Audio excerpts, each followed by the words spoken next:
Hello and welcome. Thank you so much for tuning in to the live stream on YouTube, as well as thank you so much for everybody who's already joined the live stream over on TikTok in the last 17 minutes. Thank you guys so much for being here. In fact, we already have close to 18,000 people joining us on TikTok.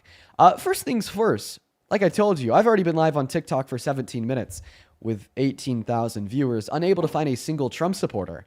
So maybe I'm going to help you start your Monday off on a little bit of a better note, knowing that the support for Trump is dying. A matter of fact, that wall of inevitability that's built up around their administration is crumbling in front of our eyes, because it has taken me, to cycle through maybe close to 50 through 60,000 people that have clicked in and out of my TikTok stream in the last 20 minutes to find one single American that still supports him as president. So I know that it gets on my nerves, and it probably gets on your nerves too if you're a more frequent viewer listening to back-to-back trolls, back-to-back fans, when I'm just simply asking Trump supporters to request to join. But simultaneously, that fact has a massive silver lining. The fact that it is so incredibly hard to find any Trump supporter that's willing to speak to me just shows how little Trump supporters there are. And then those that are still left know that their views ultimately are not true, and they only hold them because of their own emotional biases or shared bigotry with the failures of Trump himself. But folks, we need to talk about some very serious breaking news. Last night, shit went down. Donald Trump sent an official letter to the leader of Norway surrounding his potential invasion of Greenland. This letter is so batshit crazy, I'm not even going to paraphrase it. I'm not even going to try to quote it. We're just going to read it word for word.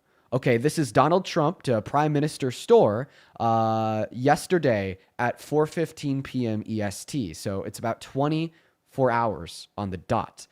Dear Jonas, considering your country decided not to give me the Nobel Peace Prize for having stopped 8 wars plus, I no longer feel an obligation to think purely of peace, although it will always be predominant, but now can think of what is good and proper for the United States of America. Denmark cannot protect that land from Russia or China, referring to Greenland, so why do they have a right of ownership anyways?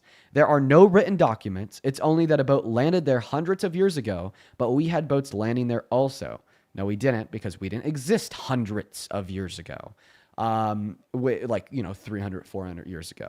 I have done more for NATO than any other person since its founding, and now NATO should do something for the United States. The world is not secure unless we have complete and total control over Greenland. Thank you, President Donald Trump.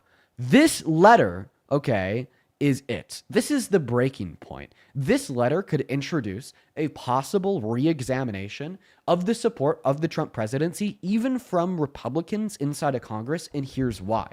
Because to paraphrase what Trump said, he basically saying, so thank you for that galaxy, that because he didn't win the Nobel Peace Prize, that now he's going to throw peace out the window and may invade Greenland to take it over.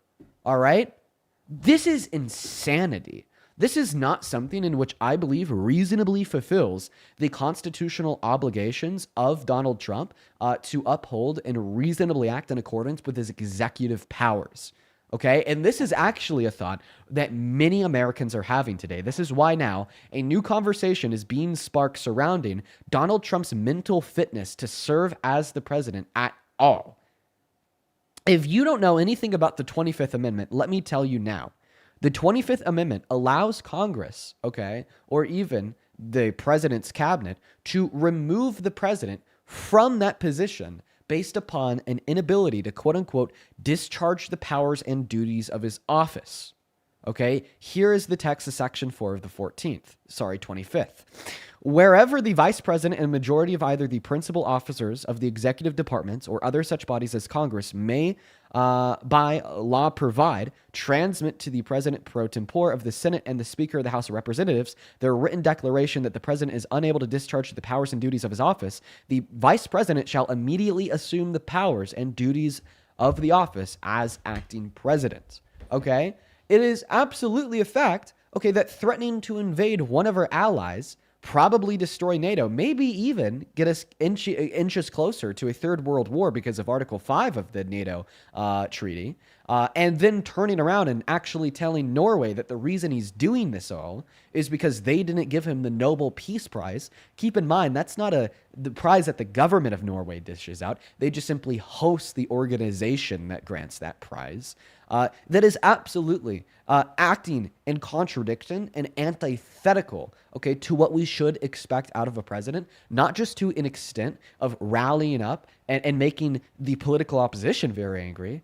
This isn't just pissing Democrats off, but it's pissing Republicans off too. We've heard from multiple Republicans in Congress saying that, yeah, if he were to invade Greenland, that we would support an impeachment. We would support a removal from office. And in fact, this morning, Dr. Rayner, who served as the chief executive doctor of Vice President Dick Cheney, a Republican vice president, is now saying that Donald Trump is mentally unfit to serve and should be removed from the office in accordance with this 25th Amendment.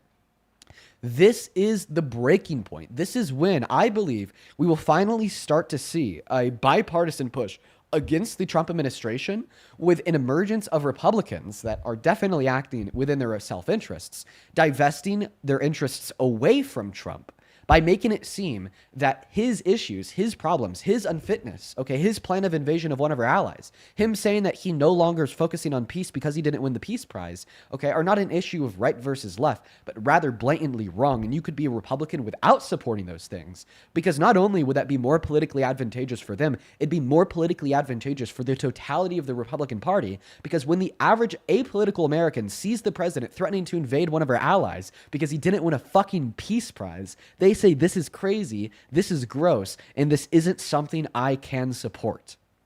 Now, of course, that's what we're going to be debating all day long. We have around another 4 hours of screen time here before we end for the day.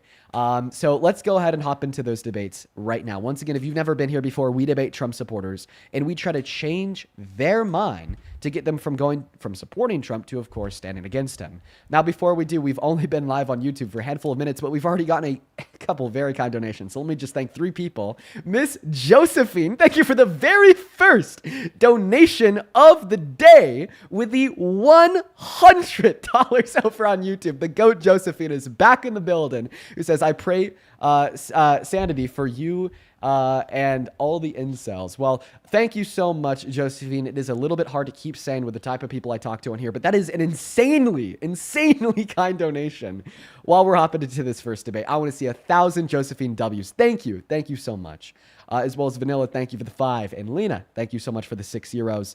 And then over on PayPal, Alex, thank you for the $20, who says, as a Norwegian, I'm getting scared. Should I be scared? No, right now, Donald Trump's militant crosshairs are set on Greenland, so I think you're okay.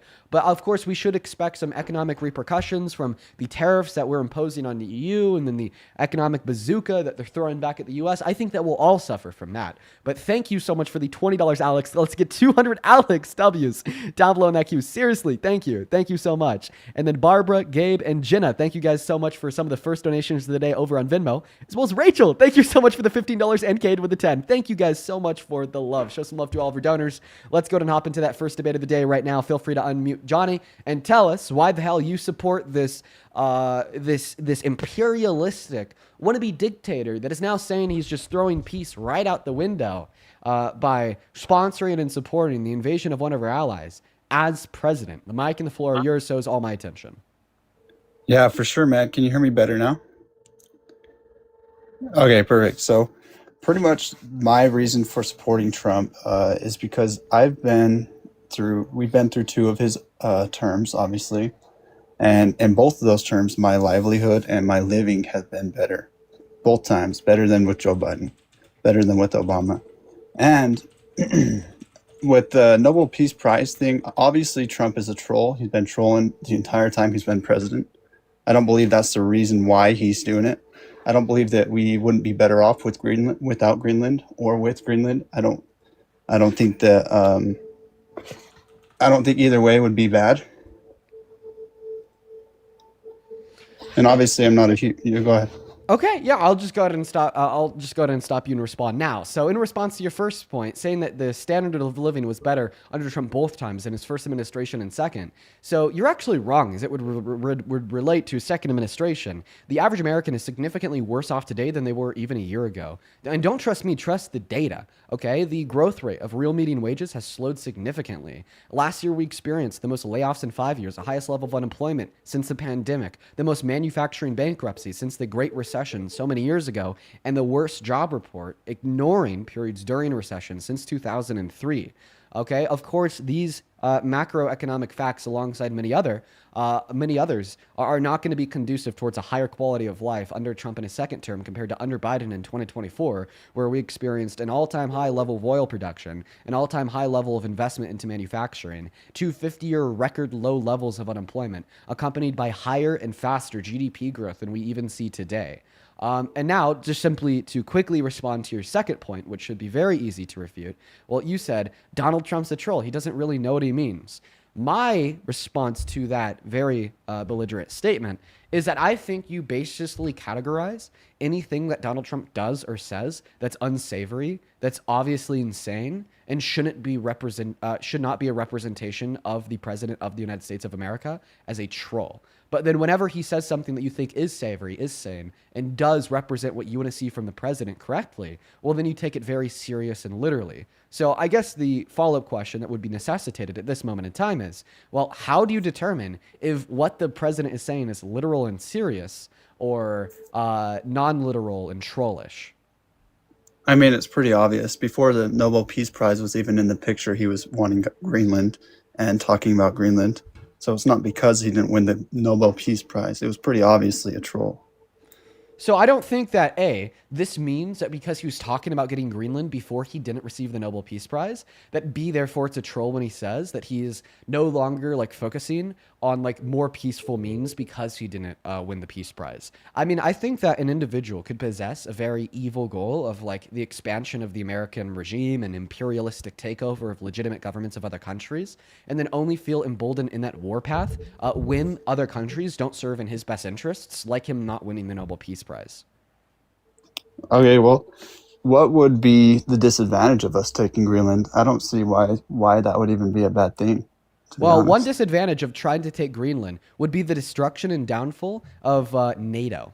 Another disadvantage of wanting to take Greenland would be an economic breakdown of our own functioning system because Europe is going to impose their quote unquote trade bazooka and limit investment, limit services, limit products, limit money being sent overseas, then back to us, plus the reciprocal effects of the 25% tariffs that Donald Trump is now imposing on all European countries, which we just got a study done by the let's see here, Kale Institute, that says inevitably American consumers end up picking up 96% of that burden.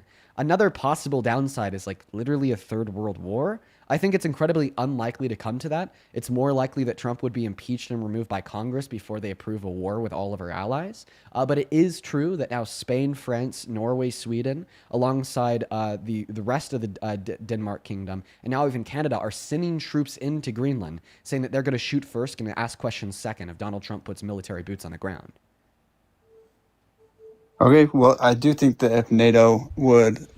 if they would come up with an agreement together, then it wouldn't destroy NATO. There's ways around that. I'm honestly Well, see, got the thing lost in is the that rest there's of no the. agreement because Donald Trump nor the United States of America have any righteous claim over Greenland. That is a sovereign country where the people who live and preside inside of the country have an obvious right to self-determination. In fact, they just had their largest protests in the history of their country, ranging back multiple hundreds of years, just simply saying no to Trump, saying no to the takeover, and saying yes to us wanting to honor their right to self-determination. That country's not ours, point blank, period. Right. So then everything is kind of based on hypotheticals on the reason why he wants it and China and Russia invading it. And so it's kind of hard to decide what to do. But obviously, if Trump taking it is way better than China or Russia taking it. Do you think that China or Russia would ever invade America? No. Then they'd never invade Greenland. Why would that's a big, huge difference? No, it's actually not. It actually is. Would you like to know why there's no difference at all? Yeah, go ahead. Because of Article 5 of the NATO Treaty. An attack against one is an attack against all. Yeah, but you think NATO would try as hard to defend Greenland than America It's not even that with I. their It's not very even that I little think. troops that they're sending over? It's that I know. Yes, if Russia or China were to invade Greenland, it would be like they'd be invading They'd be invading America. I don't believe that's true. Okay, I don't believe they would actually support it the same way. Then you're just simply ignorant. Then you're just simply attesting the facts. In fact, that's actually a war that would have the support of the American people, right? Like and I'll tell you personally, if Russia or China attempted to invade Greenland or any NATO country, that I would not be opposed to fighting that invasion with American military boots on the ground, because it absolutely is a fact that Article 5 of the NATO Treaty has been long standing and has been implemented multiple times to the advantage of America, such as after 9/11, that we obviously owe that back to any other country in NATO if they were to face an invasion. We have a constitutional, moral, and social obligation to fulfill the criteria issued under Article 5 of the NATO alliance. If they were to invade Greenland, it would be starting a war with America and all other NATO countries. That makes sense. Yeah, that actually does make sense with the Greenland part with NATO. Okay, right? So that's obviously right why China or Russia would never, never, ever, ever touch Greenland. You're right. So then, what would you? So you're obviously your opinion is impeach Trump, get him out of there. I mean, But who would? I think that we're past impeachment, right? Like this needs to happen now. Like this is the breaking point. We need to implement, let's see. Amendment 25 of the Constitution. We need to throw him out of office. We need to give the ultimatum to his admin, either hop on board with issuing a removal of Trump from office under Amendment 25, or you're going to be kicked out of office too. We need to do this, and we need to do it now. No sane president should want to end, some of our longest standing allyships. No sane president should want to invade sovereign countries with legitimate governments when the people don't want us. No sane president should be imposing tariffs on all of our allies because they don't support said invasion. And like no sane president should be doing so, especially against the will and the desire of the people. The people do not want an invasion of Greenland. The people do not want an economic war between America and Europe. The people do not want this. Right. Yeah, I think that the Greenland thing is a sounds like a blunder on his part. Obviously, I'm not a full-time politician, but it sounds like a blunder on his part. But I do It is still one of the believe that. largest blunders of his first or second term. Only surmounted, or possibly not even surmounted, but met by instances like J6 with his supporters insurrecting our capital, trying to kill cops on its steps, then getting inside and smearing their shit on the walls, only to then later be pardoned by Trump and labeled as patriots. Now, of course, you said that you're still a Trump supporter. So, what information do you think overwhelms these facts? Why are you still arguing that you want to stand behind this decrepit old shit, even though he is blundering in a generational manner? I think that it hasn't been a blunder yet. Obviously, it could be, and that could change my mind. But as of now, my lifestyle has been better, just like I said in the earlier. And you tell me, you told me. You left the TikTok app, so I can't hear you. You told me a lot of studies and apps, or studies and facts, but I lived, and I know how I lived, and I know what I bought, what I paid for, and I personally have been better off in Trump's term. How has Donald Trump And made you better off in the last year? cheaper gas How has he for reduced the one. price of your gasoline? I don't know how he did it, but it's cheaper. Then how do you It's know he cheaper did than. it? What do you mean? His administration. His administration's not an answer to the So question. How who do you did it then? know? How do you Who did know? it? Please answer my question, then I'll happily answer yours. How do you know that Donald Trump is responsible for reducing the price of your gasoline? Well, because that's been his goal, and he's the president, So and it's cheaper. you're saying that because it happened under his administration, he caused it. I'm saying he had a hand in it. Okay, all right. So then because the highest level of unemployment in 100 years happened under him in his first administration, he caused that too. correct? Let's talk about the gas because you told me you was going to tell me exactly how it went down. Well, I just want to make sure that you're like willing to like uphold consistency with your logic. So, are you willing to blame the highest level of unemployment in 100 years on him? No. But it happened under his administration. Therefore, you reject the logic that is now underpinning the reason why you think he was able to successfully give you lower gas prices. No, What's the difference? I think that you're bringing other topics into topics that aren't even being talked about. Oh, okay. So basically, what you're telling me here is, well, if anything happens under his administration, he is not to blame unless it's the price of gas going down. So then it just sounds like you're basically and irrationally special Okay, pleading to the advantage of your politically biased argument. what industries lost the most employment? Under Trump in his first term, all industries lost employment. All industries. Yes. Well, all industries lose employment every year, right? It was the So which highest level of industries unemployment in took the the last hardest 100 hits? years. I don't believe Manufacturing, for that's one. you should bring up a real life, not liberal study. Well, I mean, definitely, I'd argue that the Bureau of Labor Statistics under Donald Trump's administration is not liberal whatsoever. And they're the ones that report that in April of 2020, we had an unemployment level of 14.8%, which is only topped by the over 20% level of unemployment that was true during the Great Depression. So you said it's 14%. So it's not the highest it's been in the whole over 100 years. So that You is the said, highest it's been in over 100 years, yes. but you said it was 20% just however long ago. The Great Depression, that was in the 1920s.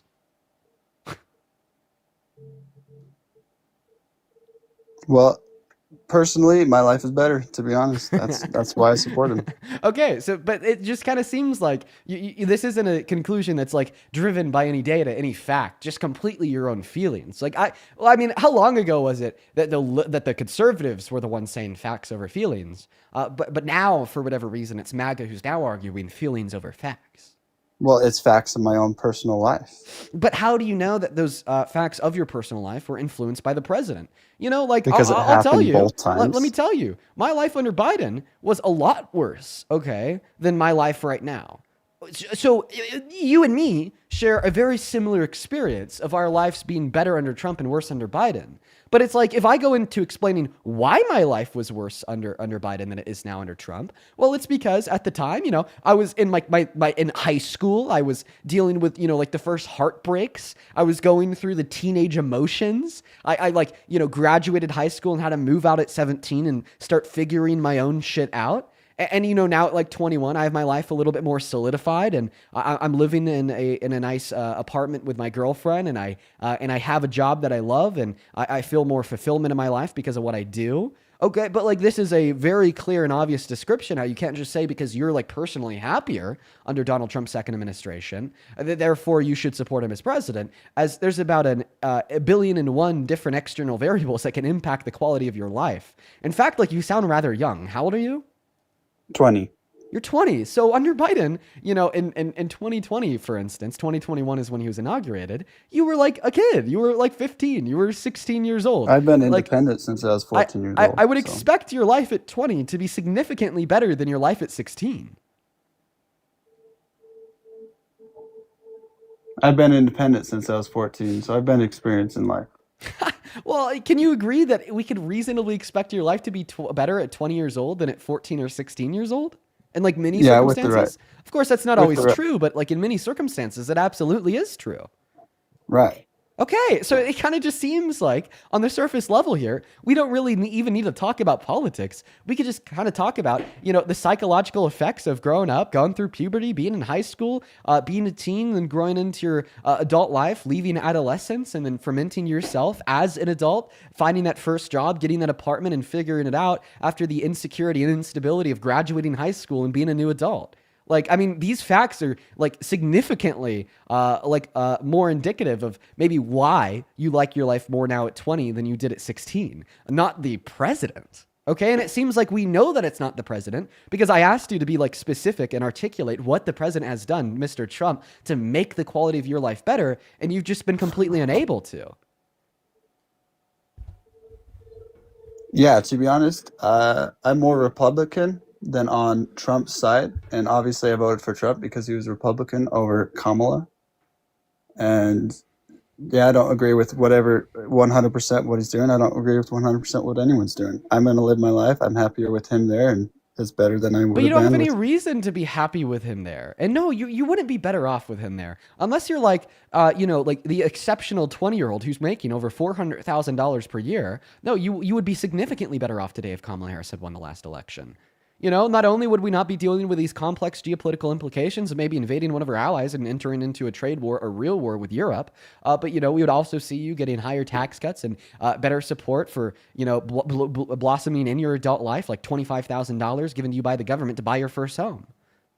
Yeah, but I don't want free money for inflation to grow, bro. Okay, well, don't worry about inflation growing under a Kamala Harris presidency compared to Trump today, because not only did her policy cost a fraction of what Donald Trump's does, but she also had a plan to pay for it, unlike the man who's now just exploding the debt and deficit. Well, here's what I know, all right, Dean? I am better off, Well, and we've I already went personally through believe that. that.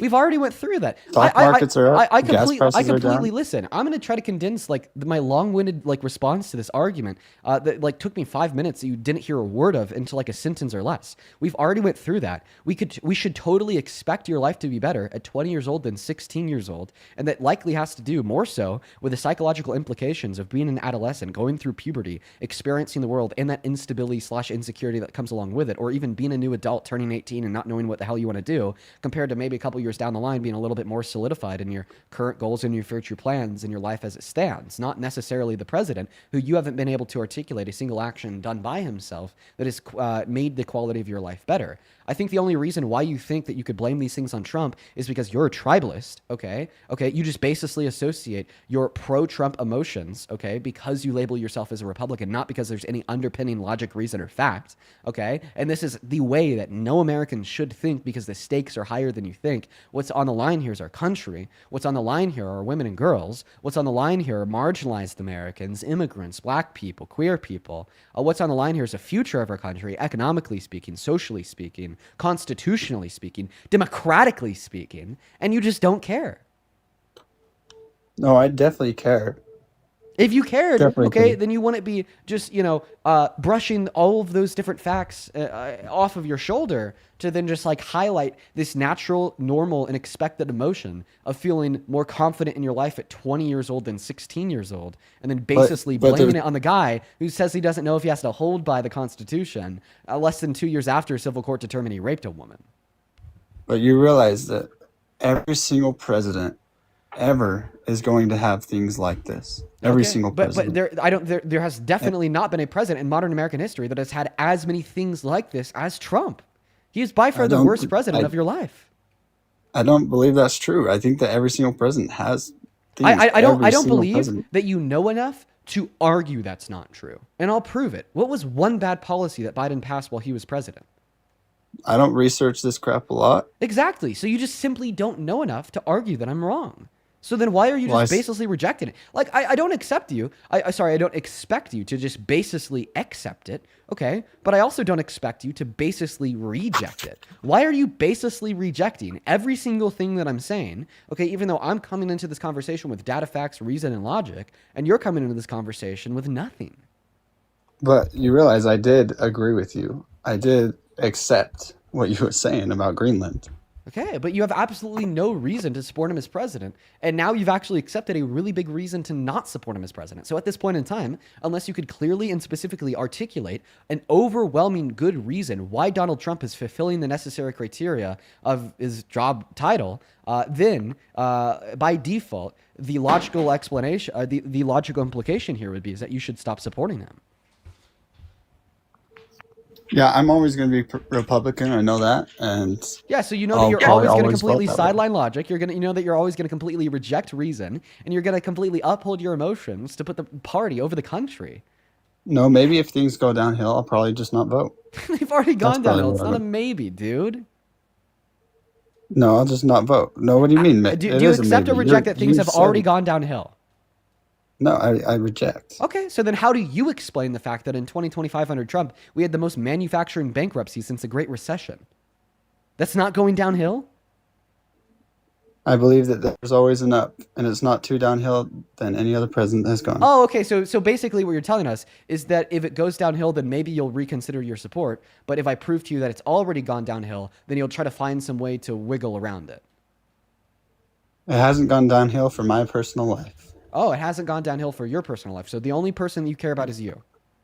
My family, yeah, Okay, so you don't care over about other over everyone people. else. No, over everyone else. Okay, so would you be Confederate during the Civil War? You know, if you were a white family living in the South that personally profited off of the enslavement of black people, would you be a Confederate because you only care about you and your family, no one else? I didn't say I only care about my family and nobody else. I That said is I care about exactly my what you family said. over everyone else. I said over So would everyone you? So else. would you personally support slavery if it only benefited you? Nope. Oh, okay, so you actually do care about other people. So then, where do you Yeah, draw the I line? didn't say I Where so didn't. where do you draw the red line in the sand? Like, if you benefited off the Trump administration, but simultaneously the Trump administration was taking healthcare away from 10 million low-income Americans when we already have 40 through 60,000 low-income Americans die because of lack of access to healthcare per year, would you still support him as president? Yes, I do. Okay, so you don't really care about the 10 million low-income Americans that lost access to health insurance. So then, what No, I would you do care care about? about them. I do believe that they can get jobs and they come up from it. It's what they do with it that depends on what happens. I don't think that you should need to have a job in order to have access to Medicaid. Medicaid is for people without jobs or Well, without the not income. anymore because one of the big reasons why the Trump administration kicked 10 million people off is by imposing a new work requirement on it. And I think that's valid. Why? Unless you have a chronic illness, you should have a job. Okay, why? Unless you have a chronic illness, you can work. Why do you think that you should have to work if you can work in order to receive Medicaid? Because you can't just get handouts laying at home taken from other people. Okay, You as so you think if you're able to work and you're unemployed that you shouldn't be able to get the handout of access to the firefighters or police? no, I think you should because Okay, that's so funded by other people. so is Somebody Medicaid. had to fund that, So is Medicaid. huh? So is Yeah. Medicaid. So then, So what's the so difference? the police serve all. Medicaid should serve employees, workers, Why? because it's a free handout to one human that doesn't deserve it. Okay, why don't they deserve Medicaid, but they do deserve access to the police? Because the police is funded by a city of people giving access to the entire city, right?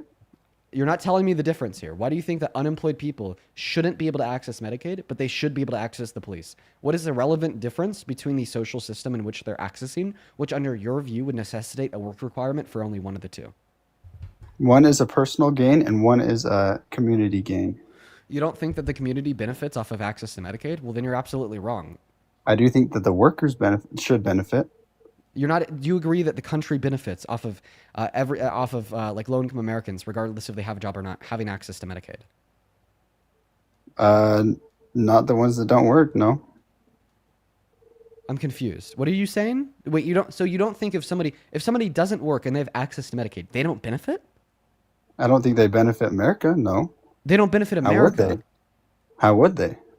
How would they benefit America? By extending their lifespan, by reducing the probability that they're likely to develop like chronic conditions in the future, so they're like more likely to enter into the workforce in the future.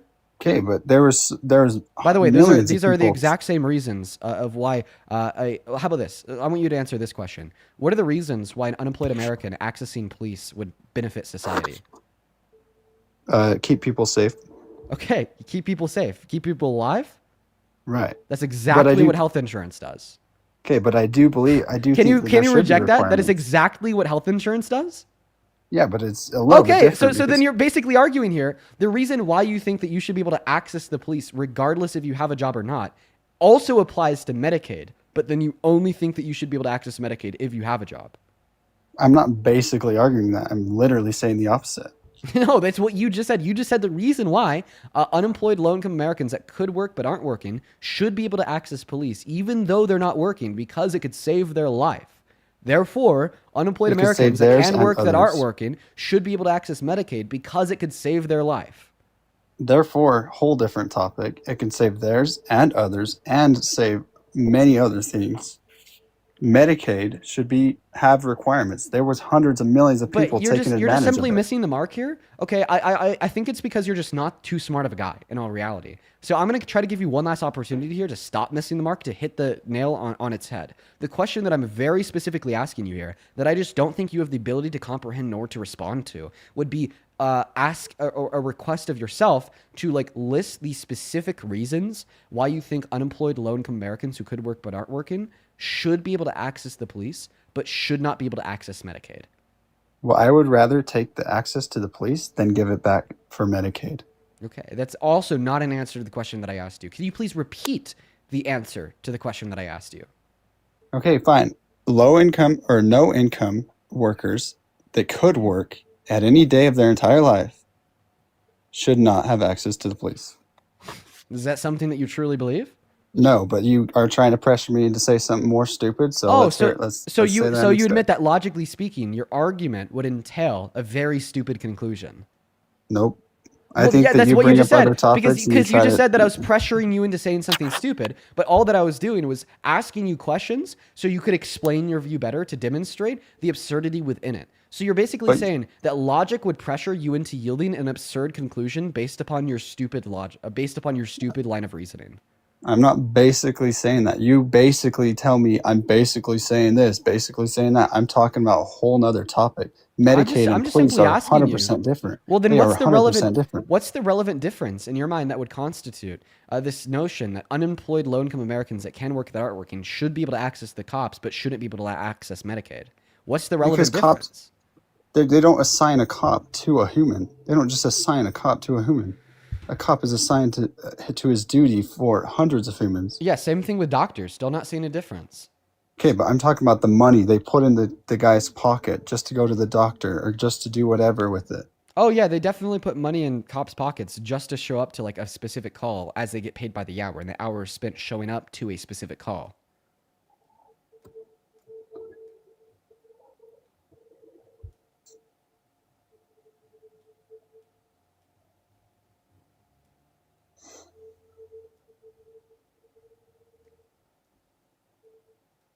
Go on.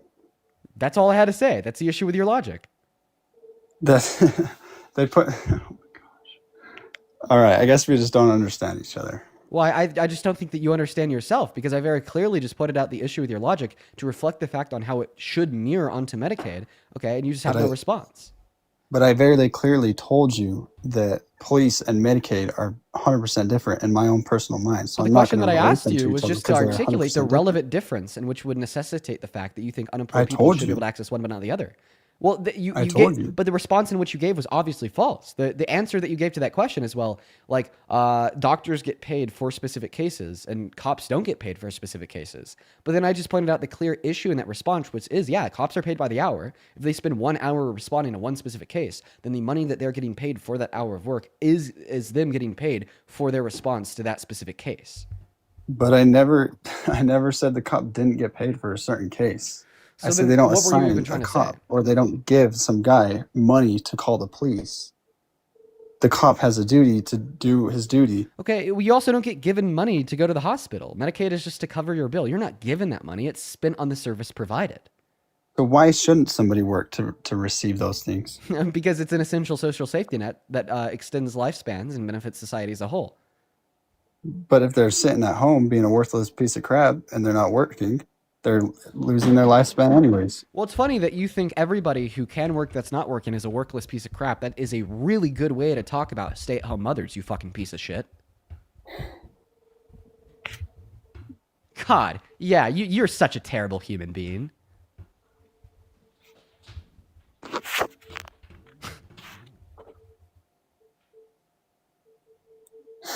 You like to take words and use them when you twist people's words.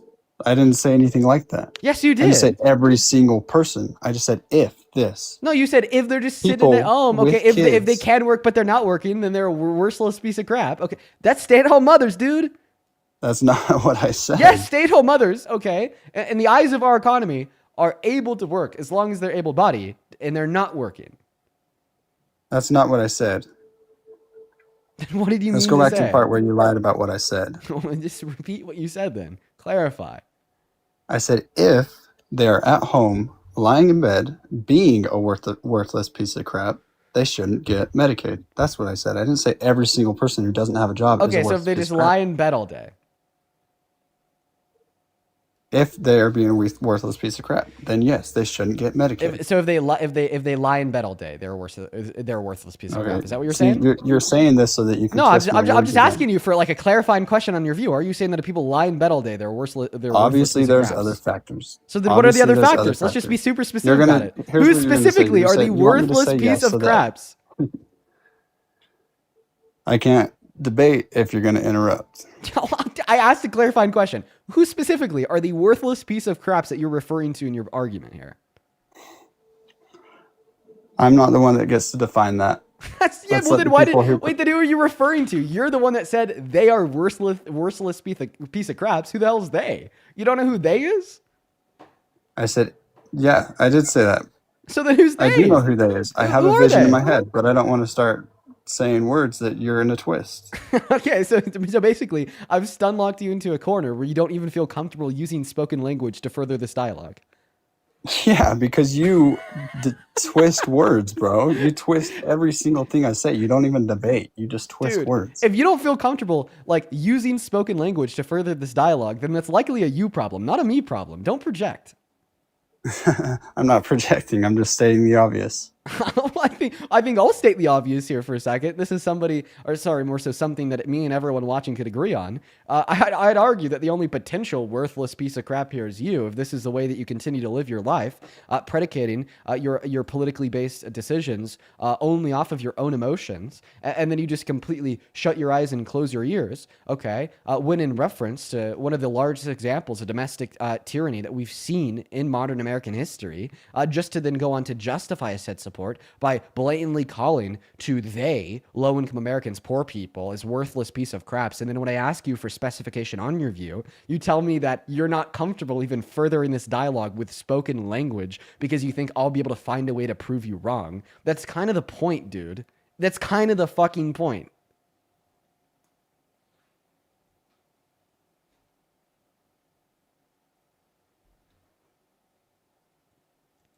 Let's go to move on to the next Trump supporter. Only Hoffman said that if you happen to be an American adult that supports Trump. Honestly, maybe that right there is the reason why Trump supporters are not willing to debate me. If I had to guess, that right there is why Trump supporters are not willing to debate me. Because that was a crystal clear example of, once again, how I was literally able to get somebody to feel uncomfortable furthering the dialogue with language. Because of how effectively I was disputing and dismantling their views. Hello, do you support Trump, King David? King David is not here, so we're going to move on to the next guest. King David, I did hear you say something there at the end. If you are MAGA, hop back in that queue, man. I'll bring you back up. Just for the one time, this is very much so worth repeating. We are only looking to debate people that support Trump as president.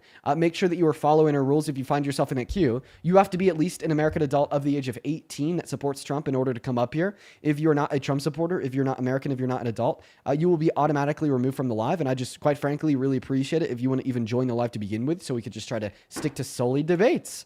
We're going to go and move on to the next guest right now. We got a couple of people to thank. Anna, thank you so much for the 50 euros over on YouTube Super Chat. What's going on, man? Give me one moment. Anna with the 50 euros says, hopefully, one moment. Hopefully, Republicans are looking to distance themselves from MAGA. They've learned what to look out for in their next candidates. Anyways, love you, Dean. Keep cooking them. Thank you, Anna. Thank you so much for the 50 euros. That is like 60, 70 euros in USD. So that is very, very kind of you. That goes an incredibly, incredibly long way. Anna, you are absolutely so incredibly kind, and I'm so gracious for the 50 euros. I want to see 500 Anna W's for the kind message and the 50 euros. And all of the live chat, show some love to Anna at this time. Welcome in, Mikey. Do you support Trump? Sorry, not Mikey. Yeah, I do. Just okay, not really even based off of his policies and beliefs, just because he's our president. And once I'm not in there. How old are you? I'm 21. Go ahead. Yeah. How old are you? 21. Okay. Why did you laugh when I said my age? No, I didn't laugh. Maybe. Oh, my bad. My bad. I ain't coming at you. Okay. I want to say, your argument. but I do respect you. We do have different beliefs, but you a great debater. the vocabulary just be going over people's head, and then they just be like, they'd be frozen up. That's kind of funny. So you use your advantage, and you are very well. You're very knowledgeable, right? It's just the opinions are different. So where do we disagree? So I believe that he was put in power by a fair election, whether people is dumb people voting or smart people voting, whatever eligible voters have voted, and whether it's corrupt or not, he's in power, right? Do you agree? He's in the position where he holds power. Yeah. Yes, and me believing in God and believing that the Bible is true. It's okay if you don't. That's my beliefs and where I'm coming from. Just getting you background. God said if he's in power, then that if the law is above you, the law of your land. So I'm respect him as a man, whether I believe what he believes or not. We could get into policies and stuff. Me, I'm particularly not too political, really. Yeah, what's up? Did God respect the power and authority of the pharaohs in Egypt? That's a great point. I didn't think about. So there comes a point where it's unjust, and the God's people are being okay. I see where you did good, you did real good there. Where God's people are in danger and they're in slavery, that's a totally different category. We're not in slavery here.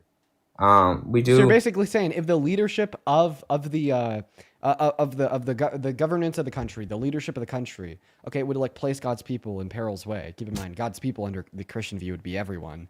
In that's peril's not necessarily way. A form of leadership that you'd have to support. I believe once, just like when we was yes. To answer your question, you don't have to support the government always, and you're speaking out and you're doing it the right way. You're not violent. I don't think you've killed anybody or done anything right. That's going to be. Then you just make my argument. You're making my argument very easy here, Chase. Because right. what you just I'm not here to disagree. What you just agreed to is this idea that if the governance of a country would place the constituents of said country, who under your view are God's people, in harm's way, then you shouldn't support said form of governance. A great example of this in the Bible would be the retribution given to the pharaohs of Egypt for enslaving the Israelites. Right. Now, just to kind of further this dialogue as it would relate to Trump, I believe that Trump is placing the constituents of this country in harm's way, even as it would relate to the moral claims exclaimed by the Bible. Sure, I'll give you one. Psalms 32 throw says... out the Bible for just a second. Like, how is he putting me in danger right now?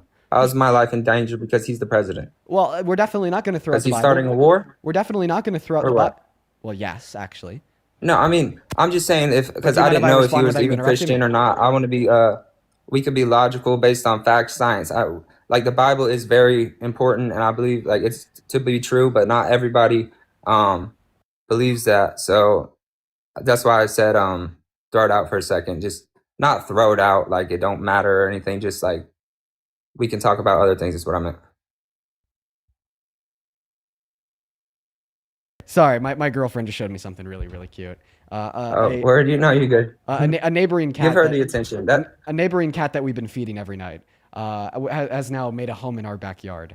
That was adorable. Oh yeah, of course. But anyways, now just to respond to your review here. So yeah, I'm actually going to pull in the Bible here to demonstrate, okay, like why the Trump administration is placing the constituents of this country in harm's way. Yeah. So like, tell me, because I may not be aware. Okay. First and foremost, this is the most obvious one. This is one that I use a lot, especially when I'm having this conversation. His immigration policy directly, A, places people in harm's way, and directly, B, goes against the moral commandments and moral teachings of the gospel. That's an absolute fact. The gospel says to treat all of the foreigners that reside among you in your land the same as you treat the native born, and to treat them all fairly.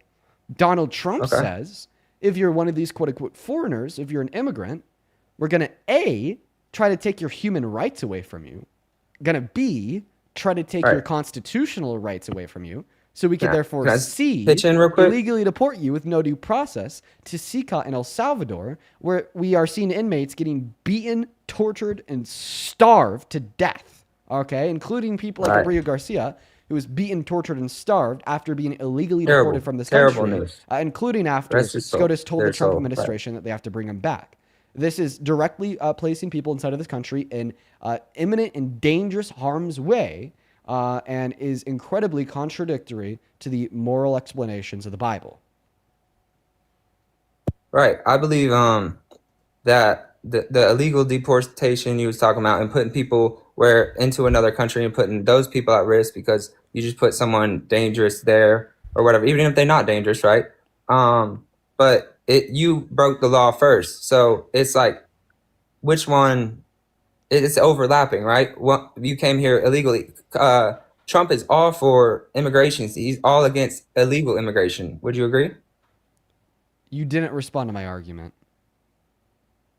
But no, I wanted to. Sorry. What do you want me to respond to specifically? The fact that Donald Trump's because I tried to pitch in earlier and you said so much, and I responded to you. The fact that Donald Trump is putting people, Donald Trump's mass deportation is not only putting people within harm's way, but it's also infringing upon the moral testaments of the Bible.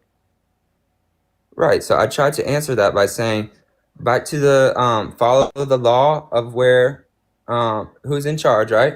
By coming here illegally, what if the law contradicts the Bible? What law should you follow? That of the Bible or that of your state?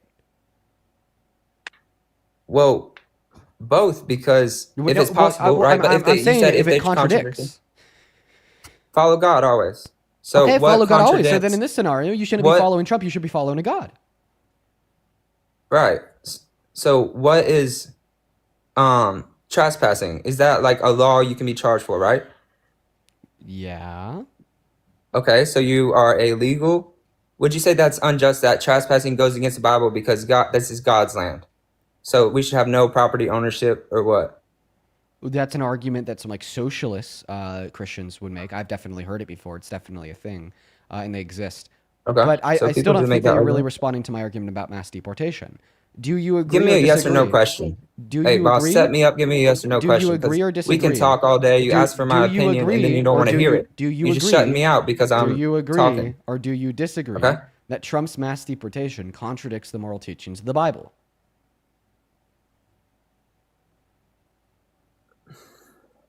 I'd have to look more into that. I'm not bullshitting, dodging. I would just have to look more into that because I don't want to say something that I don't fully know. So, is it okay if we look more into it right now?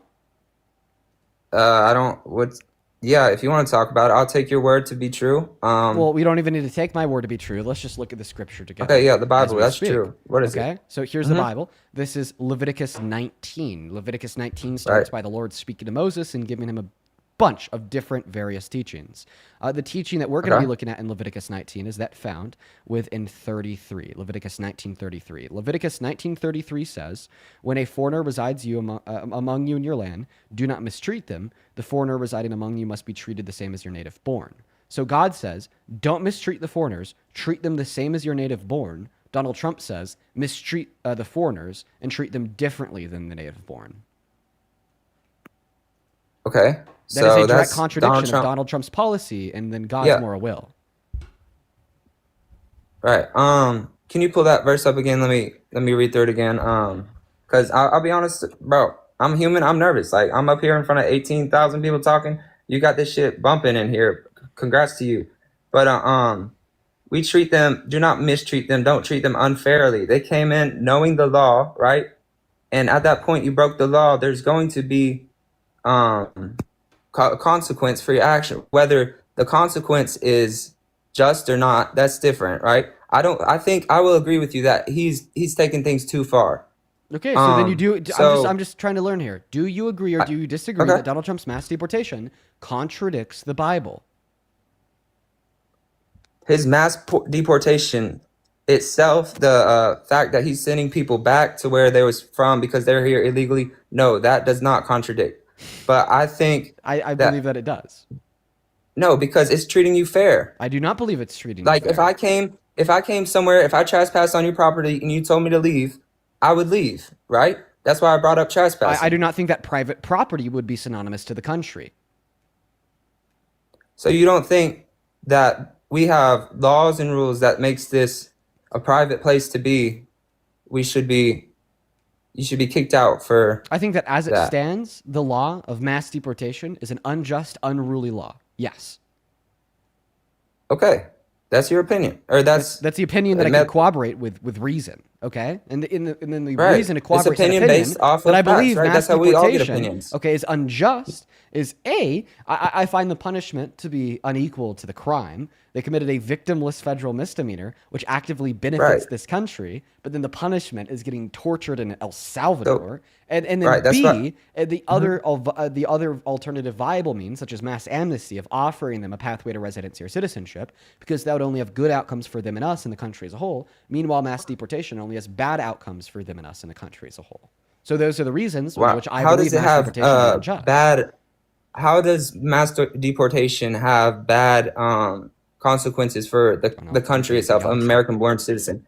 How does someone that you send home, you saying because they may or may not pay taxes, or because they're working towards society? Is that what you mean? That the deportation is hurting us? Mass deportation hurts us in many ways. We'll focus first on the economy. According to the Are American you talking Immigration Council, us? Who is undocumented us? Let's immigrants. define us as society, or as in the world, or U.S. citizens. I'm asking you that question. Hurts us, and Who referring is to the us? country, because that's the question that you asked. You asked me Okay. how it hurts the country. I asked who us was, and you answered it. So thank you. Continue. So the way that mass deportation hurts the country is A, by destroying the economy. The American Immigration Council tells us that undocumented immigrants pay $1.1 through $1.7 trillion per year into the GDP. B, they account for 8.3 million of our laborers and 11 million of our consumers. So if we get rid of them all, we're going to destabilize our industries and have less productive capacities to produce because we just lost forcefully a bunch of our laborers. And then also destabilize our industries by reducing the incentive for producers to make goods because we just lost a lot of our demand, 11 million demanders. And of course, not to mention the taxable revenue that we lose. They pay over $100 billion per year in taxes on the federal, state, and local level. And then on a social/moral level, they're 2.5 times less likely to commit violent crime. So we'd see violent crime rates go up. Plus, because of those economically destabilizing effects, we would expect to see an increase. Can you show me where they're more likely to, or they're less likely to commit crime? Sorry for interrupting, because that just like triggered me. I didn't want to. Where is it that they're less likely? PNAS is an institution that has been tracking crime rates in this country since the 19th century. They have continually and repeatedly demonstrated that undocumented immigrants are significantly less likely to commit crimes in American soil compared to American citizens. Crimes or violent crimes? That would include all crimes. All crimes? They're committing a crime by being here illegally. I said on what do you American mean? soil. So this would be distinct and different than breaking federal law, committing a federal misdemeanor upon entry. We're saying after they've entered, are they more or less after they've entered and citizens? Yeah, I'm totally not racist. I'm not for people not coming here. I want everybody to experience America once in their life, if that's something they want to do. Are you going to respond to the argument that I gave you to demonstrate how mass deportation hurts the country? Are you asking me how does it hurt the country, or do you want me to prove why it doesn't? You asked me how it hurts the country, so then I gave you 5 reasons, and I'd like your response to those 5 reasons. You want a response to your reasons? Yes. So you got me. I mean, I think yes that they can. It helps the economy that they're here, but there are people that are here that are violent and they're bringing in drugs, whatever. You mean like the ex-Honduran president that Donald Trump gave a full and complete presidential pardon to that trafficked 400 tons of the seed drug into this country? That guy that Donald Trump pardoned? Are we talking about Trump right now, or like deportation and how they shouldn't be here? But anyway, so according to Homeland Security, that's messed up for real. According to Homeland Security, only around 20% of the DRUGS that are brought into this country are brought in by undocumented immigrants. Meanwhile, the other 80% are brought in by citizens. And this makes sense because who undergoes less scrutiny at the southern border? Immigrants, undocumented immigrants, or citizens? Obviously citizens. Not to mention here that for the undocumented immigrants that have committed violent crimes, that have brought in drugs, that do have gang affiliations, are terrorists, so on and so forth. Okay, well, if we were to give mass amnesty to everyone else who hasn't, okay, well, then we just reduce the scope of an operation to identify and deport or, detain, arrest, and charge the violent, bad undocumented immigrants, making it significantly easier, meaning it costs less and we could get it done quicker. Okay. Yeah, you have great points, man. I'm not here to start nothing wrong. I think this has been a very good conversation I've learned from. Everybody's saying Dom, they want to get me out of here. Put Dom up in here. I don't think I'm ever going to change your opinion. You hear Trump won years ago, and you're still here saying, why do you support him? Yeah, right? Because he's still actively defying Congress and breaking federal law to support grape. You've enlightened me. What? No, nothing. What? Hey. Yeah, that guy's like 14, by the way. I just wanted to show to everyone in the chat. Dom's like 14. Right, Dom? Right, Dom? Yep. He still got a say. He still got a brain. Yeah. Unfortunately, can't be. You got to be 18 to be on TikTok Live. Well, Chase. Oh, right. You're right. You have a good rest of your day. You take care, Chase. I guess we're gonna move on to the next guest because it kind of seems like he was getting ready to kind of bow out of that dialogue.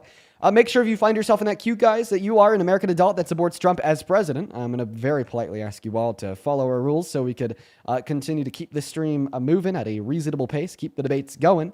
Let's go to get that next guest, Mr. Matthew Holmes, loaded up into the box. While Matthew is joining us, let's see here. RJM. RJM. Thank you so much for the $50 over on YouTube Super Chat. RJM, you're the absolute GOAT. Thank you so very much for your kindness. If I could have every single person watching, please show some love to RJM down below. I would sincerely and genuinely appreciate it so very, very, very much. Show some love to RJM down below in that comment section. RJM, seriously. Thank you so very much for your kindness. That is RJM. RJM with a 50 says, keep doing your thing. As a 50-year-old black man, people like you are the future. Oh, RJM. Well, thank you. Thank you so much for your kindness, man. Show some love to Mr. RJM down below in that comment section for the big 50. Thank you. As well as Ben, appreciate you for the $10 over on Venmo. Says that last guest meant fat eat cooked, but the pan is ice cold. So true. Brianna, thank you so much for the $10 as well. Show some love to Ben and Brianna. Then Ash and Jessica, thank you for the 5. Victoria, thank you for the $10 for quote unquote no reason. Thank you so much. And then Casey, thank you so much for the $30. Who says living in Pennsylvania is rough right now. So many friends and family are Republican or checked out. I feel crazy sometimes. So I appreciate you for keeping me saying, oh, trust me, Casey. I know how that feels. I live in a 80% Republican district down here in Colorado. I definitely understand how that feels. Also, Mary, thank you so much for the $20. She says, happy Monday, Dean. Happy Monday to yourself, Mary. Then Jacob, thank you so much for the $15. And I just read your message. Hey, I'm really proud of you, Jacob. Show some love to Mary. Show some love to Jacob. Show some love to all the donors. And then Amber, thank you so much for the 10. Welcome in. Do you support Trump? Are you gonna all right, this is just a troll, guys. Hop inside of the queue if you're an American adult that supports Trump. Honor and follow our rules. Please, please, please, please, please. We're looking for the next debate right now for the 17.5 thousand people with us on TikTok. First and foremost, drop a follow button in that top left-hand corner if you haven't already. I do these lives every day for 4 hours. And second of all, make sure that you're double tapping on that phone screen. Welcome in, Mr. Matthew. Do you support Trump? I do, sir. How old are you? I am 22 years old. 22 years old, big time MAGA. Sounds good. Give me one moment here, then I'll pass you the mic. Yes. Yes, sir. Let's see here. Amali, I'm going to call you A because I don't want to butcher your name. A, thank you very, very, very much for the $20 donation over on PayPal. Let's get 200 AWs, who says, first time donor, but I watch you in Parker for months. Thank you so much for making people sane again. Well, I'm trying my best, A. Thank you for the $20 and the kind words, as well as Laura. Thank you so much for the $24 over on PayPal. Thank you so much, Laura. Good to see you. You're always here. Laura with the 24 says, any thoughts on what to expect in the event of a President Vance? More or less the same thing. But although like Vance is crazy, I don't think he's as crazy as Trump. Matthew, by the way, just totally left. I don't know if that is accidental. But like even that claim is kind of up in the air. Like, yeah, he did say that like we're not going to follow the War Times Power Act.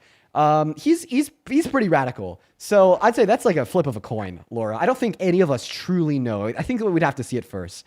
And then the Scouts, thank you so much for the $10. Thank you so much. Who says, I've been watching your lives for weeks and you've made such a positive difference in my life. Oh, thank you so much, Scout. I'm really happy to hear that. And then Alex, thank you so much for the $12. Show some love to Alex down below. Amanda, thank you so much for the $10. She says, please implement a new rule for 20-year-olds and under. Make them say who pays their bills before we listen to them debate things. Well, I'm not going to lie, dude. I did these debates when my parents were paying some of my bills, but I definitely get where you're coming at. And then Timothy, thank you so much for the $25 on PayPal. Let's get 200 Timothy W's. Thank you, who says, we need a PSA to get rid of all the ICE protesters, not get rid of, all the ICE protesters to start dressing in MAGA gear. Fox brains would break. Also, whenever you bring up the Democrats that Trump wants to hang, don't forget to mention that they are military veterans. That is a really important point there at the end. You're right, Timothy. And yeah, that'd be pretty funny, not going to lie. But then Judy, thank you so much for the $20 on PayPal. Judy didn't attach any message to her love, just sent the 20. Thank you so much, Judy. 200 Judy W's. And then Caitlin, thank you so much for the $10 on PayPal. Shout out to you and your husband. Looks like we're all caught up over on PayPal. Let's quickly catch up on Venmo. Zach, thank you so much for the $25 on Venmo. That is ZAK. Good to see you, my friend. Show some love to Zach down below. Thank you so much, bro.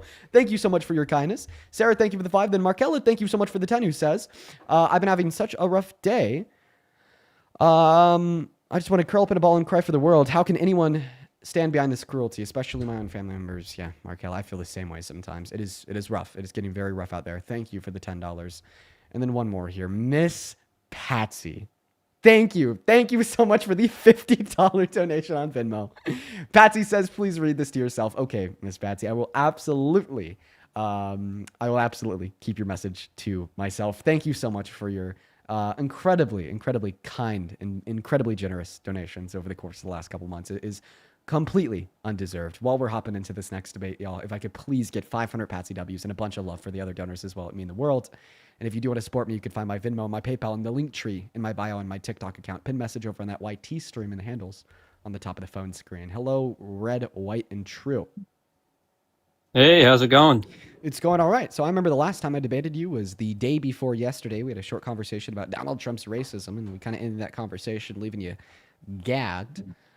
So where you stand with the Trump administration? You still repping them strongly? Do you remember that last conversation, how you were supposed to answer me and then you decided to back out? Yeah, to end the live? Yeah. I do. You said you were going to read some donations off and then you were going to answer my question about you supporting Joe Biden and whether you thought he was racist, and you just avoided it. Oh, yeah. Okay. Do you want me to answer that now? Yeah, I would like you to, and then we can get started. Okay, perfect. By the way, for everyone in the chat spam and Discord, as of right now, there's literally nothing in the Discord for me to check. Absolutely nothing. If that changes, I will let you know. But anyways, all right. To answer that question, I do think that Joe Biden has done many racist things in his past. But I would argue that the racist past of Trump would triumph the racist past of Biden. And on top of that, for the racist things that Biden's done in his past, at the bare minimum, at least he's been able to hold himself accountable for them, acknowledge they're wrong, and apologize.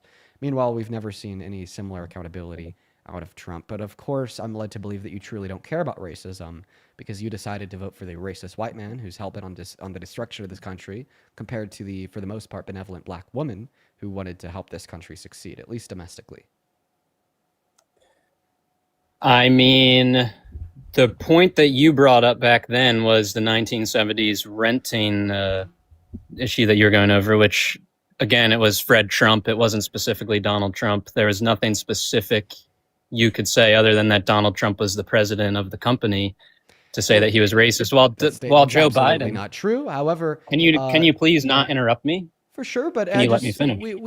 I prove your last statement false. We had a whole debate about your last statement where you left the conversation like with nothing to say. Not at all. That's just completely not true. But that was back in the 1970s. Why are Trump you lying to the people? Like, dude, I literally, thankfully for my argument here, I have like a rather good memory, so I remember the conversation. You spent like 30 minutes repeating that same lie that I had absolutely no evidence that could tie Donald Trump to the wrongdoings.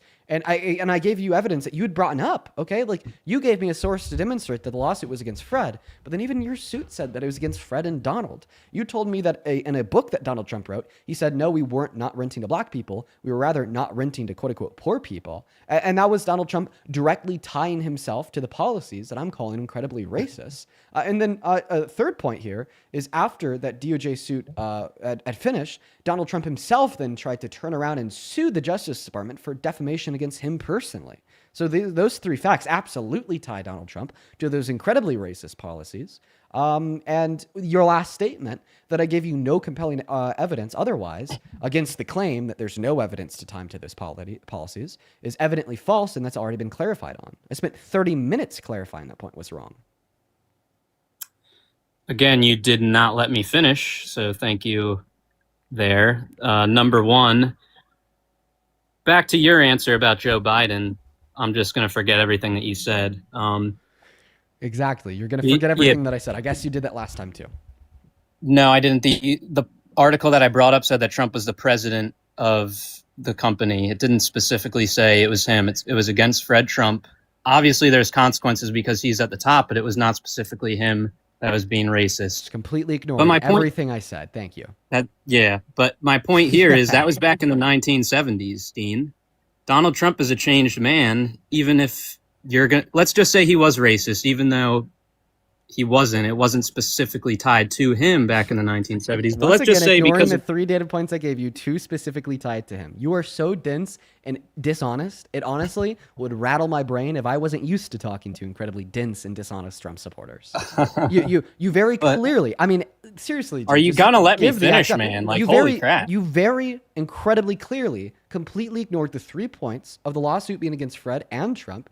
You clearly and completely ignored the second point of Donald Trump writing and said in his book that what we were doing wasn't against black people, it was against poor people, personally tying himself to those policies. And then you completely and clearly ignored my third point that after the suit finished, Donald Trump personally then tried to sue the DOJ for defamation and slander against him, tying himself to the policies once again.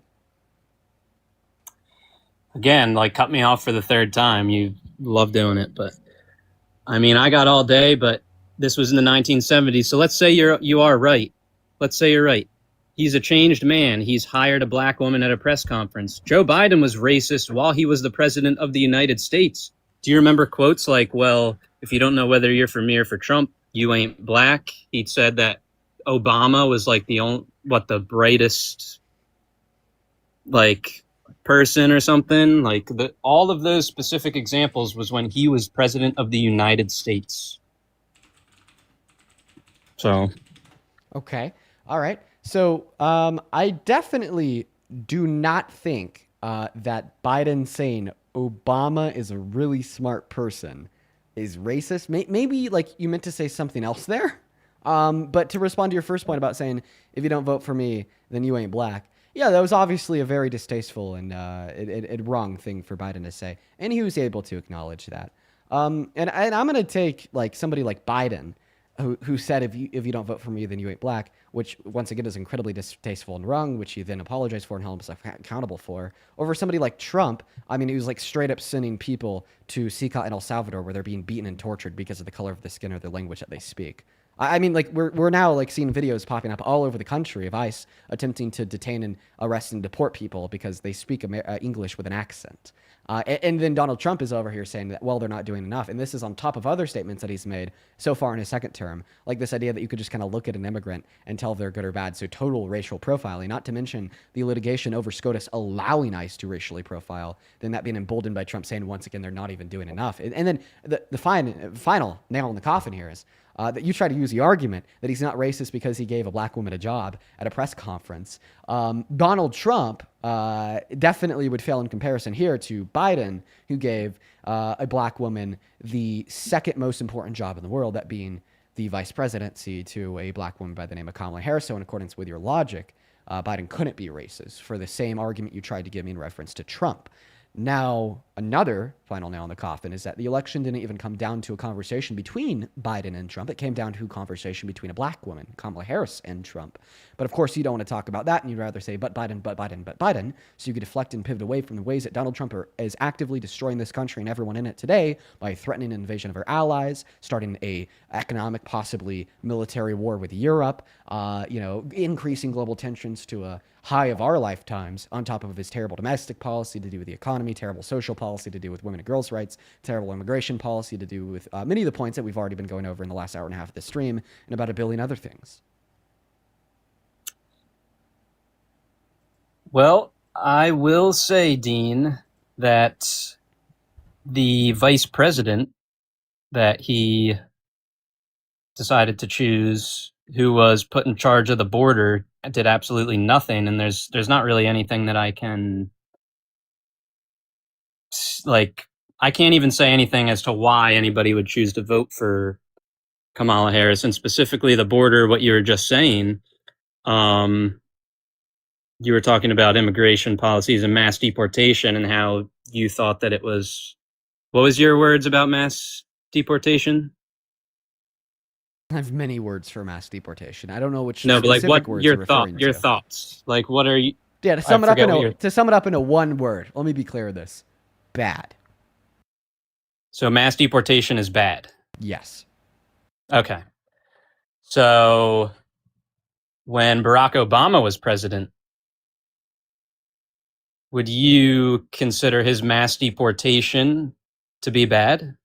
All deportations under Obama that were of undocumented immigrants without prior violent criminal offenses or pretty insane nonviolent criminal offenses, outstanding warrants from other countries, so on and so forth, were bad, yes. But not as bad as Trump's. Not as bad as Trump's. Well, Obama deported about 3 million people during his 8 years.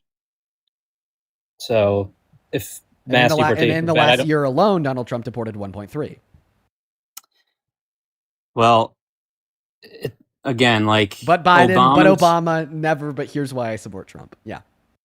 Well, I will get into that. But you said mass deportation is bad, and then you just said that, well, Barack Obama's was bad as well. So my point, your big point here is Garcia. You know that whole thing, El Salvador, blah blah blah. That's whatever you're going on with that. Once again, we're still not getting an argument why Trump is a good president. But yeah, I've brought up Abrego Garcia. Yeah. So.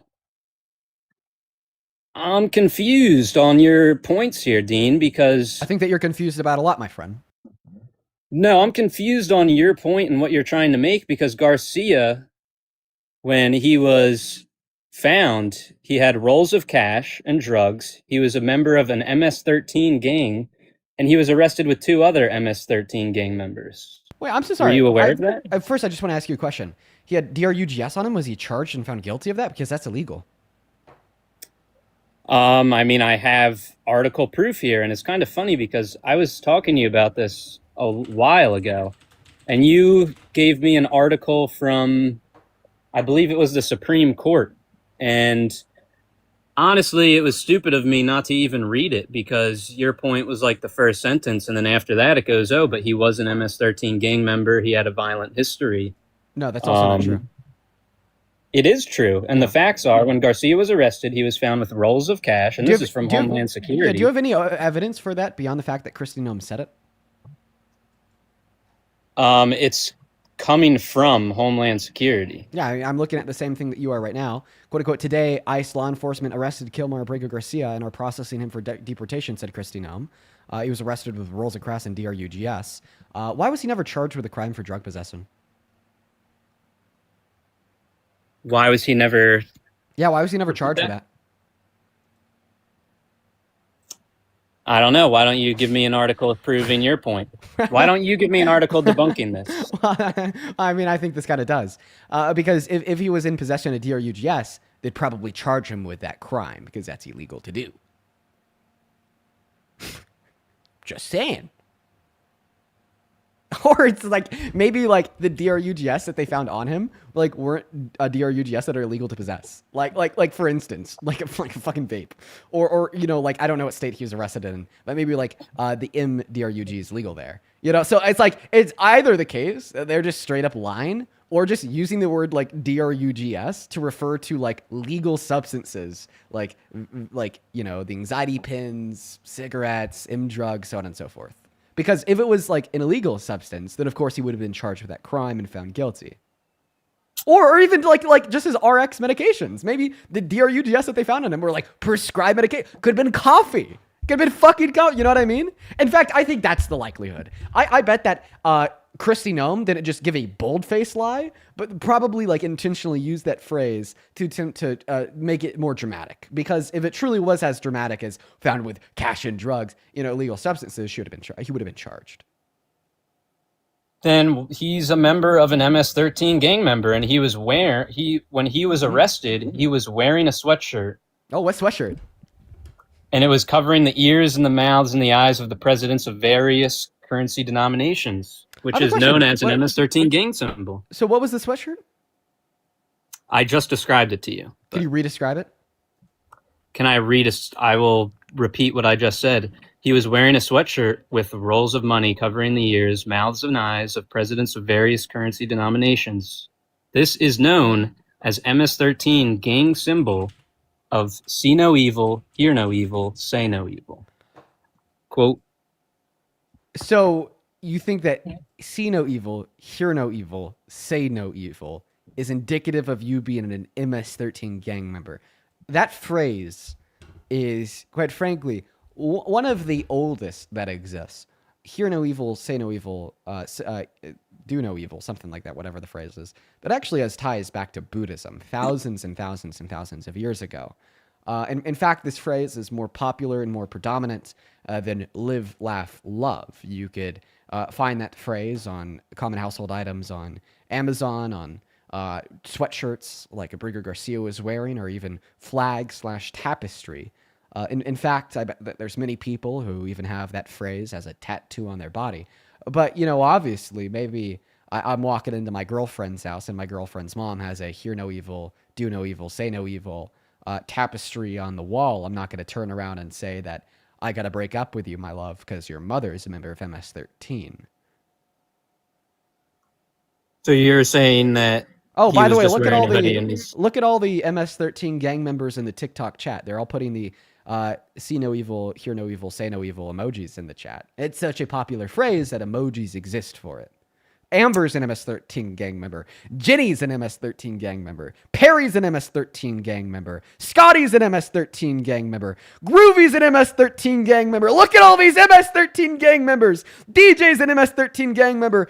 Julius is an MS-13 gang member. Sassy Saint is an MS-13 gang member. Lottie and Shauna are MS-13 gang members. Gracie is an MS-13 gang member. On the real note, listen, this is funny, but y'all are going to have to watch your back. Next thing you know, Christy Nome is going to show up at your house to arrest you, but she's probably going to kill your dog first, because you decided to post the see no evil, hear no evil, say no evil emojis in my chat. So be very careful. That aside, the exact document you gave me, the Supreme Court of the United States, it states that he's an MS-13 gang member. Nope, that's not even true. How much do you want to bet? I have it in front of my face, Dean. Oh, yeah, so do I. How much money do you want to bet? Go ahead, take it away. Go read the article and how much read money? the part that you left Listen, out how much money do you want to bet? How much money do I want to bet? Yeah, that the SCOTUS judges say he's a member of MS-13. It's in this article. Okay, so then this should be a bet that you should be able to win really easily. So make the bet. Make the bet. Yeah, because obviously it looks like it's going to be one that you should be able to win really easily. I mean, if it literally says it in the article that you're reading right now in front of your eyes. Like from your perspective, I should look really silly right now. Like, oh my God, like I'm willing to bet you money over something that is in front of your eyes. Like, dude, this is easy money for you if you're right. Just take it. $100? I will read it to you. The United States alleges that wait, no, don't do it yet. Don't do it yet. $100? Want to bet $100? Come on.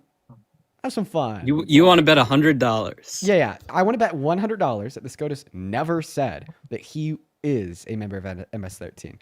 Let's do it. $100. He said that he wasn't, but that's not what the United States said. $100.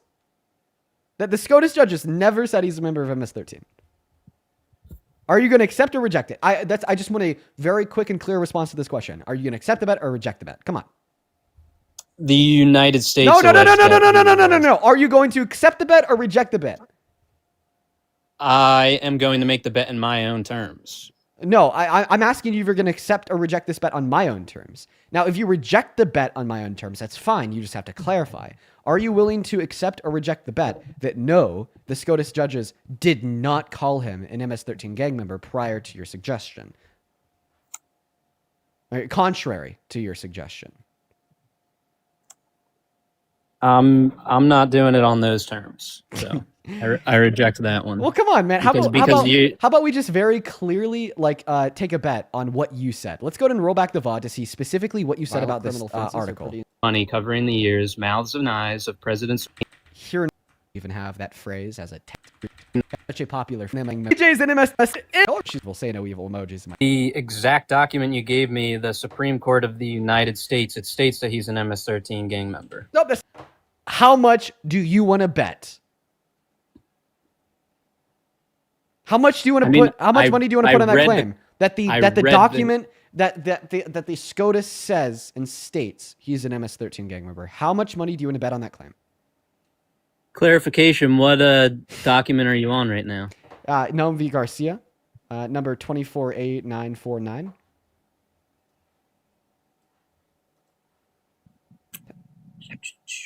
And the starting paragraph says on March 15th, 2025? Yep. Okay. How much? $100? Well, what is your new term? Well, we're just betting this statement. The statement that says the United States alleges that Garcia has been found to be a member of... That aside, the exact document you gave me, the Supreme Court of the United States, it states that he's an MS-13 gang member. Nope, that's not. The Supreme Court of the United States states that Abrigo Garcia is an MS-13 gang member. That is the claim that I want to bet you $100 you're wrong. This is your last chance. I don't know why you're prolonging this experience. Either accept it or reject it. You have 5 seconds.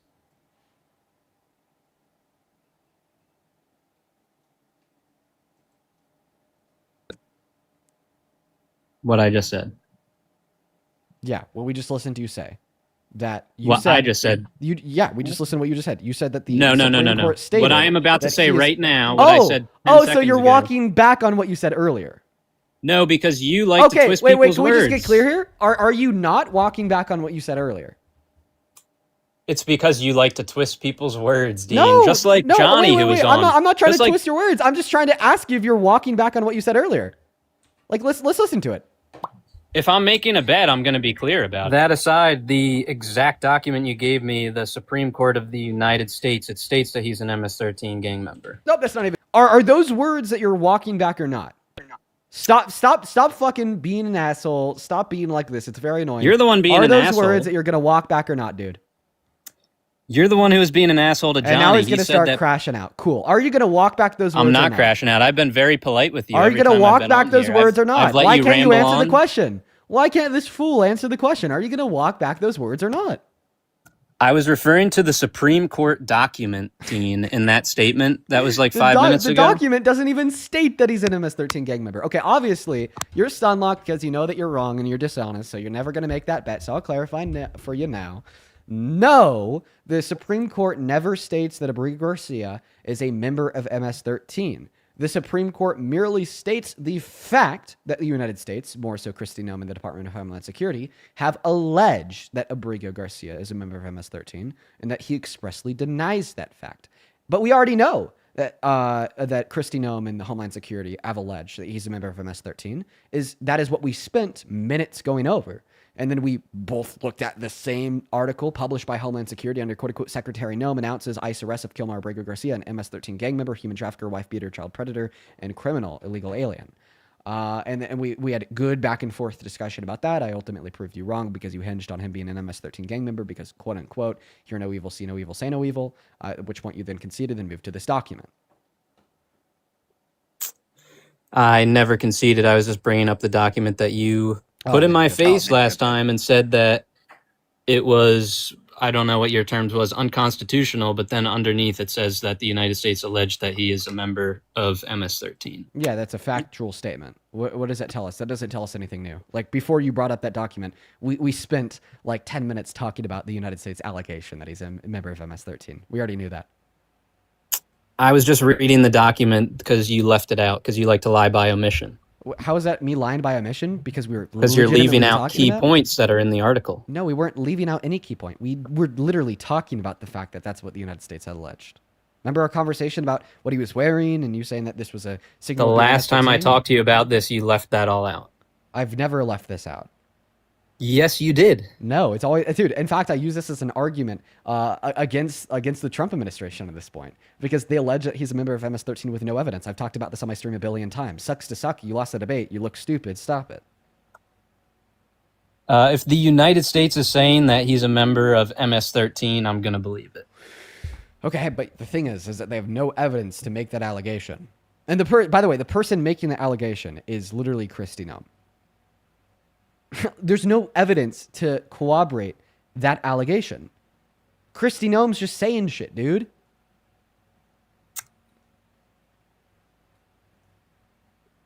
I go by what this article says. Okay, me too. It gives a full description of what was going on when he was arrested, and like I don't know where you're coming up with that it's so then in that article, what's the evidence that he's a part of MS-13? It says, it literally tells you when he was arrested, he was found with this, He was a member of MS-13, and he was with 2 other members when he was arrested. But what's the and there's evidence documentation. that he's a member of MS-13? You can read here, ready? On 3/28/2019, approximately, blah, blah, blah. There's a whole description here. Why don't you go and read the screenshots that are in the article? Just read it to me. What's the evidence that he was a member of MS-13? Come on, man. Justify your point, dude. Home Depot, blah, blah. While you're looking for that evidence, I'm going to thank a couple people. Soul! Thank you so much for the $50 over on Venmo, man. Fucking love you, Soul. Thank you. Thank you so much. That is SOL. Soul with a $50 says all the love to you, man. Thank you for inspiring me, bro. Soul, you know that I love you, dude. You've been showing up into these streams for months now. All the love in the world to you. Thank you so much for your incredibly kind generosity. It is so undeserved by myself. Thank you for the $50, dude. That is a shit ton of money. Holy crap. Let's get 500 SOL Soul W's. As well as Jessa, thank you for the $30 who says, hey, Dean, longtime listener, first time donor. I'm a Disney cast member, and we've been talking about MAGA's upcoming takeover of the park in February on the same day as one of the gay pride parades. Definitely something you should look into. It's hilarious. Okay, I'll definitely look into that, Jessica. Thank you for bringing that to my attention, and thank you so much for the $30, and you work a very cool job. As well as Bonnie, thank you for the $10. I appreciate you so much for the love. I did not see that, Bonnie. Then Baby Blanche, I'm going to call you Blanche. Thank you so much for the $15, who says, things are getting so scary, I'm wondering if leaving the country is the best idea. I'm just so at a loss.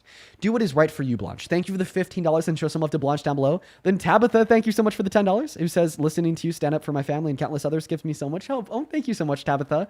And then Haley, thank you so much for the $20. Thank you. Thank you, thank you, thank you. Let's get 200 Haley W's down below in that chat. Thank you so much for the love. I mean, like, holy shit. And then one more here. Miss fucking Samantha, thank you so much for the $50 donation on Venmo. Holy crap. Samantha, that is so kind. Thank you, thank you, thank you. A billion times over. Let's get 500 huge old Samantha W's in those live chats, please. Samantha says, I grew up in a very similar background to you. I'm also currently the only blue dot in my family. Because of you and your streams, I've been able to formulate better arguments for my family, and I've been able to very slowly start to change a couple of their minds. Samantha, that is beautiful. That is why I do what I do. It's not only for the immediate impact of the Trump supporters on the live, but also for the liberals and the people on the left watching at home to then take away good information and change the minds of those that are meaningful to you. And then over on PayPal, Miss Louise, thank you so much for the $51. Louise, oh my God, you're the goat. Thank you so much for your support. Seriously, it means the world. Louise with the $51 says, hey, from London. 3 generations of my family tune in every night, and we are at shock at the denial of your countrymen are in. And yet we recognize so much of the damaging rhetoric that's infiltrating our politics too. Take care of yourself amongst the madness. Well, shout out to you as well as your family members. Show some love to Elise and her family down below in that chat. And then James, thank you for the $25, who says, hey, Dean, I've tried bringing up points you've made to my Trump supporter dad, but he always finds a way to say I'm wrong even after giving up crucial evidence. So I just gave up. Dude, I've had very similar experiences with my own parents, James. Sometimes it just is how it is. They're unwilling to change their minds because of how closed off they are. Thank you for the $25, man, and I wish you luck. Thank you so much. Show some love to them. As well as Chantel, thank you so much for the $10. And then Jessica, thank you so much for the $10. She says, I have cash and drugs on me right now. My $5 in my inhaler. Can that get me deported? Yep, you're a member of MS-13, Jessica. You're cooked. And then one more here over on Super Chat. Leah, thank you so much for the $20. She says, some people are just stupid on purpose. Yeah, Leah, it is willful ignorance and intentional denial of fact. Thank you for the $20, my friend. Let's get 200 Leah W's. Have you found that evidence yet, my friend? I have specific documentation saying the subjects, this includes Garcia and the 2 other gang members. It says the subjects were freely admitted being citizens and national of El Salvador by birth, and that they were present in the United States illegally. The subjects were not in possession of any immigration documents that would allow them to be in or remain in the United States illegally. So if undocumented immigrant, then MS-13 gang members, basically what you're saying. No, but I'm so just then you proving didn't my give point. Me evidence that he's a member of MS-13, contrary to the question that I asked you. I also have Garcia is a violent criminal, illegal alien, and MS-13 gang member. He Once again, should you're just rereading what Kristi Noem said. So you're saying the evidence that Kristi Noem was accurate when she accused him of being an MS-13 gang member is that she accused him of being an MS-13 gang member. Do you see here how I'm just like objectively right in this argument? Like, dude, you truly do not need to do this to yourself. You are intentionally limiting your own intellectual capabilities by just blatantly believing in things that are like contrary to reality. You now are at a very important and pivotal inflection point in your personal growth and development. because I know that you see where I'm coming from. I know that you know you're wrong, and I know that you know I'm right. I'm being very clear here. There's no evidence to suggest that Abrego Garcia was a member of MS-13, and you're proving it on the spot. I'm giving you time with your computer to look up and find absolutely any reason why or any evidence of the claim that he's a member of MS-13, and you've just continued to fail and fail again. So, at what point are you going to give up and just say, Dean, you're right and I'm wrong? I mean, I'm going to believe the United States government over what you have to say. I mean, there's so you're also going to believe reports. Kristi Noem with no evidence. Say that with your chest. I'm going to believe Kristi Noem even with no evidence. Say it with your fucking chest. I'm going to believe the Department of Homeland Security when they say Kristi that Noem. they found him with... Kristi Noem? I'm reading off... Not all these quotes are from Kristi Noem. Yes, that is Kristi Noem. Garcia's wife petitioned for an order to protect against him. She claimed that he punched her, scratched her, and ripped off her shirt and bruised her. There's like... Okay, he's a violent man. We'll talk about the civil protective order next. I'll happily have a long conversation with you about that. And for this point, we're just going to assume that it's true and he beat his wife. Beating your wife doesn't mean that you're a member of MS-13. And I'm asking you for evidence that he's a member of MS-13. I am reading it from Homeland Security. You are not reading any evidence that he's a member of MS-13 from Homeland Security. That is that false claim. Why are you just like, do you think we're stupid? When he was arrested, he was found with this, and he was with 2 other members. Found with what? He was found with 2 other MS-13 gang members. Okay, so we know they're MS-13 gang members. So because he was found with it, okay. So then what's the evidence that they were MS-13 gang members? Just out of curiosity.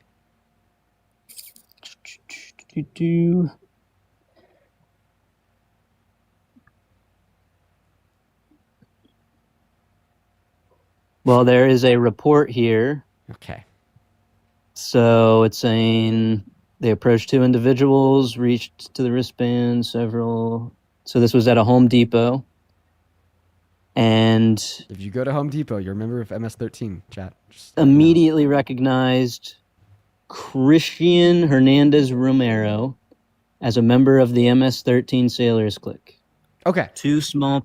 Check this out. I mean, you're just going back to the same thing. Making a claim.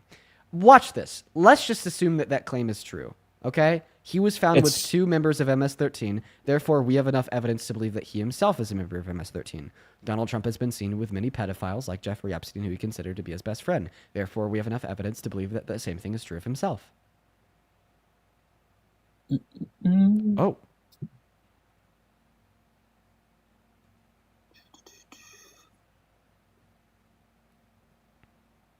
I'm just finishing up reading the document. Give me a second.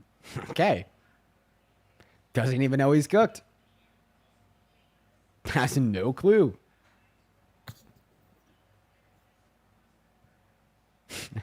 It's hard to debate a smart person. It's impossible to debate an idiot. But maybe that judgment is well, here is there's still a chance he could change his mind.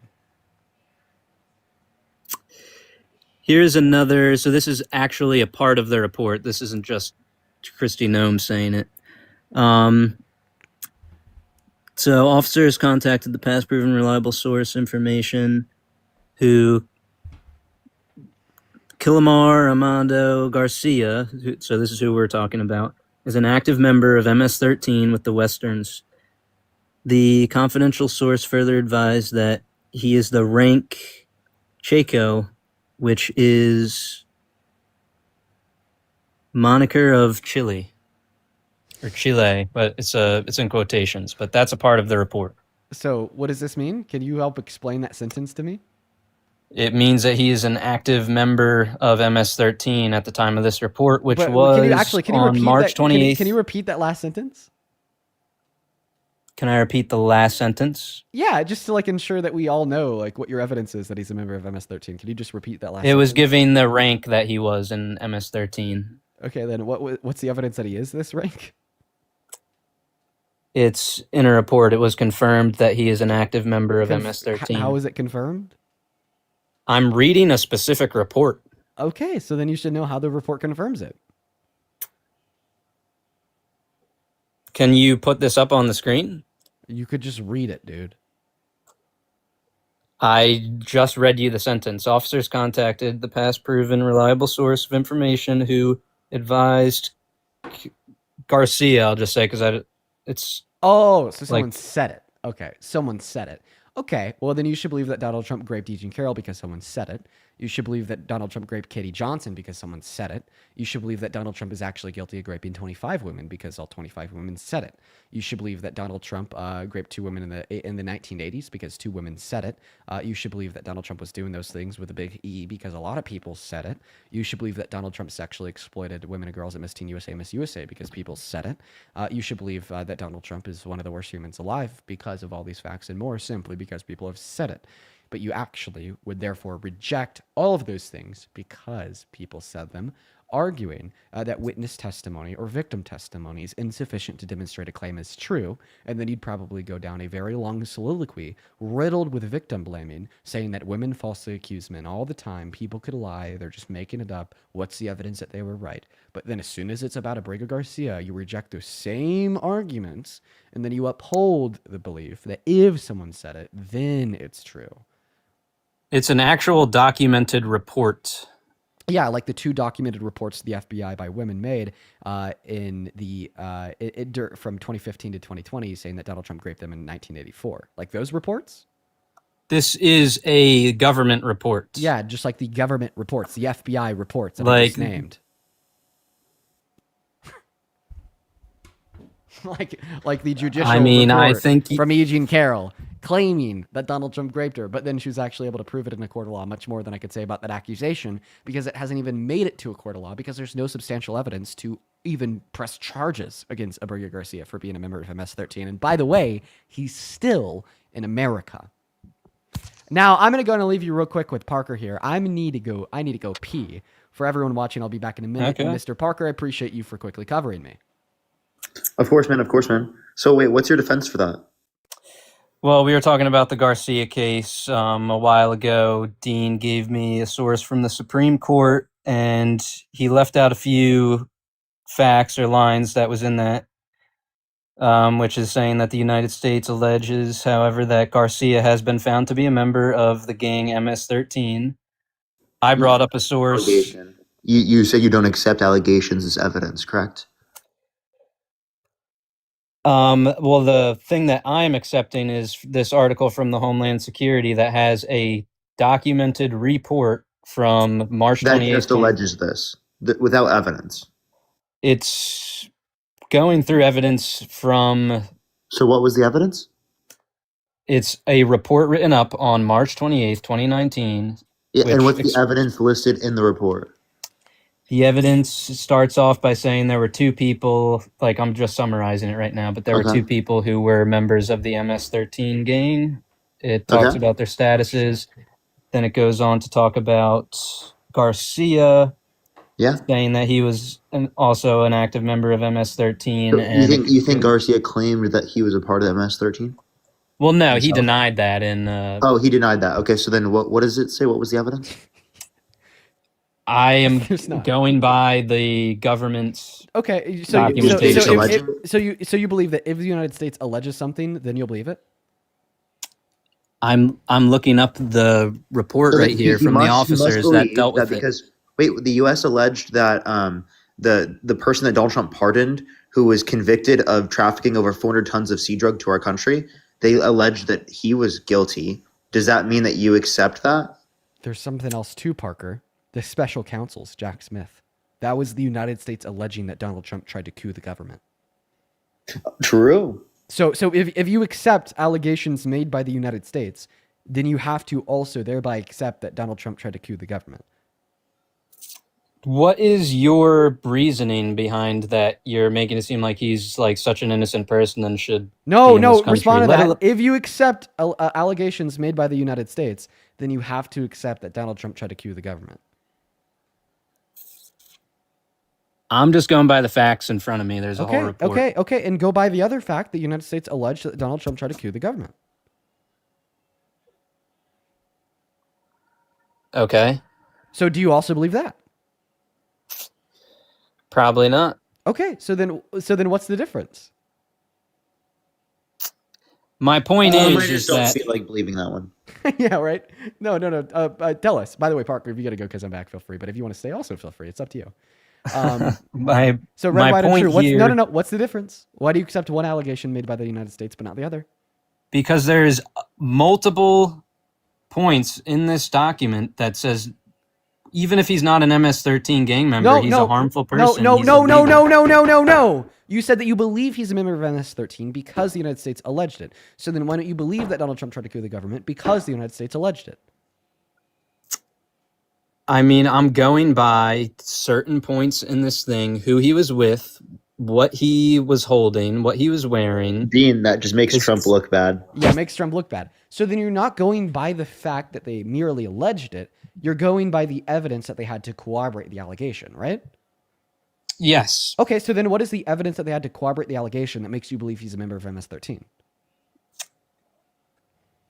I'll just repeat myself again. Okay, I'm gonna when write he it was all down. arrested, he was... You're going to write it all down as I go? Yeah, give the evidence.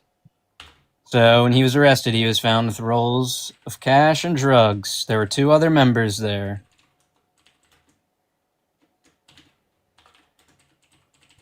The sweatshirt he was wearing.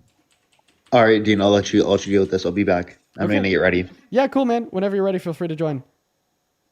Okay, anything else? He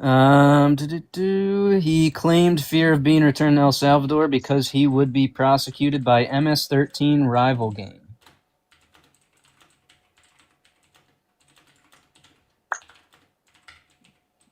Anything else? The harm with his wife. Anything else?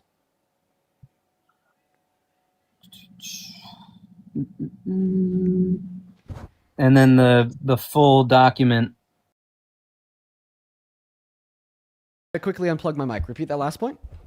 All good. The document stating that when they found him, it was confirmed he was an active member. But that's not evidence. That's not evidence. That's a claim. It's written down in the report that happened when they found him. So I'm just using that. Okay, so it was just a claim. What you could leave that one out if you want, but go by those different points. I think so then your correlation. evidence that he's a member of MS-13. First point was found with cash and drugs. Second point, 2 MS-13 gang members were with him. Third point, the sweatshirt that he was wearing. Fourth point, fear of being deported to back to El Salvador because of MS-13 prosecution. And then fifth point, beat his wife. Right? Those are your 5 points, correct? Yeah. Okay, then here are my 5 reasons why your 5 points are either incorrect or insufficient to prove that he's a member of MS-13. Your first point was saying that he was found with cash and drugs. First and foremost, it's likely that the drugs that he was found with, if he was found with any, were probably legal. Why? Because he hasn't been prosecuted for the illegal possession of drugs. That could mean anything. It could be an inhaler. It could be. What about the rolls of cash? One moment. It could be anything. Well, I will interrupt you because you like to do that to me. So I just want to. And that's fine. I'll just mute you.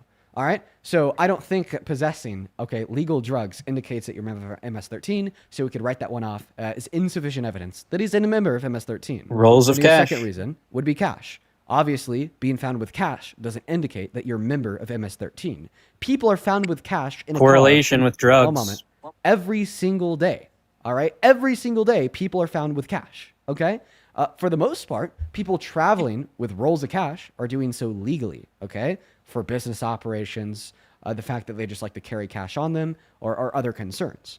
And then even inside of the circumstances where people are carrying cash illegally in reference to DRUG dealing, A, that doesn't necessitate that they're a member of MS-13, and B, we know that's not what Abrego Garcia did because they had insufficient evidence to charge him with the crime of doing so. He has not been found guilty of selling DRUGS. He has not been found guilty or even charged with carrying / being in possession of illegal substances. So at this point, that first argument found with cash and drugs is done, cooked, and over with.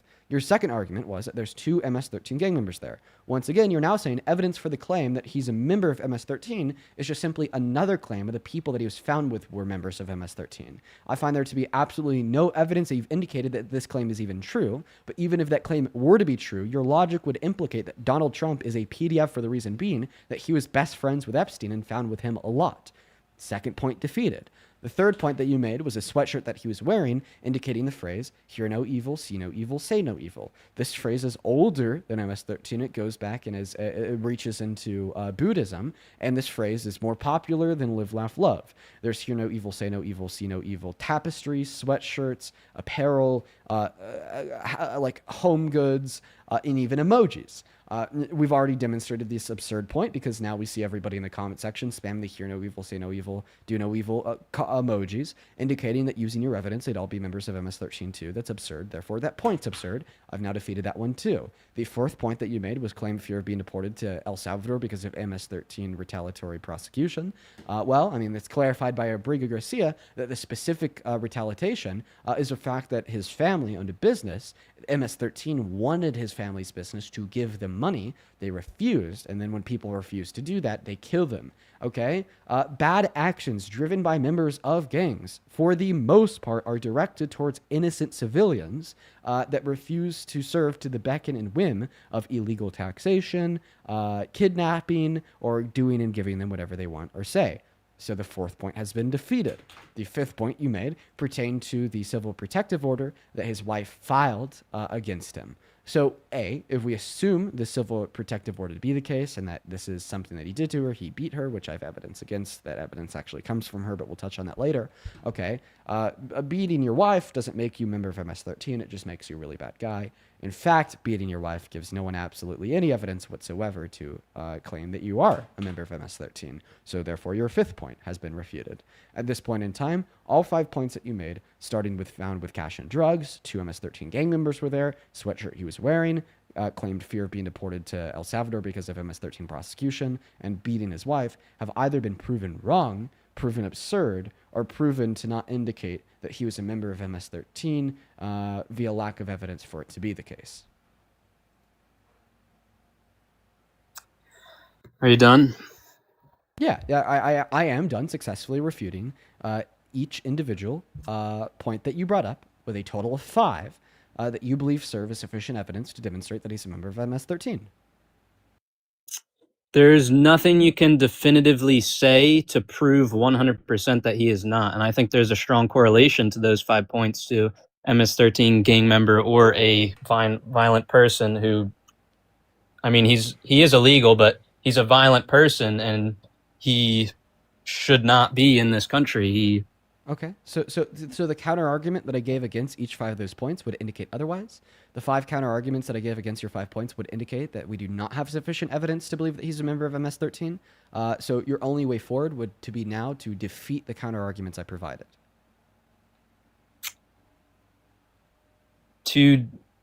I'm just going by correlation here with those points. Yeah, and my 5 counter arguments demonstrated that the 5 points in which you brought up either do not prove any affiliation / correlation MS-13 or are false.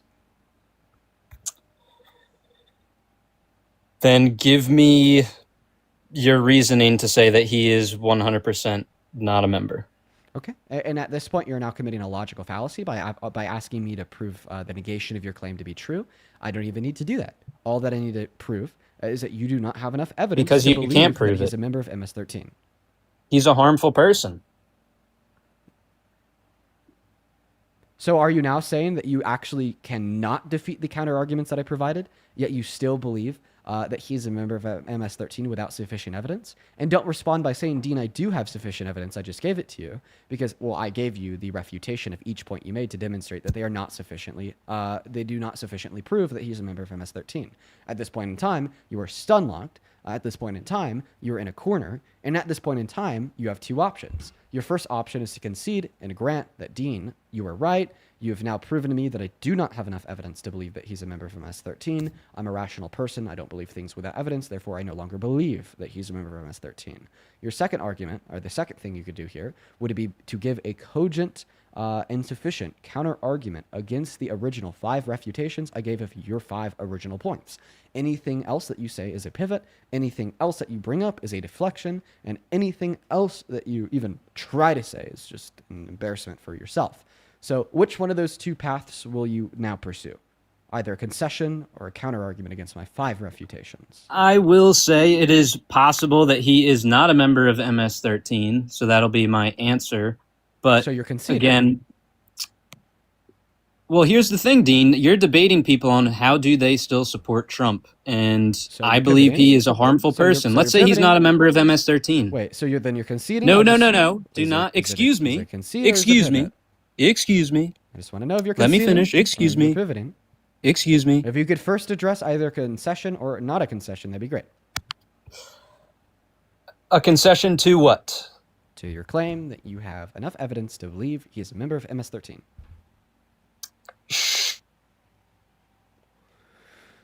Did he just help him I plug? will.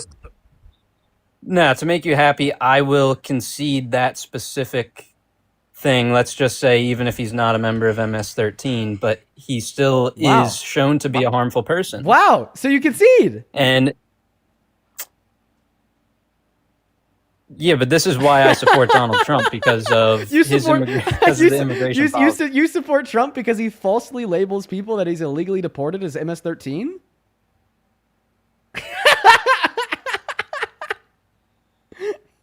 Unreal. He's fucking losing it.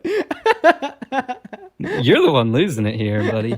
Losing it with giddiness, with happiness, because I'm making you look terrible. I mean, I hope that you're really internalizing like these things. I don't know if you quite are, but you know, it's still enjoyable and satisfactory nonetheless.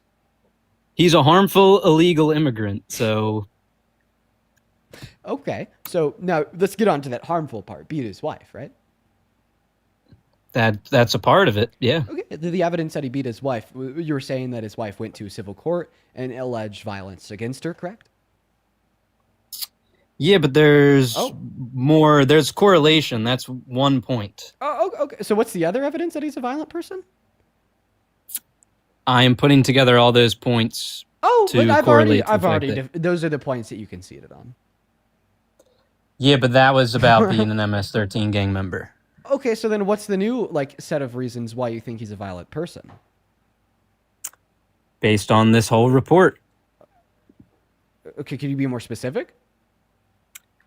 the points I gave you before. So because he was found with money, he's a violent person? Because he was wearing a sweatshirt that said, hear no evil, see no evil, say no evil, he's a violent person? Because he claimed Money fear and of being drugs. deported to El Salvador, okay, over gang Money and retribution, drugs. over his family's business, not paying them an illegal tax. He's a violent person. Because he was carrying legal drugs with him. He's a violent person?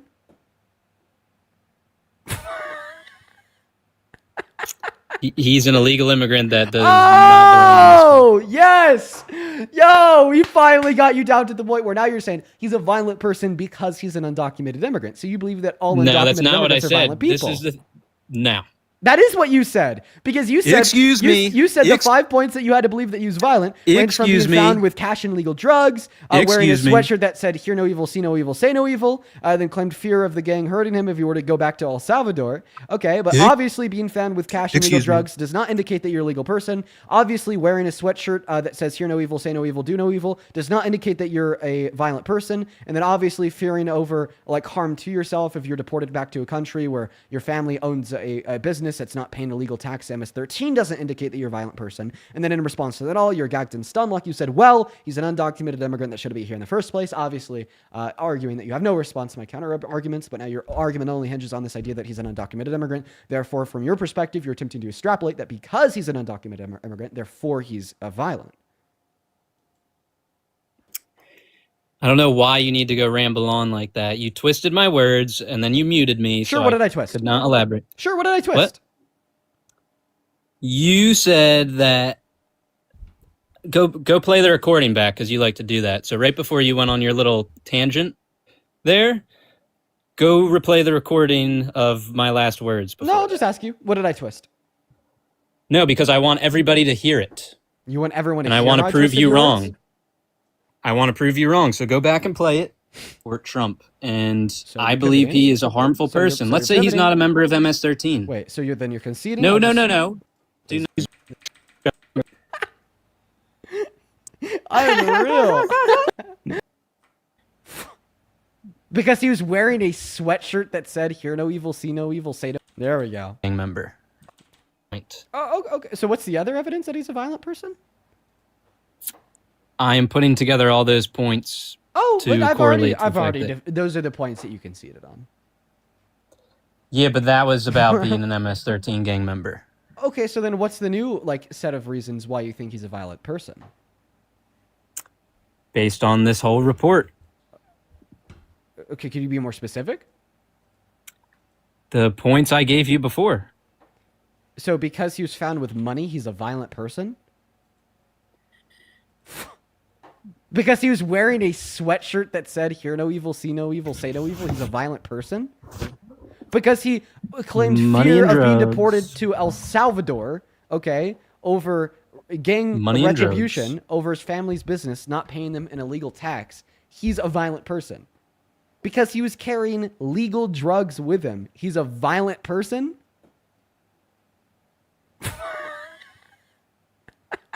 He's an illegal immigrant that does not belong. Oh, yes! Yo, we finally got you down to the point where now you're saying he's a violent person because he's an undocumented immigrant. So you believe that all undocumented immigrants are violent people. So where did I say that because he was an illegal immigrant that he was a violent person? Where did I say that there? Yeah, of course. You gave reasons. I said he was an illegal immigrant. You gave reasons why you believe that he was violent, and then I defeated them all. And then the next words that left your mouth were, well, he's an undocumented immigrant. No, you said that's what I said. You're making an assumption.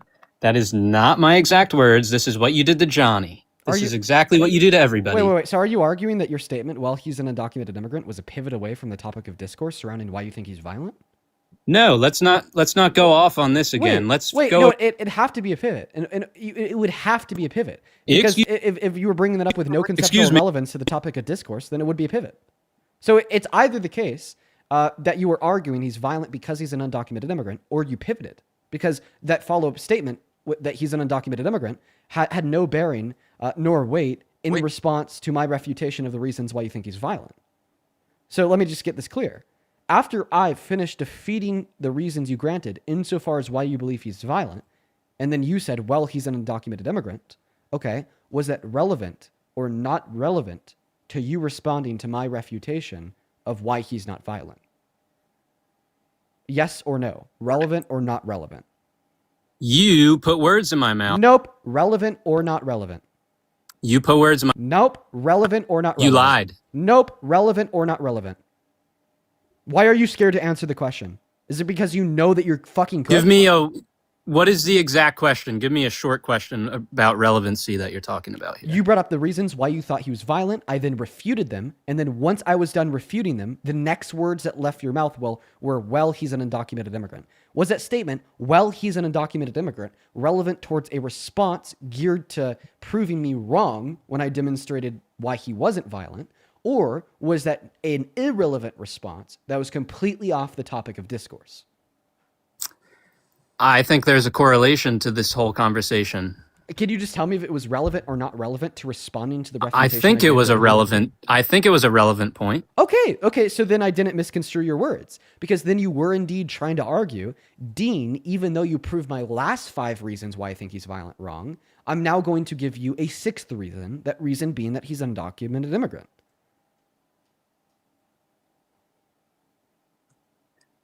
Stop twisting people's words, dude. Then how about you just explain the relevance in your own words? What was the relevance of that statement, he's an undocumented immigrant, in a response to my counter-argument against your claim that he's violent? What was the relevance? Was my response to why I support Trump. No, okay, so then it was a pivot, because it wasn't in response to why you think Abrigo Garcia is violent. It's not a pivot. The question's right in front of my face on the screen. That's what this debate's about, Dean. The debate was about why you thought that Abrigo Garcia was violent. The main point of this debate is, how do you still support... Listen, were you staying on topic with why you think Abrigo Garcia was violent, or were you moving off the topic to something else? I was making my point on why... That's not an answer to the question. Were you staying on topic with why you believe Abrigo Garcia is violent, or were you not staying on topic with why you believe that Abrigo Garcia is violent? That was an extra point I brought up. But you're not answering my question. Were you staying on topic with why you thought that Abrigo Garcia was violent, or were you not staying on topic with why you thought that Abrigo Garcia was violent? It is on topic because it's the whole conversation. Okay. There's different points to the conversation. Okay, so then what is I'll ask you again, what was the relevance of the statement? Abreu Garcia is an undocumented Dude, stop immigrant trying to the twist words, man. Okay. No, I'm just asking you a question. I'm asking you to put it in your own words. What is the relevance of the statement, Abreu Garcia is an undocumented immigrant, to the topic, Abreu Garcia is violent? You're getting so terribly beat. Putting those two together, I'm not saying that those two are relevant to each other, but so then the answer to the last no, they're relevant to the whole. Oh, so they weren't relevant to one another. So then you pivoted. Okay, so because you pivoted, I will now go back to that last statement, and I will ask you to give a relevant response. What is a relevant response to the 5 counter arguments I gave you to prove your claim Abreu Garcia is violent? Wrong. Give me a relevant response this time. The United States government. Oh, so we're just back to saying that the United States government alleged it. So if you believe allegations made by the United States government, then you believe that Donald Trump tried to coup our government because that was an allegation made by Jack Smith's special counsel representing the United States government. We're just going to keep going in circles here, man. Well, you know that that's the logical outcome of your position, and you were refusing to hold to it because you don't think with logic, you think with emotion. Agree to disagree. And I've exposed it to you. Agree to disagree. What does that dolphin mean? Nope, I'm not willing to agree to disagree. I want you to tell me specifically why it is the case that I'm wrong, okay? After failing to give any corroborating evidence for the allegations made by the United States, you are now just simply retreating back to the claim, well, it's what the United States said, therefore I believe it to be true. Why does that logic not apply to the United States saying that Donald Trump tried to coup our government? Why not?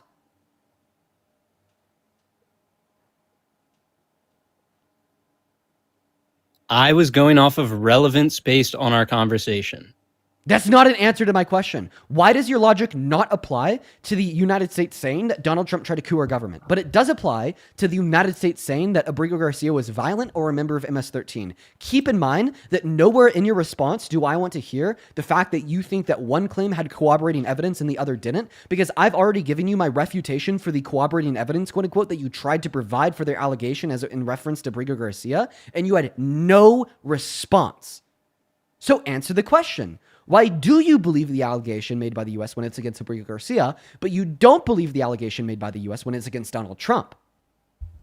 I am using my logic and my correlation here, the whole conversation that we just had, based on what is true. You're not answering the question. You're just saying words. That's what you do all the time. You're just blah, blah, blah, 5 minutes straight. Like, that's certainly not what I do. But now that you've admitted to not answering the question, try again. Answer the question. So everybody just forgets the points that you were just proved wrong on. You just go on a tangent for 5 minutes, blah, blah, blah. Now you're attempting to complain about me to deflect away from the fact that you can't answer the question. Stop being a lousy coward. Answer the question. Why are you willing to believe the United States allegations when they're against Abreu Garcia, but you're not willing to believe the United States allegations when they're against Donald Trump? Lousy coward, the one that's sitting in a chair all day behind the mic. Yeah, absolutely. Advocating for the greater good, trying to inform people to make them more educated, and, by the way, working a fucking job. This is my job. All right, good for you. So now answer the question. All right, well, I need you to repeat the question because don't worry. I'll repeat it for a 15th time. You rambled on. So why would you believe the allegation made by the United States when it's against Abreu Garcia, but you will not believe an allegation made by the United States when it's against Donald Trump? And by the way, don't say, well, one claim has corroborating evidence and the other doesn't, due to the fact that I've already disputed the evidence that you tried to provide and you had no response. Give me your evidence for that claim. What claim? The claim about Trump. The evidence, okay, for sure. Yeah. Pull up my evidence and prove it. The evidence for the fact, okay, that the United States alleged Donald Trump of coupping our government would be Jack Smith's special counsel. So what you need to do is you need to go on Google and you need to type in Jack Smith special counsel claims against Trump, and then you could read pages upon pages upon pages about how Jack Smith's special counsel representing the United States alleged that Donald Trump tried to coup our government in 2020.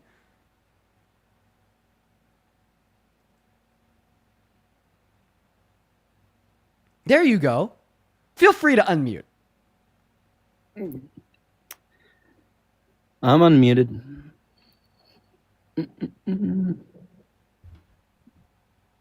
So give me your counter arguments or your arguments to this. Give you an argument for why the allegation was true? Just like give me your points based off of your article or this article I have. Oh, so the evidence that Jack Smith's allegation is true is irrelevant to the question that I asked you, nor the argument that I'm trying to purport. Because keep in mind, you argued that you believe the allegations made against Abrego Garcia, not because corroborating evidence exists to justify them as true, but rather because you're willing to take our government for their word. So, in fact, the surrounding evidence that Jack Smith's allegations were true are irrelevant to the question I am asking. So, once again, I'll ask it one last time. Why are you willing to believe the United States when they allege something to be true of Abrego Garcia without sufficient corroborating evidence? Even though you are not willing to believe the United States when they make an allegation against Donald Trump, regardless if they have corroborating evidence or not. It depends on who's reporting it. Oh, it depends on who's reporting it. Why? Because there's obviously difference in opinions on certain. But in both scenarios, it is the United States, right? Yeah, it is the United States. Oh, but you said you believed it because it was the United States. I mean, I was just going by the report from our government. Exactly. So why don't you go by the report from our government about Donald Trump cooing the government? Because now I'm breaking it down into the nitty-gritty here. Oh, what's the nitty-gritty? Tell us. There are different political beliefs involved. Oh, so you're saying that when the government is run by Republicans, you'll basically believe them, but when the government's not run by Republicans, you won't basically believe them. Isn't that just political bias? Yeah, because the Democrats like to lie. Got it. So then just affirm that it's true. When the government's run by Republicans, you'll basically believe them, but when the government's not run by Republicans, you won't basically believe them. It depends on who it is, not all the time. Oh, okay. So then why are you willing? So then who was it in reference to the claims made against Abrego Garcia? Because earlier I posited that it was Kristi Noem and you denied it. You said it was Homeland Security as a whole. So who is it? Who's making the allegation? For the Garcia? Yeah. Some of it is Noem, some of it is Homeland Security, some of it is officers in an official documentation report. Wait, what officers? Because if it depends on who it is and you don't know who the officers are, then it doesn't depend on who it is. So what officers? The officers' names are blurred out, so like they. Oh, so then it doesn't depend on who it is because you don't know who they are. So how could it depend on who it is if you don't know who they are? I mean, I believe that the officers for our country, like the law enforcement officials. So if it's any government official, then it does. So law enforcement individuals. Well, this is law enforcement I'm talking about. Like, there's 3 specific detectives here. Okay, so if it's somebody that prosecutes crime in the name of the United States of America, you'll believe them. I'm going by a report. So answer my question. If it is somebody that prosecutes crime in the name of the U.S., then you'll believe them. Most times, yes. Oh, wait, most times? Then how do you know that these detectives, are not a group of the individuals that would fall into the sometimes scenarios that you won't believe? I don't know. Based on the report, it seems pretty. It's because they're reporting information in which is advantageous for your narrative. I'm exposing you as a brainless, bias-driven cult member. You cannot argue that it depends on who it is and then argue that you believe these detectives even though you don't know who they are. You are cooked. Honestly, this is the hardest I think I've gone on a guest in a while. Getting down and truly dissecting nearly every word that is leaving your mouth to just demonstrate its absurd and false nature, right? Because you like to twist. I think at this point, a concession is necessary, and a reevaluation of your life choices would be too.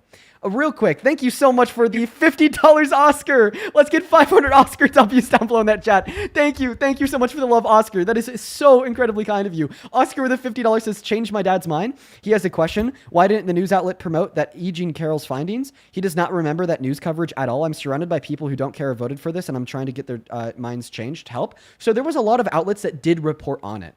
He just probably wasn't paying attention to the media, or the media that he was paying attention to weren't reporting it because he was only tuned in to right-leaning sources. Thank you for the $50, Oscar. Real quick, guys. Can you thank Oscar for the 50? You're asking me if I can thank him? Yeah, could you say thank you, Oscar? Oscar who? Which Oscar? Oscar? That's just his name. Oscar. For sending me $50. Could you say thank you, Oscar? Oscar Robinson? It doesn't have a last name, just Oscar. Could you say thank you, Oscar? Why would I say thank you, Oscar? Because he donated me $50. If Oscar donates me $50, then you're not going to thank him. Okay, whatever. Hey, Paul, thank you so much for the $50 as well. Thank you so much for the love, Paul. Let's also get 500 Paul W's down below in that comment section. Who says, Corporal Ivan Menendez was the cop who filled out the report accusing Kilmar of being in the gang and who had the quote-unquote informant. Look him up. He was caught weeks later for corruption, and prosecutors didn't use him because he was untrustworthy. Damn, Paul! Holy shit! The truth nuke of the century completely disintegrating. Okay, this guest's claim. Thank you so much for the $50. You were awesome, awesome, awesome. Let's get 500 Paul W's for the absolute truth nuke and the $50, as well as Red Cap. Thank you for the $20 who says, please tell this guy that we all think he's dumb and that I blame him and others like him for the loss of our country, and I hope irony and karma affects him as well. Thank you for the $20 and the truth nuke. Thank you so much. Show some love down below in that chat, as well as Matt. Thank you for the $10 who says, Dean's good. I appreciate you so much, Matt. Oops. Thank you so much for the $20 who says, I babysat in high school for cash and had large amounts of cash on me from time to time. Yeah, goat. Thanks for the love, guys. Apparently. Thanks for the love. Please don't interrupt me. That's very, unkind of you. Thank you for the $20. You've uninterrupted me Show plenty. some love to Oops down below in that comment section. Well, see, the thing is that I'm punching down, you're punching up. I'm kind of a little bit above you here intellectually, and intellectually speaking, I think I've kind of gotten the right to interrupt you a handful of times based upon your baseless assumption of men as gang members, to villainize them, to then dehumanize them, to then attempt to get people to not care about the fact that they were legally deported to a place in El Salvador where they're then tortured. I definitely have gained the right to interrupt you. Then Desk Grenade, thank you so much for the $20 over on YouTube Super Chat as well. Show some love to Desk down below in that chat for the $20 who says, when you back a MAGA supporter into a corner with logic, typically this happens. Either you're wrong or it's a conspiracy. This is a self-sealing bubble. They've never believed in evidence, just saying enough is enough. It is frustrating. It is so frustrating, dude. And then one more here. Oh my God. Luna! Thank you so much for the 60 euros over on Super Chat. Luna, thank you for the donut. Shit. Thank you for the donut. Shut up. Luna with these 60 euros says, not gonna lie, believe the odds to meet a real-life unicorn are far higher than the president provoking a war for not receiving the Nobel Peace Prize until today. Even Nostradamus couldn't see such crazy shit coming. Dude, Luna, it is fucking nuts. Thank you so much for the $60. Thank you so much, Thank Luna. you for the heart, guys. Mad Daddy Moonshine with the $50 over on Super Chat who says, first time watcher, you are amazing, subbed and will stay tuned for sure. Moonshine, dude, that is awesome. Thank you so much for sharing that with me. Thank you for the $50 donation. Show some love to all of our donors down below in that chat. Seriously, guys, thank you so much. And seriously, Moonshine, that makes me so happy. I'm happy that you love what we do. Then Megan, thank you for the $1 over on Venmo. Ben with the $3.50 saying, get him. Tracy, thank you for the $5. And then Caitlin, thank you so much for the $40 over on Venmo. Yo, let's get 400 Caitlin W's who says, every Monday is manic on this live. No shortage of ignorant fools in this country. Keep on doing what you're doing. Oh, team. thank you for the kind words. And then thank you so much for the $40, Caitlin. And then Zach, thank you so much for the $20 who says, the way that this dishonest dildo says, quote, excuse me, makes me want to punch myself in the nuts. Well, yeah, I guess it doesn't affect me. I'm very used to the belligerent nonsense. Thank you for the $20, goat. Thank Zach. you for the goat. Thanks for the love. Please don't interrupt me. Rain, thank you for the $10. Show some love to Rain down below in the chat. To do it. Ben, thank you so much as you're doing it. Ben, thank you for the $25 who says, you've just described the dream policy. For you. One moment. Pipe down, little bro. Thank you. Be a good boy. Be quiet. Thank you for the $25 who says, you just described the dream policy of every regime. That thanks people. for the goat. I appreciate you so much for the love. Hey, I'm going to put you on mute. If you could please interrupt me again. Okay, interrupt me again, I swear. Do it. Ben, thank you so much for the $25. Let's get 250 Ben W's down below in that chat. And then Ben actually said another 10 as well. Thank you so much, Ben. And then S, thank you so much for the $10. Interrupt me again. Fucking do it. Who says, can you guess on the That's Necessary Conversation podcast? I'll look into it. I'll look into that, S. Thank you so much. And then M, thank you for the $22. Who says, here's some great thanks from Denmark. Well, shout out to you and shout out to Denmark. Thank you so much for the $22, M. Let's get 200 MWs. And then, yo, Terry! Terry! Oh my God! Thank you so much for the $150 donation on PayPal. Holy shit, Terry! Terry with the 150 says the constant moving of the goalpost hurts my brain. Why can't they just quote unquote say, yes, you're right? Because if they acknowledge that I'm right, then they acknowledge that they're wrong and that they have been living in this echo chamber propped up by a literal conspiracy theory for all of their life. Thank you so much for the incredibly, incredibly kind $150. I do not deserve that. That is so much money. Seriously, Terry. Thank you, thank you, thank you. I want to see at least 2,000 Terry W's in both of the live chats. That is TERI. And then Simon, thank you so much for the $15 on PayPal. Huge shout out to you. And then Becky, thank you for the $20. And Matthew, thank you so much for the $20. Becky says, thank you, Dean. Well, I appreciate you, Becky. And then Matthew says, Taylor Swift's favorite number is 13. She should be deported to CCOT. Yep, she's a member of MS-13. And then Jessica, thank you so much for the 10. We are all caught up. And I told the guest to interrupt me again, and he despises me so much that he did the opposite. Good boy. You know what I'm going to do to you now? I'm going to kick you because we have successfully defeated your argument. Let's go and get that next Trump supporter loaded up into the box right now. Only up inside of that queue if you happen to be an American adult that supports Trump as president, please. We are just looking for some debates, folks. And if you're watching and you're like, hey, I kind of like this Dean guy and you like what I do, you can support me on Venmo and PayPal. You can find them in the link tree in my bio on my TikTok account. You could also support me over on YT through the VMP and the pin message, and the handle's also at the top of your phone. Also, like, add on there, like super chats, TikTok gifts. I only get around 30% of those proceeds. So if you want me to get 100, I got that VMP. Welcome into Sport Trump. Yes, I do. I'm 28 years old. I'm 29 years old. My birthday just passed November 1st of 1996. I've been watching your live since you started YouTube. Cool, man. Here, before we hop into the right, I just want to thank one person real quick because this just came in. Fucking Maine. Thank you so much for the $100 super chat over on YouTube. That is MANE. Seriously, Maine. I know that you're watching because you just sent that through. Thank you so much for your kindness. I want to just, seriously, I appreciate you to the moon and back. It is so and totally undeserved. And that is just so much fucking money. Thank you. Thank you, Maine. While we're hopping into this next debate, show some love to all of our donors, but especially Maine for the $100 super chat, too. That's just fucking crazy. Thank you. God, man. Why do you support Trump? Well, at first I didn't because of the tariff taxes and all that, because that usually does cause wars and all that stuff. But the liberation of Venezuela, their own people are actually celebrating his capture. There's actually evidence behind that. Not only that, but he threatened to cut ties with Israel if they didn't knock their shit off with the bombing and stuff. It even got to the point where there was evidence of them bombing themselves, using U.S. bombs that were donated to make it look like there was a crisis when there wasn't. We have found not only that, but I have been writing some stuff down, watching your live, if I may read off on it, because these are like my questions to you as well. So you said earlier that NATO would back up Greenland if we unjustly invaded, and that would not only, they would not only defend, but they would drop ties with us, which is correct. I can see that. But about the medical situation, I do believe that stay-at-home moms and dads who have dependents are in need of medical services. But however, there are abuses of the system, which those are fake daycares, which put us $8 billion in debt. And that was actually started off with the Kamala Biden administration. What about those immigrations that send our money to other countries, which increase our tax rates? I already mentioned the tariffs, so I could skip that part. They got to the because sometimes it creates war. However, the tariff taxes have increased the job rate, but again, I don't believe in it. Not only people who are capable of having dependents for the war, they deserve fair freedom, but it's not fair that all this immigration has caused my grandma and dad, who have worked their whole lives and paid to the system, where they can't use those stuff, because my dad was promised. Guys, if what you're saying in the comment section is true, take a screenshot and drop it in a private ticket in my Discord, please. Go ahead. Not only that, but my dad, when he retired from being a CO, he was promised that he would pay $5 for Medicare, but all the immigration did is they took it out of his retirement Medicare, and now he pays $300 a month because of the $8 billion they lost in immigration in California and New York.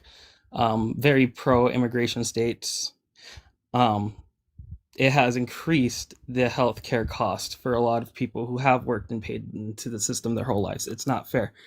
There are people who abuse and have kids just to get paid. I do believe, however, that again, like I said, stay-at-home mom and dads do deserve it because they have dependents. But those who are capable of working do not. Sorry, dude, you're following like 15-year-old girls. You say that you're 28. Fuck no. Moving on to the next guest. Sorry, dude. Let's go to get that next guest loaded up into the box. We got Wade Moore connecting into the live stream.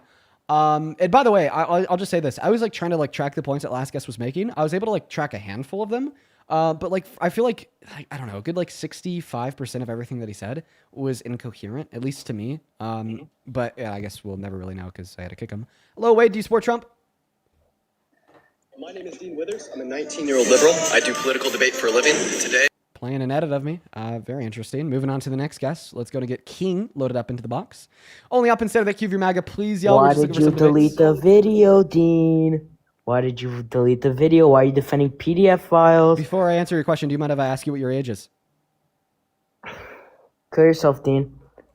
Okay, well, they're definitely minor. But anyways, I deleted the video because I figured out that he's a PDF file, which increased the likelihood that it wasn't the ICE agent / guards inside of the ICE detention center that killed him, but it could have been other inmates. This doesn't dispute the fact that we had witness testimony from the detainee in the same cell say that he saw the ICE agents choke him to death. But just until the investigation is concurred and we know that it's the ICE agents, I did take down that video. And no, I wasn't defending a PDF. The only people that do that are, you know, the people that are actively still supporting Trump as president, even though he's boasted about sexually exploiting naked women and girls, and now is defying Congress and breaking federal law, refusing to release the Epstein files, arguing that there's not a single court in America that could force them to do otherwise. And the video that he's referencing was me reporting on the Geraldo Lunas something getting killed by an ICE agent inside of a detention center on January 3rd. And I made a video just reporting those facts and saying, like, dude, we need to do something. We need to stop this. This is bad. I was obviously very outraged in the video. After learning that he's a PDF, like, I don't really care that he died, you know, like, rest in piss. I mean, he got, you know, something significantly not as bad than what he gave. I mean, I think that child rape is worse than murder, killing someone. So he definitely got what he deserved. But like, I don't think that this excuses like an extrajudicial killing on behalf of ICE, you know, because they're the ones that want to send people to CICA in El Salvador, okay, for like committing a victimless federal misdemeanor that benefits this country. I don't think that that gives them the right to then turn around and break the law. And of course, we know that we have an epidemic of ICE breaking the law, trying to deport people on the basis of them having an accent, murdering Renee Good in broad daylight. And it's definitely something that needs to be addressed, fixed, and reformed. But anyways, that's why I took the video down, and that's why, no, inside of the video, I wasn't defending a PDF. Hi, Lauren. Do you support Trump?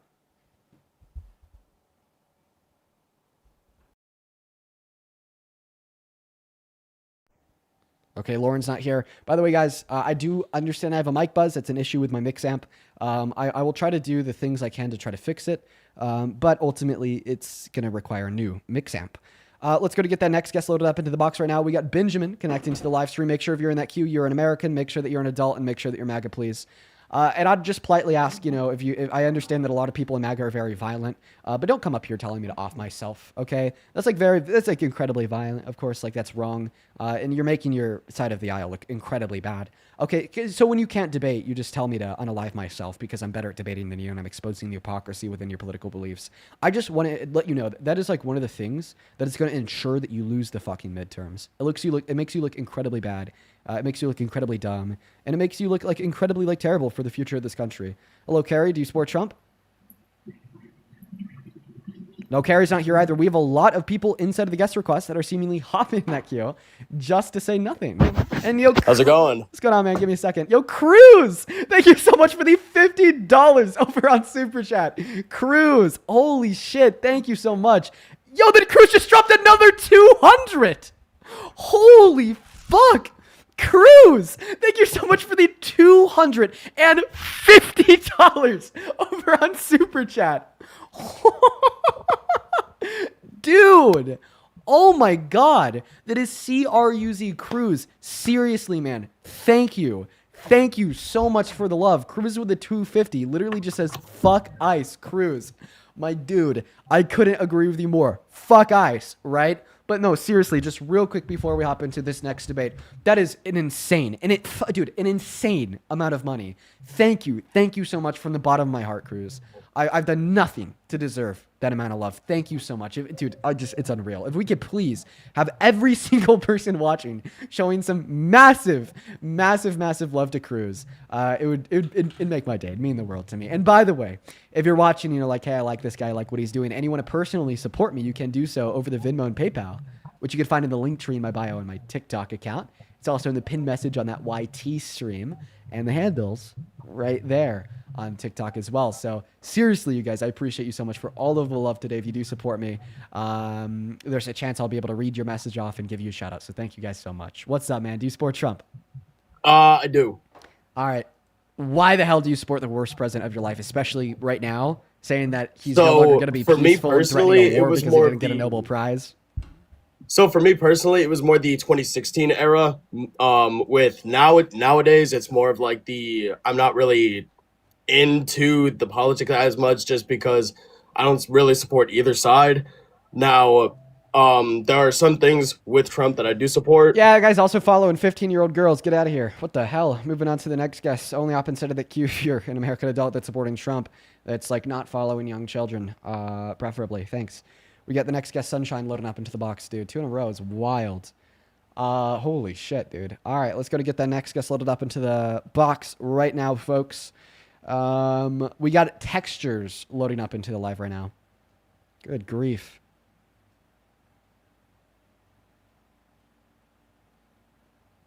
Okay, Textures is not connecting. Let's go ahead and try to get Gabby up here.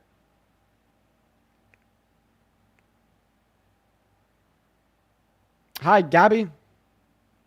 No, Gabby, you left. You were in the queue for so long, Gabby. Why did you leave? I guess someone's really scared. Someone's really fucking scared.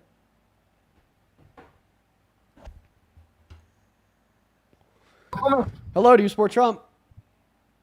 Hello. No, we're from Sweden, and we wanted to say... Beast, dude! Shout out to you guys. Shout out to you guys. Seriously, shout out to y'all. All right. Let's go get that next guest loaded up in here. I know that this next guest will definitely be a Trump supporter. Hello, Rana. Yeah, what's up, man? It's been years, bro. I know, man. What's up with that video, bro? What video, bro?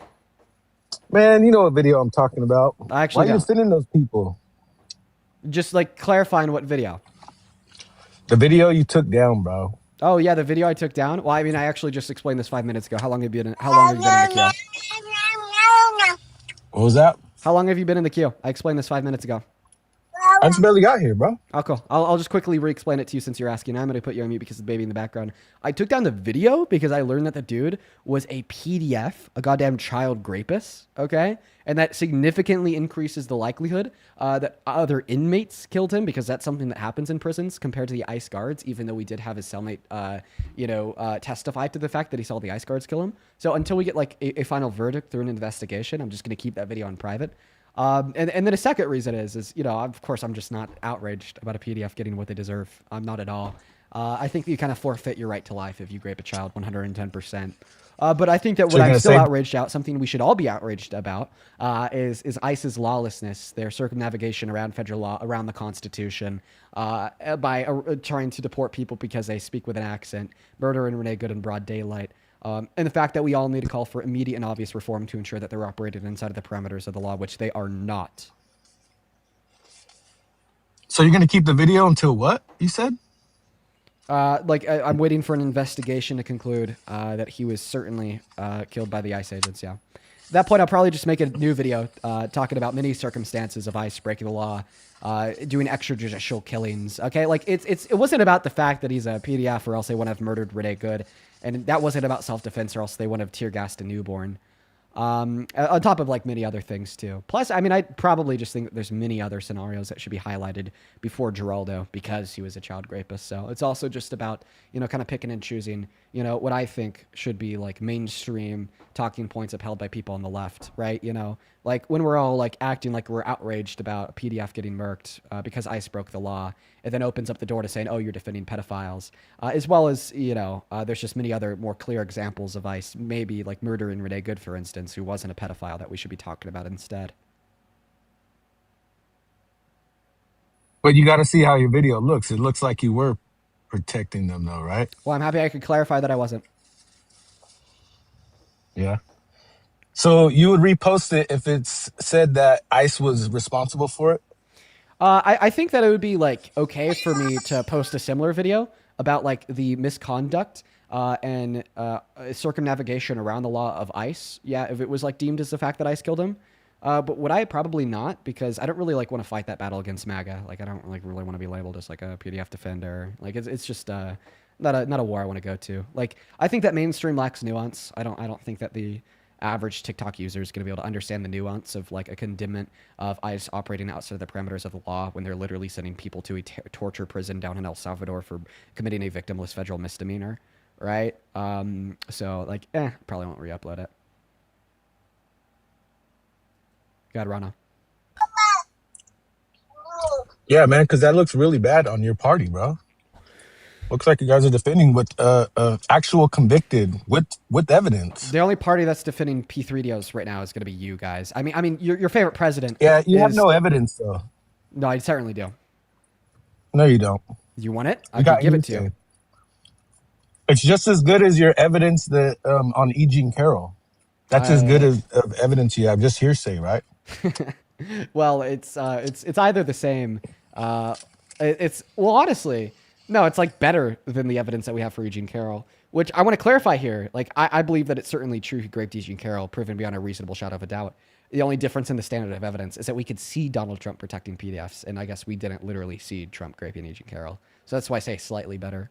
But anyways, the evidence that he's protecting PDFs is the fact that he defied Congress and is actively breaking federal law by not releasing 99% of all the Epstein files. They were redacted, right?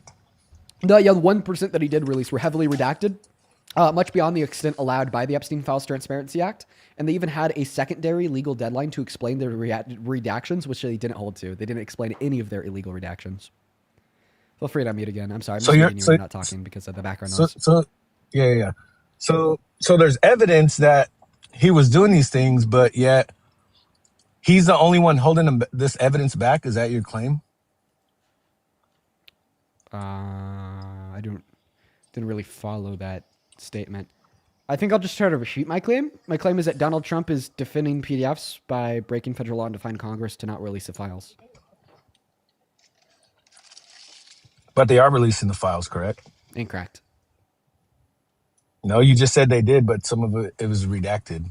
So they're not. So they're not releasing the files. So the files would refer to all of the Epstein files, not like 1% where 90% of the contents are redacted. Do you know why they're redacted? I know none of us do, because the Trump administration also broke the law again by not meeting the legal deadline to explain the redactions. Oh, you need an explanation, right? The law needs an explanation, yeah. Yeah. Well, can I give you a hypothetical? Let's say you were on that island and something bad happened to you, and then you move on with your life, you want to kind of forget about it. Would you be okay with us releasing the fact that, hey, Dean Withers was on this island and all this bad stuff happened to him? Would you feel okay with that? Point number one, no, I would not feel okay with my name if I was a victim being released, which is exactly why the Epstein Files Transparency Act only allows for redactions to conceal the identity of minors or victims, which, funny enough, is one of the redactions they didn't make. Actually, not funny enough, terribly enough. They did accidentally release the name of a victim.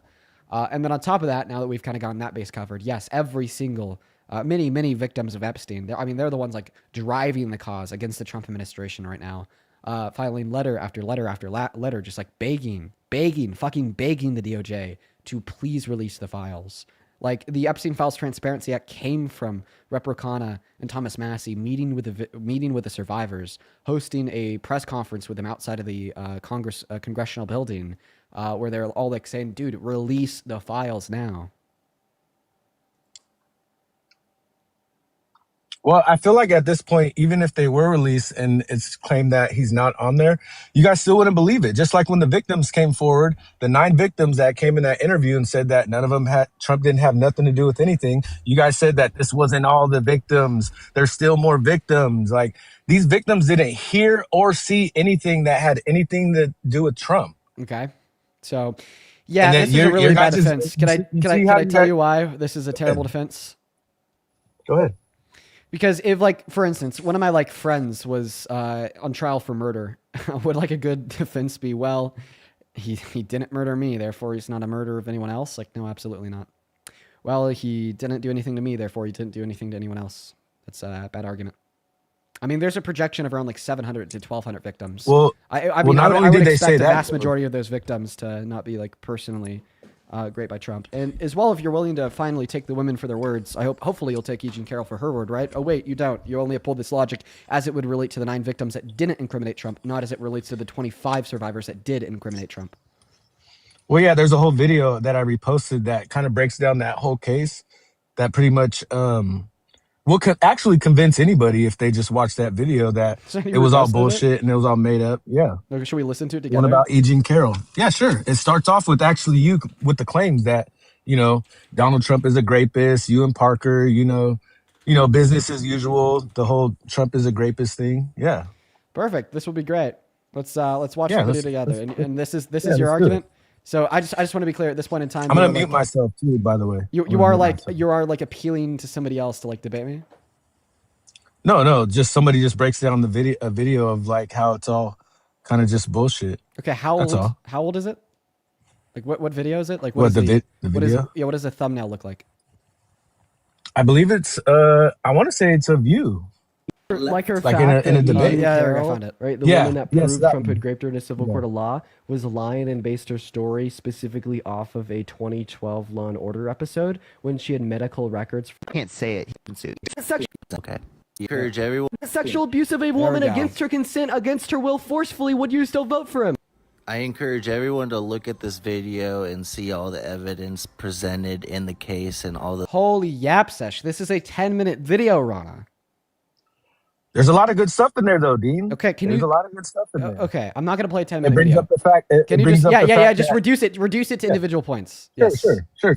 It brings up the whole episode, the Law and Order episode. It brings up the dress. It brings up Reid Hoffman, how he funded this whole thing, and it brings up, of course, the famous how she said most people think rape is sexy, which is fucking out of this world to even say. Do you think that you have a child that you should be taking care of right now instead of debating me?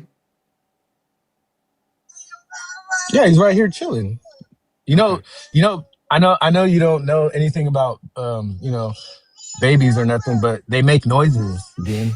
Baby make noise. they make noises, Dean. I definitely do know that babies make noise. They make noises, Dean. I listen to babies making noise for 4 hours a day. Really? Yeah. You have kids? No, I do these debate streams. Oh, okay. Yeah. Yeah, they make noises sometimes, Dean. No, I know. Are you ever gonna have children, by the way? Yeah, I don't know. Let's see here. Do I want to have kids? That's crazy, bro. Do I not want to have kids? I think that I may like forego having children in the future by just becoming a radical member of Antifa. I may even, just what that one guy say a long time ago? They cut that shit off like sushi. I'm gonna cut that shit off like sushi. Oh, so you want to be part of a terrorist group? Nice. Nice. Wait. I love the things that you guys stand what for, terrorist bro. group? Oh yeah, Antifa. Oh, Antifa's a terrorist group. Yeah. Do you know what Antifa stands for? Do you know that they're labeled a terrorist group right now? Did you know that? Do you know what Antifa stands for? Yeah, of course. What does it stand for? Anti-fascist. So if you're anti-fascist, you're a terrorist. The organization specifically here in America, yeah. Who is the leader of this organization? I don't know. You don't. I don't think you guys. I don't think there's a leader. So does there have to be a leader? For it to be an organization, there'd either have to be a leader or a group of leaders. Yes. Why? Because that's what an organization is. It's an organization is a managed collective. It just can't be a group of radical leftists burning down buildings, right? So how do we identify who is and is not Antifa? Like, what makes you a terrorist? You can actually identify them. They're the ones wearing the black masks. Anytime there's a riot. ICE? Oh, ICE? So ICE are terrorists? No, actually, but they wear black masks. ICE has something that identifies them. No, though. but ICE wears black masks, so ICE are terrorists. Do they wear uniforms that say ICE? Sometimes, not others. In many scenarios, they're plainclothes.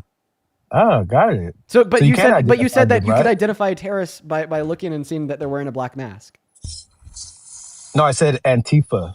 Oh, so you're only a terrorist if you wear a black mask and say that you're Antifa. So you're saying that calling yourself Antifa is what makes you a terrorist. Like, I'm just looking for like what relevant fact here makes you a terrorist. When you put on a ski mask and you burn down buildings, that kind of makes you a terrorist. Yeah. Okay, so that kind of fits. So putting Antifa, on mask and like trying to burn down buildings. Trying. So then you think that, you know, like the 1,600 people that Donald Trump pardoned from J6 are all domestic terrorists? You know, because they insurrected the Capitol, they tried to kill cops on the steps, they ran and they smeared their shit on the walls inside. Some of them did, some of them did, and they're all let out of jail early. I think they all. Oh, so they did do time. They didn't do all their time. They're called patriots and let off scot-free. No. But they did time though, right? That doesn't matter. Why does that matter? That doesn't matter, guys, that they did time. It doesn't matter at all. No. Yeah, it certainly doesn't matter when they did some time and then were given a full and complete presidential pardon, labeled as patriots. You mean a few years?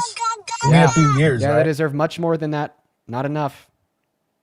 You want people who are protesting to do more than how many years do you want them to do? Yeah, I like, for instance, DJ Rodriguez. He was a domestic terrorist, a part of Donald Trump's criminal gang that tried to kill Officer Fanone on the steps of the Capitol. I think that he should have went to jail for at least 15 years.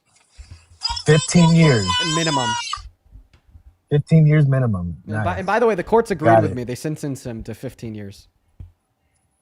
Oh, but they did do time though. How many years did he do? Oh yeah, so Donald Trump, let the domestic terrorists serve 4 years of just captivity before he broke that terrorist out of prison, labeled him as a patriot, and gave him a full and complete presidential pardon. 4 years is a chunk, Dean. Wouldn't you think? How old were you 4 years ago? He broke this domestic terrorist out of jail, right? How do you feel about that? Do you agree that DJ Rodriguez was a domestic terrorist? Broke him out of jail. Do you agree that DJ Rodriguez was a domestic terrorist? I would agree that he did some violent shit. But was he domestic terrorist? You could probably label him as maybe that. So you think that I can see how you would label him. So you think that Trump pardoned a domestic terrorist? I would have to actually know the whole reason why he did that. No, but you just said that you could see he was a domestic terrorist. So it would just naturally follow that because Trump pardoned him, Trump pardoned a domestic terrorist. I also just said I would have to see exactly what happened in that situation. Sure, I'll tell you right now. So Officer Fanone was guarding one of the entrances to the Capitol. Officer Fanone was then overwhelmed by rioters. He was kicked to the ground. The rioters then picked up metal rods and began beating him. One of the rioters tried to go and grab his gun after the crowd chanted, "Grab his gun," to kill him. While Officer Fanone, on the ground being beat, was focusing on one of the rioters trying to grab his gun on his right side of his belt. So then DJ Rodriguez went up to the left side of his belt and was able to successfully get his taser or his stun gun, and then drove it into Officer Fanone's neck, giving Officer Fanone a heart attack, almost killing him, but thankfully his life was then later saved at the hospital. Yeah, that was a little radical. So that makes him a terrorist, right? Nah, people beat cops. I don't think they're terrorists. Wait. So you're telling me that if you beat a cop on the steps of our Capitol trying to kill them to then run into the Capitol building to prevent a free and fair election, you're not a domestic terrorist. But if you're just some random ask you are? That's just so that's obviously just nonsense. That's nonsense gibberish. It's obviously the case that you're just trying to throw this phrase domestic terrorist around here to persecute libs. But then when you have somebody on the conservative side of things, literally try to kill a cop to insurrect their Capitol, no, they're not a domestic terrorist at all. Dude, that is one of the most textbook examples of domestic terrorism ever. Okay? Trying to kill somebody in an attempt to prevent an election and insurrect a government. That is textbook domestic terrorism. I would agree that if there was a whole mob full of DJ Rodriguez doing that exact same thing, then I would probably label them as a T group. Yeah. Oh, so if you did exactly what DJ Rodriguez did, then you're a domestic terrorist. What did I just say right now? Oh, can you repeat what I just said right now? A mob full of people like him doing the same exact thing as him. So right? Then it'd be a terrorist group. Okay. So because not everyone there did the same thing as him, it wasn't a terrorist group, but because he did those things, he was a terrorist himself, a sole terrorist. So you think that Donald Trump pardoned a sole terrorist? Wouldn't we have to say every single person that ever laid a hand on a cop is a terrorist too? No, absolutely. Wouldn't we have to say that? Absolutely not. Because what would make him a domestic terrorist in this circumstance is like specifically trying to kill a cop in the furtherance of insurrecting a government. I would be fine with labeling everyone, okay, that has unjustly tried to kill a cop in the process of an attempt to insurrect a government as a terrorist. Yes. What if the roles were reversed and the cop were beating the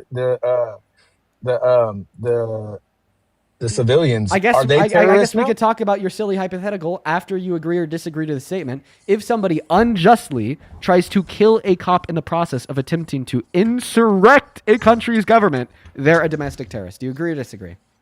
I already gave you my qualifications for the. I just want to know if you agree or disagree. Disagree. Wow. Holy shit.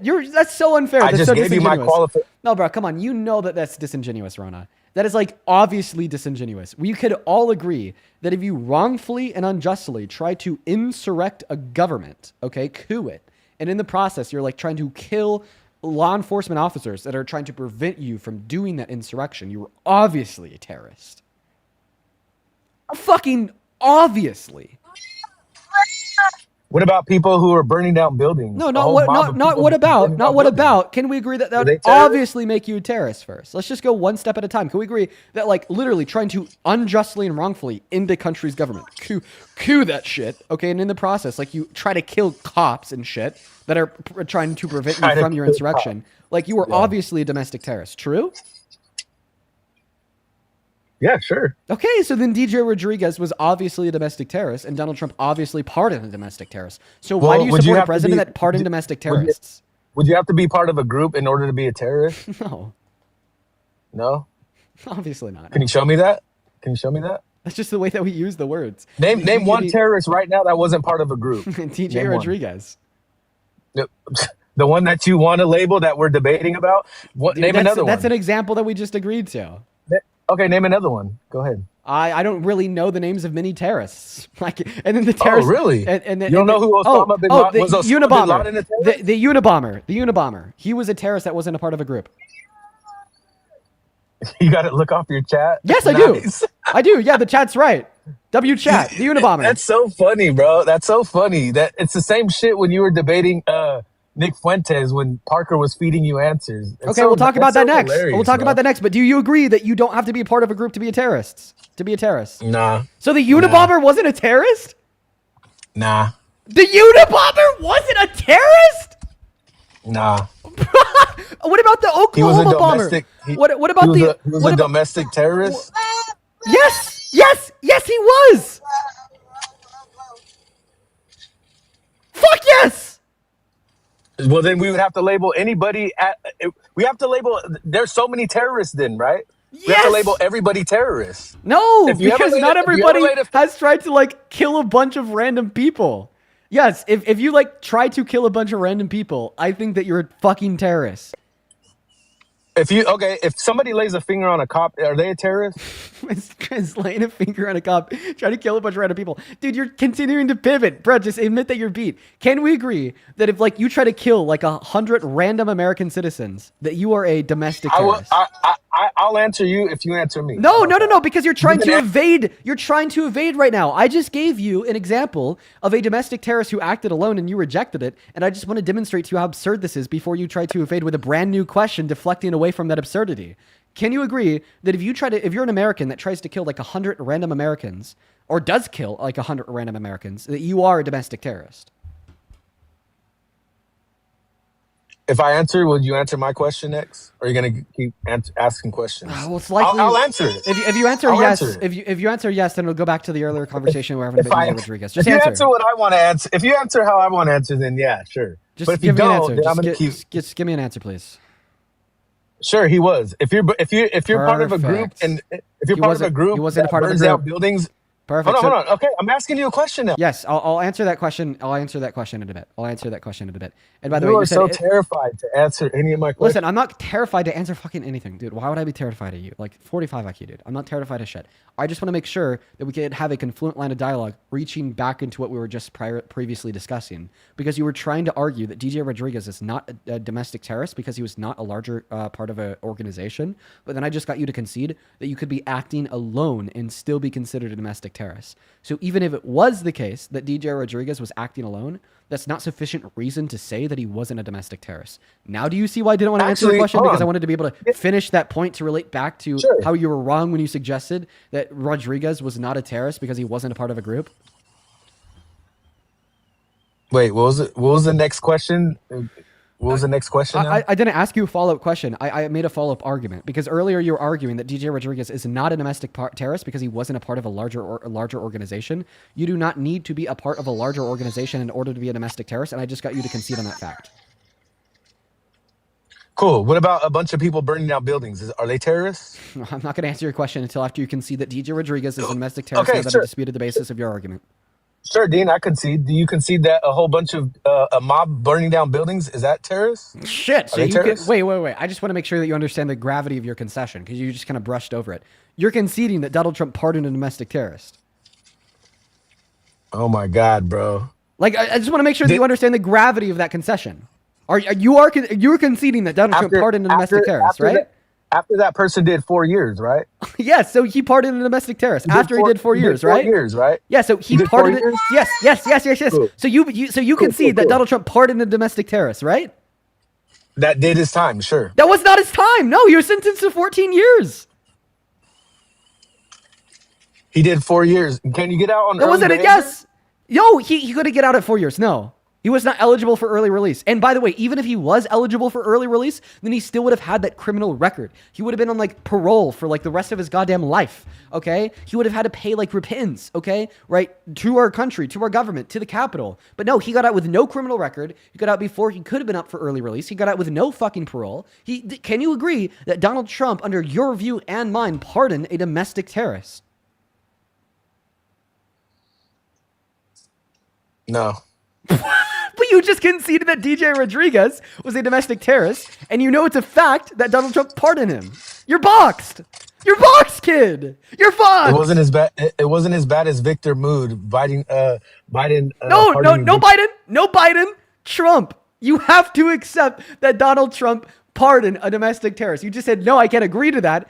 But you look crazy if you don't agree to that because you've already verbally conceded that DJ was a domestic terrorist, and you know that Donald Trump pardoned him.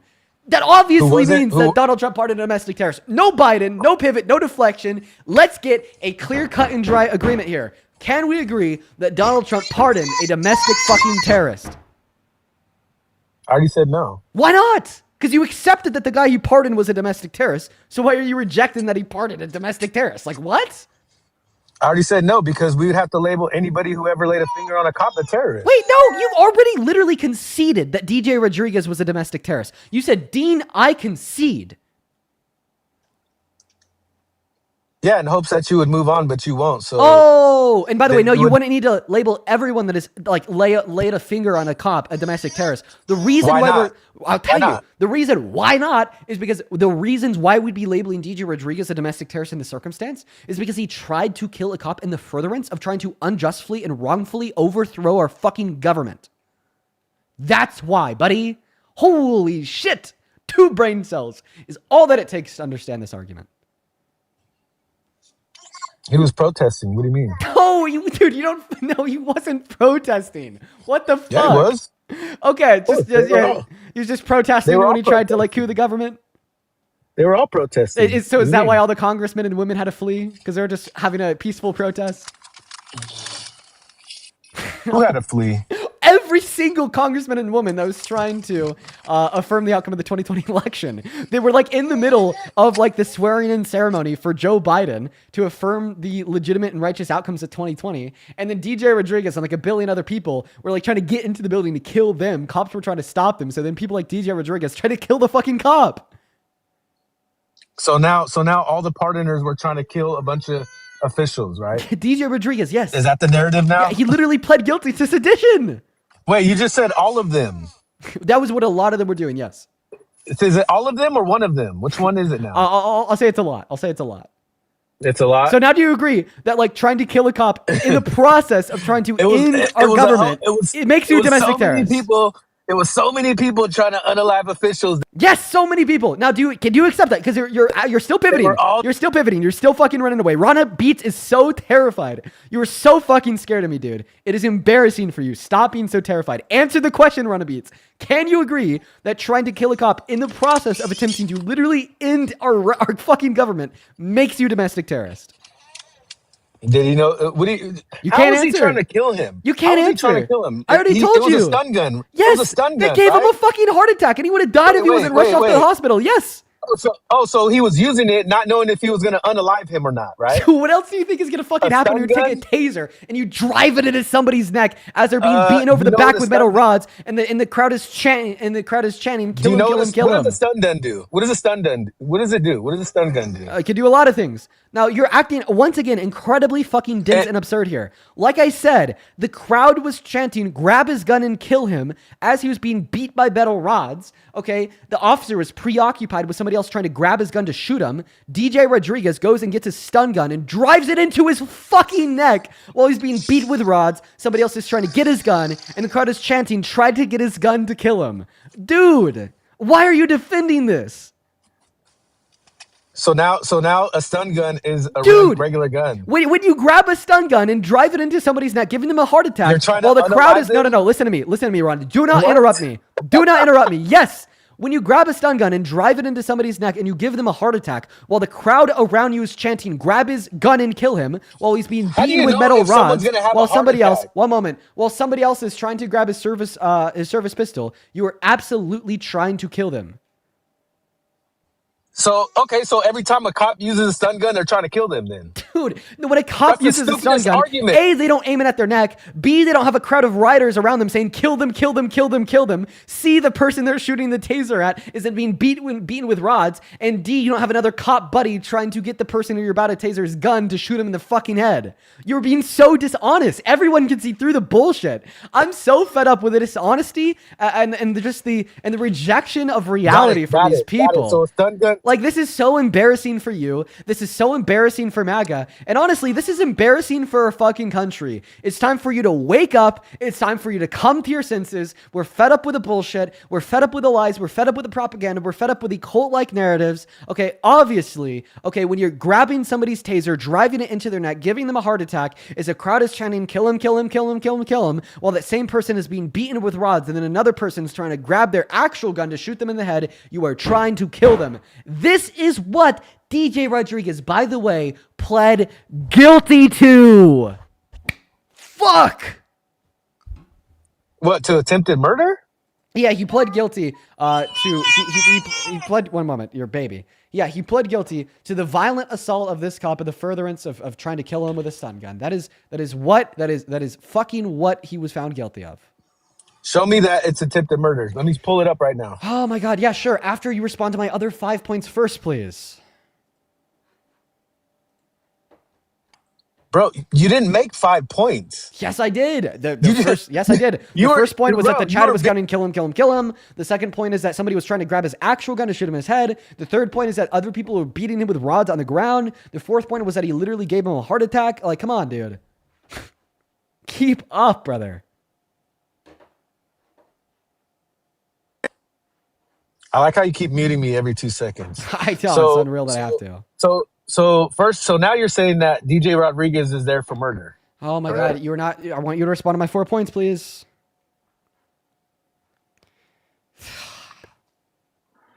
Right? Respond to the 4 points. I'm not going to respond to anything that you have to ask me until you respond to the first 4 points. What were your 4 points, Dean? Holy what were your shit. 4 points, bro? Chat, how many times have I repeated them?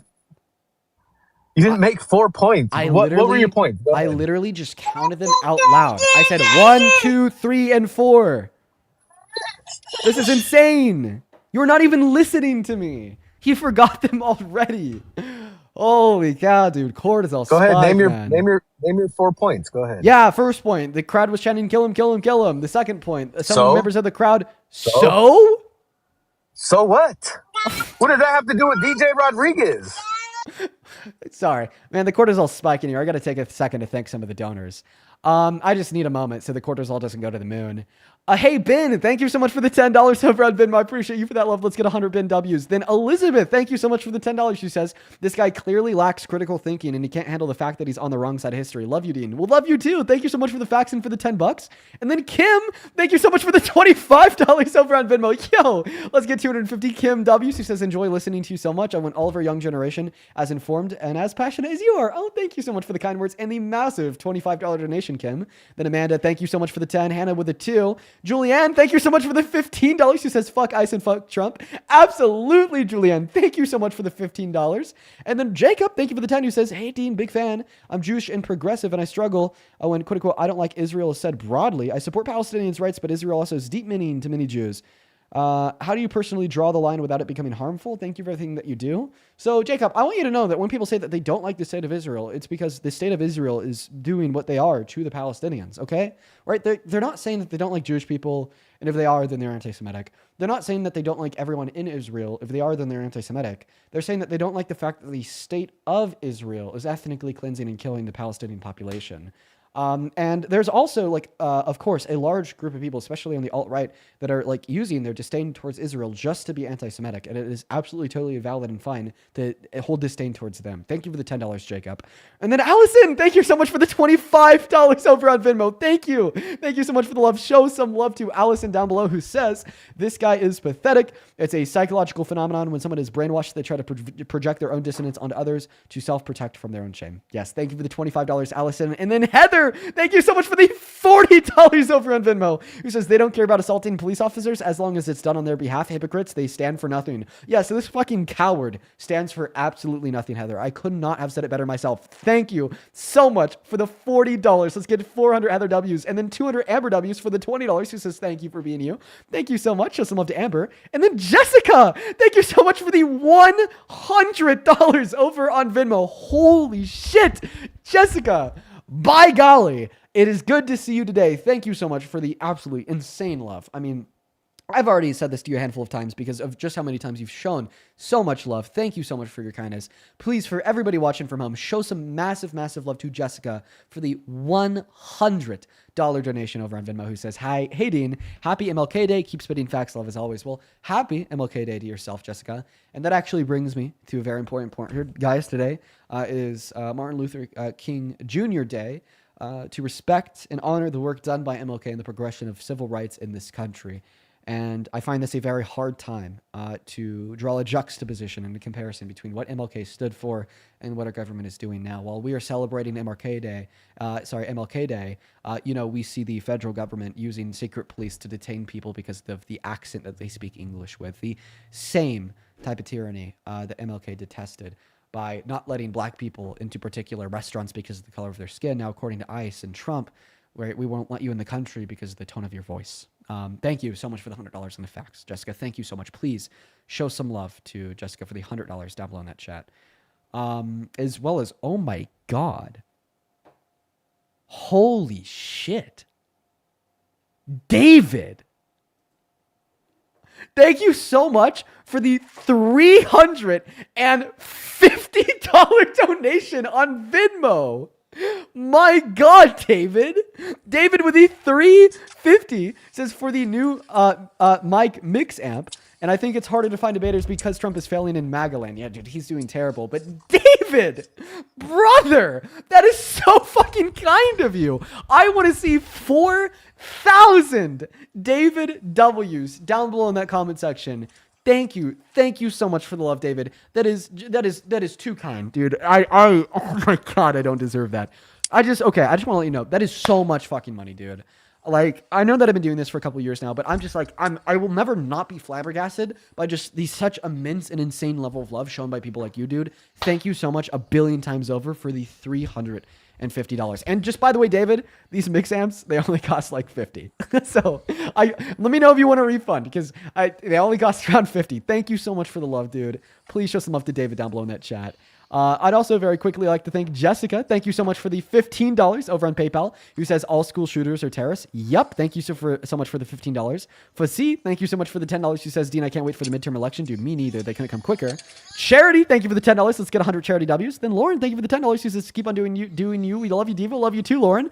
And then Sharon, thank you for the $20. Who says, Trump has now invited Putin to join his peace plan. Yeah, I saw that. Fucking embarrassing, dude. Honestly, when I heard that news, I laughed out of secondhand embarrassment. Thank you for the $20, Sharon. Let's show some love to Sharon down below in that chat. Yo, then let's also get 400 Nicholas W's for the $40 over on PayPal. It says, here's some money. By the way, there's actually Maple MAGAs that want to be annexed. Baffling. I know. Fucking baffling. Also, I saw the cat on link use some of that money to buy a juicy treat for the kitty. Oh, I certainly will. Thank you for the $40, Nick. Show some love to Nick. Thank you. Thank you so much for the love. And it looks like we're almost nearly caught up. Jay, thank you for the $10. She says, can you please say happy anniversary to DBR? Happy anniversary to DBR. Luna, thank you for the 24 euros. Who says, guy attacked and almost pew-pewed a cop equals no domestic terrorist versus mother 3 parked in the wrong spot equals domestic terrorist. Yes. Yeah. And I bet he'd defend that she was a domestic terrorist. In fact, we're going to ask him about that right now. Thank you for the 20 euros.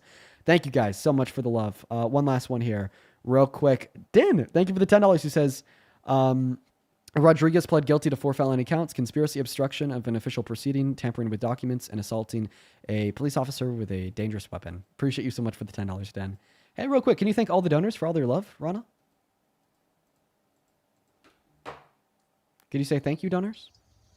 Yeah, if you show the video of you and with all the money, with all that cash, that old video, where did all that cash go? Well, unfortunately, it was fake. But yeah, the rich lifestyle. Oh, so you're just a fake, huh? Well, it's definitely a cringy little 16-year-old. Yeah.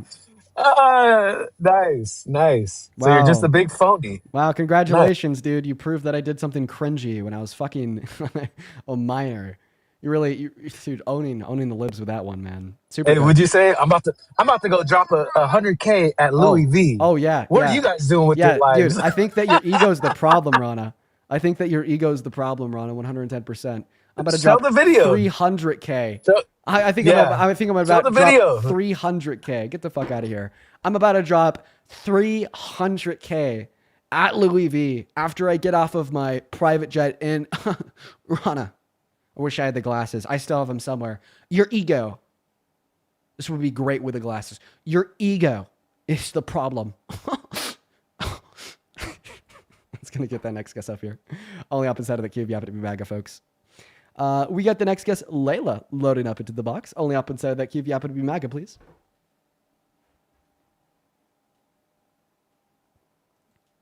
What's up? Do you support Trump? Dude, Phil's live. Phil's live? Yes, absolutely. You shouldn't have said that. Now a bunch of people are going to go over there, and then Phil's going to get attention. Boo. I don't want to give that guy any attention. He's just a perpetual crash out, man. Fucking Phil. All right, moving on to the next guest for everyone hanging out with us over on TikTok. Make sure that we're double tapping on that phone screen. Same thing with YouTube. And by the way, if you want to support me, you can support me on Venmo and PayPal. You can find those two things in the link tree in my bio on TikTok. Pin message over on that YT stream, top of the phone screen as well. You could attach a message, and I could even try my best to read it out loud for the chat. Okay. Sophia, I'm going to cut you off even before you start speaking. Sophia, don't even talk about the whole grifter thing today. I've been trying to legitimately debate you on like policy and politics for a couple days now. And every single time you come up, you just literally are incapable of doing so. Okay? You could unmute now. Wait, dude, hold on. I'm having terrible echo. I genuinely am hearing like 3 different conversations right now. I'm so serious. I know we can hear it. Honestly, bro, you're going to have to either let me back up or go on to... Okay. Sounds good. Hey, Kaden, thank you so much for the $15 on PayPal, who says, how can people be MAGA? By the way, my birthday was the 14th. Well, happy late birthday, Kaden, and thank you for the $14. And how can people be MAGA, may you ask? Well, that's what we try to determine and figure out every single day. Hey, Paige, thank you for the $5 on Venmo for the toaster fund. Jesus Christ. Yeah, the toaster. I'm going to get like a $20,000 toaster at this point. Hey, Kelly, thank you so much for the $20 on Venmo. He says, what are your thoughts on Brian Tyler Cohen? Do you like him? I don't really know too much about Brian because I don't really get too much of my news from like YouTube. But what I will say here is that when I do see his videos, I do think that they're pretty good and informative. Thank you. Thank you so much for the love. I appreciate it. All right, can you re-say what you were saying? Because I didn't hear it. For the last 3 days, I've been trying to debate you on why you support Trump, but then every time you come up here, you just waste your time talking about how you think I'm a grifter. No, I've been trying then, to. like, ultimately, no, I'm so serious. I was okay, and I actually did do my research on what you wanted me to do my research on, that whole email stuff. And then somebody was in my comments, right? And they were talking about this one account. I don't follow kids. I follow a guy with the number 14. I'm sorry. I just want to do a small pivot. I will get back to the point. The number 14, it's Matas Buzelis. Matas Buzelis. If he follows kids, he's a basketball player. If he follows kids, feel free to get evidence of that. No, go ahead. But anyway, in a private ticket in the Discord. There was this account, and she's like apparently in this whole thing where she gets these Trump emails, and I think it's funny. I think it's actually a smart business move because, I mean, honest to God, there's nothing wrong with taking money from, not like, okay, that sounds like in a wrong, that's not what I mean to say. But like it's just the same as like donating to a campaign.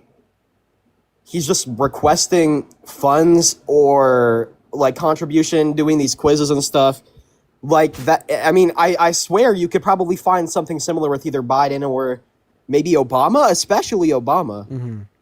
Obama has had a lot of like things going on. I don't know. He's got the Obama presidential sign. Why did you crashed my live stream, Dean Withers? It's Creed. You crashed my live stream, Dean Withers. Like 100 people came in my live stream and was saying, Dean Raid, bro, why'd you do this to my live stream? Why? Dude, he read off a donation because all he does. Shut up. I was simply he's reading off donos because he's grifting and he said you were live. No, why, dude? That's not. Why would you said do to that, go raid bro? your stream? People, yeah, you sent your fans. I think. Yeah. Bro, I'm tired of it. Hey I guys. didn't want your fans in my live stream, bro. I was having an honest debate. Yeah, now we Dean. really about to get to the cooking on you, bro. Bro, why would you do this? Like, genuinely, why, bro? I didn't want your fans coming in there and calling me Phil and stuff, bro. Nobody was calling me Phil that whole entire time. Phil? Exactly. Did that. Okay, guys. Dude, it was all orderly. What did he say? Because I wasn't in here. Go ahead, Dean. What'd you say, Dean Withers? Phil, somebody joined. Stop calling me Phil! Watch your mouth, no, bro. I'm Why done are you with your talking stuff, to him Dean. like that, bro? You Genuinely, actually leave mad me disrespectful. alone. That's why the liberals really like. Dude, that's why y'all piss me off. Sophie, I think I've talked to you before on my live stream before. Yeah. I at first and you were calling me a debated grifter. Why were you calling me a grifter? I'm sorry, bro. At first, hold on. Okay, let me address this. At first, I debated you, and I'm gonna be honest. I kind of did cook you. No, but you did not. Then, wait, chill. You came in there and you raided my live stream, bro. And you I know I did. didn't. I was debating people. I was debating. No, I didn't. No, I didn't. I didn't have any. Like no one was coming Dean. with my. I didn't bring an audience with me. No. And I didn't even call you that name. I didn't even call you that name. I've been respectful. Yeah, and that's then fine. I realized I was like, bro, the grifters have been getting too bad. And then I decided that I had to pick my battles. Right, bro, and you so call I everybody a started pulling up to grifter. the You're a streams and I hypocrite, bro. started You're a locking hypocrite. in. You're a hypocrite. You call everybody that. I'm just coming up here to say, Dean Withers, why would you raid me, bro? I didn't want your hundreds of fans coming in there and calling me Phil, bro. I was trying to debate somebody and own them. I was owning libs all day today. All day. That's facts. Hey, guys. Both of y'all, genuinely and sincerely, are two of the most emotional snowflakes. I'm not emotional, bud. Don't interrupt me. I didn't interrupt you. That I've ever come across on this fucking platform. I mean, all I had to do was put y'all in the same room, and the next thing we know, sub 30 seconds, Phil's over here. Don't call me a grifter! Don't call me a grifter! Don't call me a grifter! And Sophia's over here. I cooked you on it. Everyone's a grifter nowadays. You guys are like screaming over one another, going at one another. Dude, just like calm down. It's like nope. Shut up, Phil. Shut up, Sophia. Shut the fuck up. Be quiet. Stop talking. It's very easy to just shut the hell up, guys. Like, okay. I could handle one of y'all at a time. Both of y'all, dude, the world might explode from the levels of soy just radiating. You're a off of soy y'all. cock, buddy. Who are you talking to like that? I'm a I know soy it's not cock. us. I'm a soy beta grifter cock. What does that even mean, bro? Hey, am I a Yo, soy Creed, beta you need to grifter lock cock? in. Yeah, and you're a chud. A soy beta grifter cuck chud. Yeah. Okay, give me a second. All right. Oh, I don't. All right. Well, Creed, you put yourself in this position. You asked me why I rated your live stream. I didn't. I didn't rate your live stream. Some random guest. He did. Everybody was saying Dean Raid. Stop talking. Some random person joined the stream, said Phil is live. Then I kicked them, and I was like, "Oh, I'm not happy that you said that because now people are gonna go over to Phil's live." And the next thing we know, My name's here you not Phil, are. bro. Calm down, Phil. Okay, real quick. I'm gonna try to do a debate with y'all. I think it's. Yeah. I think Can we it's- talk about no, Trump now? Be quiet. I think that it's inevitably gonna fail. This debate's gonna go south very, very fast. I don't know if he's ready to talk about Trump, Guys, to be honest with you. Stop interrupting me. But Okay, I'm before- sorry. But before I try my best to have a debate, but I think it's going to go south. If it does go south, I'm just going to kick y'all. Let me thank a couple people. Hey, Nick, thank you so much for the $5 over on Venmo. He says, shout out to Phil, the total star seed. Appreciate you for the $5, Nick. Hannah, Please, bro. dude, shut Grifting up. hard as hell, Oh my bud. God. Let's just mute real quick because we want to Read Insane. off the They're donations. insane. They can't even go, dude. Hannah, just Turn your one microphone moment. down so we Read don't the hear. donation. Oh my God, calm it down, dude.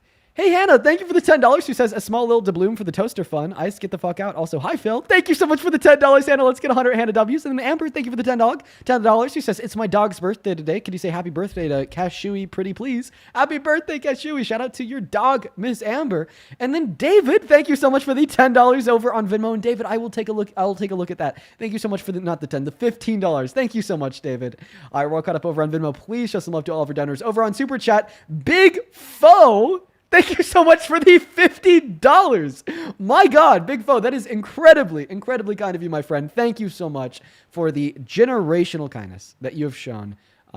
Thank you, genuinely and sincerely. Thank you so very, very much. Please show some love to Big Foe down below.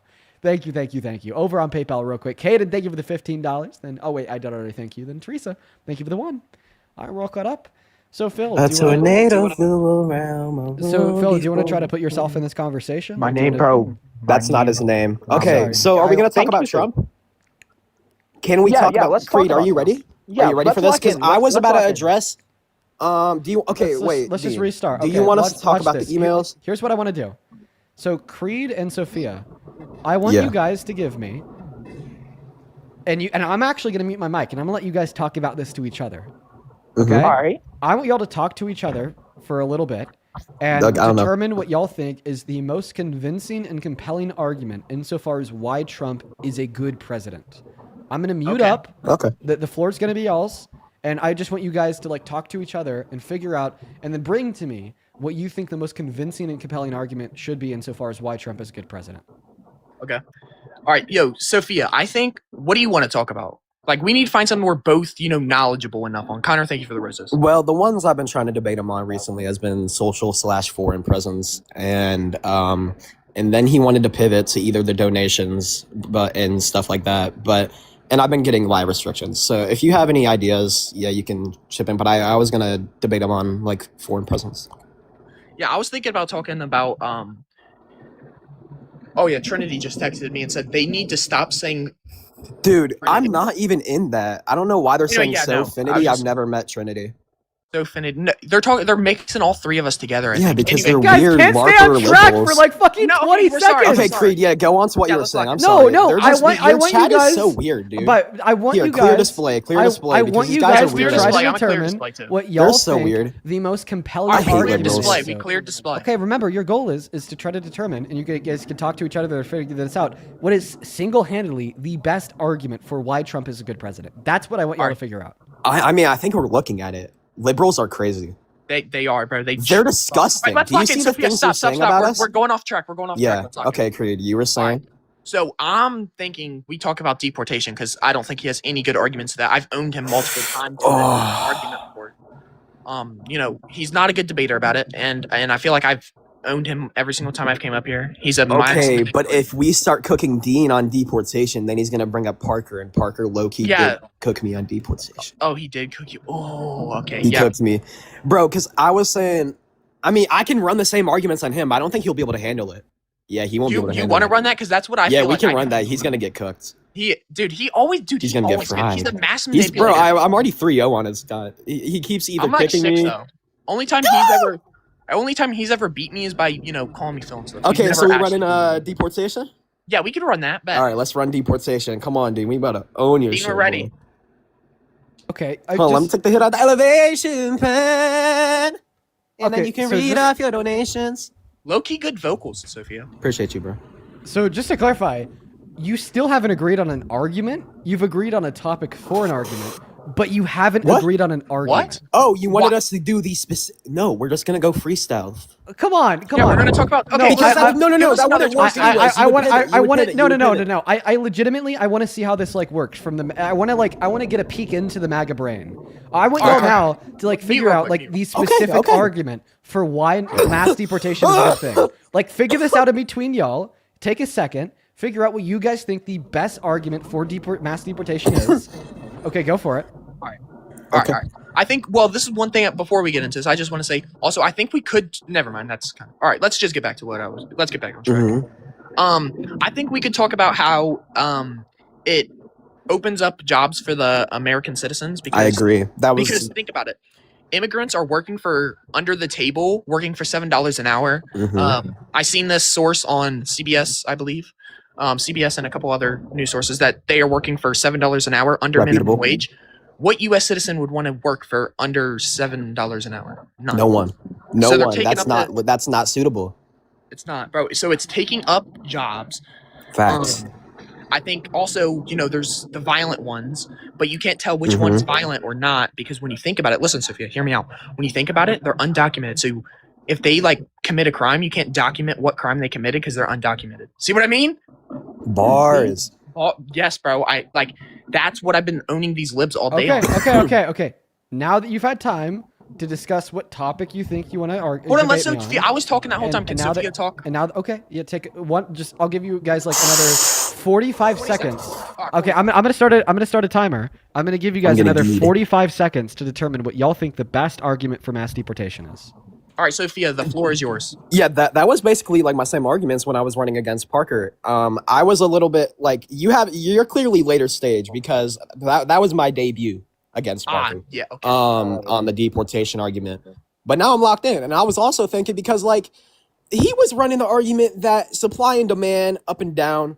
I was saying like I haven't been seeing I have seen a lot of not that I can prove it, but what I can assume, potential immigrant Uber drivers at McDonald's, and that's like more so the demand, and then the supply, like when I'm saying like the workers, the immigrant workers, he's saying that whenever they get deported, it doesn't open up jobs, which is just illogical. Because they don't know what they talk about. Time's that up. doesn't make sense. That's Time's just up. objectively. Time's up. Okay. Objectively. Time's up. Okay. Redonations. Okay. Time's up. Okay. So now that I've given you all Thank the you for the time raise. you expected to determine what the best argument for mass deportation is, We're now locked the in. time has come. Yep. Sophia and Creed, what is the best argument for why mass deportation is a good thing? Opens up jobs for the U.S. citizen. I agree. Is that all? Yeah. Oh, do you want to go on? I was just giving you one. Okay. No, Okay. it's fine. We'll start there. Geez, what a waste of like 5 minutes. So no, that's not true. You Mass said the deportation- strongest argument, not the strongest arguments, liberal. Okay, well, this will be a really argument to refute. Wow. Okay, No. you guys are a really argument to refute. A really argument to refute. Yeah, you're a liberal. a really Dude, he easy, said a really a really easy argument to refute. a really argument to refute. Dean, Yo, we're get this laughing at liberal you, off not my with you, Dean. screen. We're laughing at you, not with. Dude, we're not a couple. All right, let's mute up. Let him. Yeah, let's mute and let us this talk. liberal speak. And So I gave you 5 minutes to talk to one another with slight guidance from myself to try to determine what the very best argument for mass deportation is. And the culmination of those efforts was, quote unquote, opening up jobs for Americans. Fucking hell. That statement is false. Here's a refutation. No mass deportation does not open up jobs for Americans because not only are we forcefully removing the undocumented laborers that are working inside of the market, but we're also removing the undocumented consumers that are upholding the market. Okay? When we remove 8.4 million of our laborers and 11 million of our consumers, it doesn't just leave those positions to then be filled by Americans, because it reduces the productiveness of the market as a whole, giving them less means to produce the goods they want to sell, and then less demand for the goods they want to sell, causing them to have to downsize. All right? So the jobs just kind of go away. And I could actually justify this with empirical outcomes that we observed over 2025. The most undocumented immigrants that we've ever deported in a single fiscal year in modern American history was in 2025 at 1.3 million. In that same year, funny enough, we had 1.3 million layoffs. In that same year, funny enough, we had the most manufacturing bankruptcies since the Great Recession. In that same year, funny enough, we had the worst jobs report, ignoring periods during recessions, since 2003. In that same year, funny enough, GDP growth went down by 1%. In that same year, funny enough, we've seen we saw it even went negative for the first quarter of 2025. And in that same year, funny enough, for the first time in years, after an explosive boom of business investment under Biden, it started to go down, down, down, down, down every financial quarter. So not only does my counter argument here make good sense surrounding the economic theory of, well, the reason why that doesn't open up jobs for Americans is because we're also going to be removing the undocumented demanders, causing companies to downside after that forced shock of having their laborers deported in the first place, which is ineffective for the productivity of the market. But then we also see that economic theory corroborated by the real world outcomes that I just described. Right, but its main reason, I think, is lazy Americans who didn't want to go out and fill the jobs that needed to be filled. And this is also easily refutable because you can't logically say that a immigrant taking up a job space, getting deported, wouldn't open up a job space. That's easily logically refutable because once that job space is opened up at that said McDonald's, in the example I use with Parker, I could go apply at that open job space. Your data point can't remove that open job space. You're just coping. But he was also talking about the supply or whatever. If you lose it, yes, the supply, that also doesn't matter because it'll be filled quick if Americans weren't as lazy as they are. But see, I'm a hardworking. Yes, it's going to get filled more because the reason that those are closed in the first place is because then why did our unemployment rate go up? Like, you understand because that, people are lazy. Right now, we have the where's it at right now? Right now, we have the highest level of unemployment that we've had since the pandemic. Yes, because people like you would rather spend their time on TikTok Live, spamming cute couple. Because people don't like hard labor. IRL. You guys don't work, folks. You don't work a job. You literally sit here on a camera all day getting donations from the DNC. Let's focus on the logistics. Let's not focus on the. This is the logistics. Let's get back on track, Sophia. Yeah. That you think I'm paid by the DNC. Let's focus on the facts of the debate as it would relate to mass deportation. Well, that is a fact, but not relevant. It is. We all understand that you guys are both incredibly jealous of my income. No one is jealous, little bro. You're little bro. Okay. You're little bro. We're punching down. Okay. You're punching up, bro. He is short.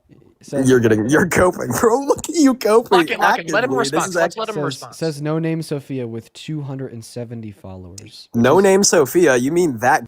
But anyways, to try to get back to responding to the position that you gave, no, the reason why deportation wouldn't just leave an open job opportunity for an American is because what creates a job opportunity?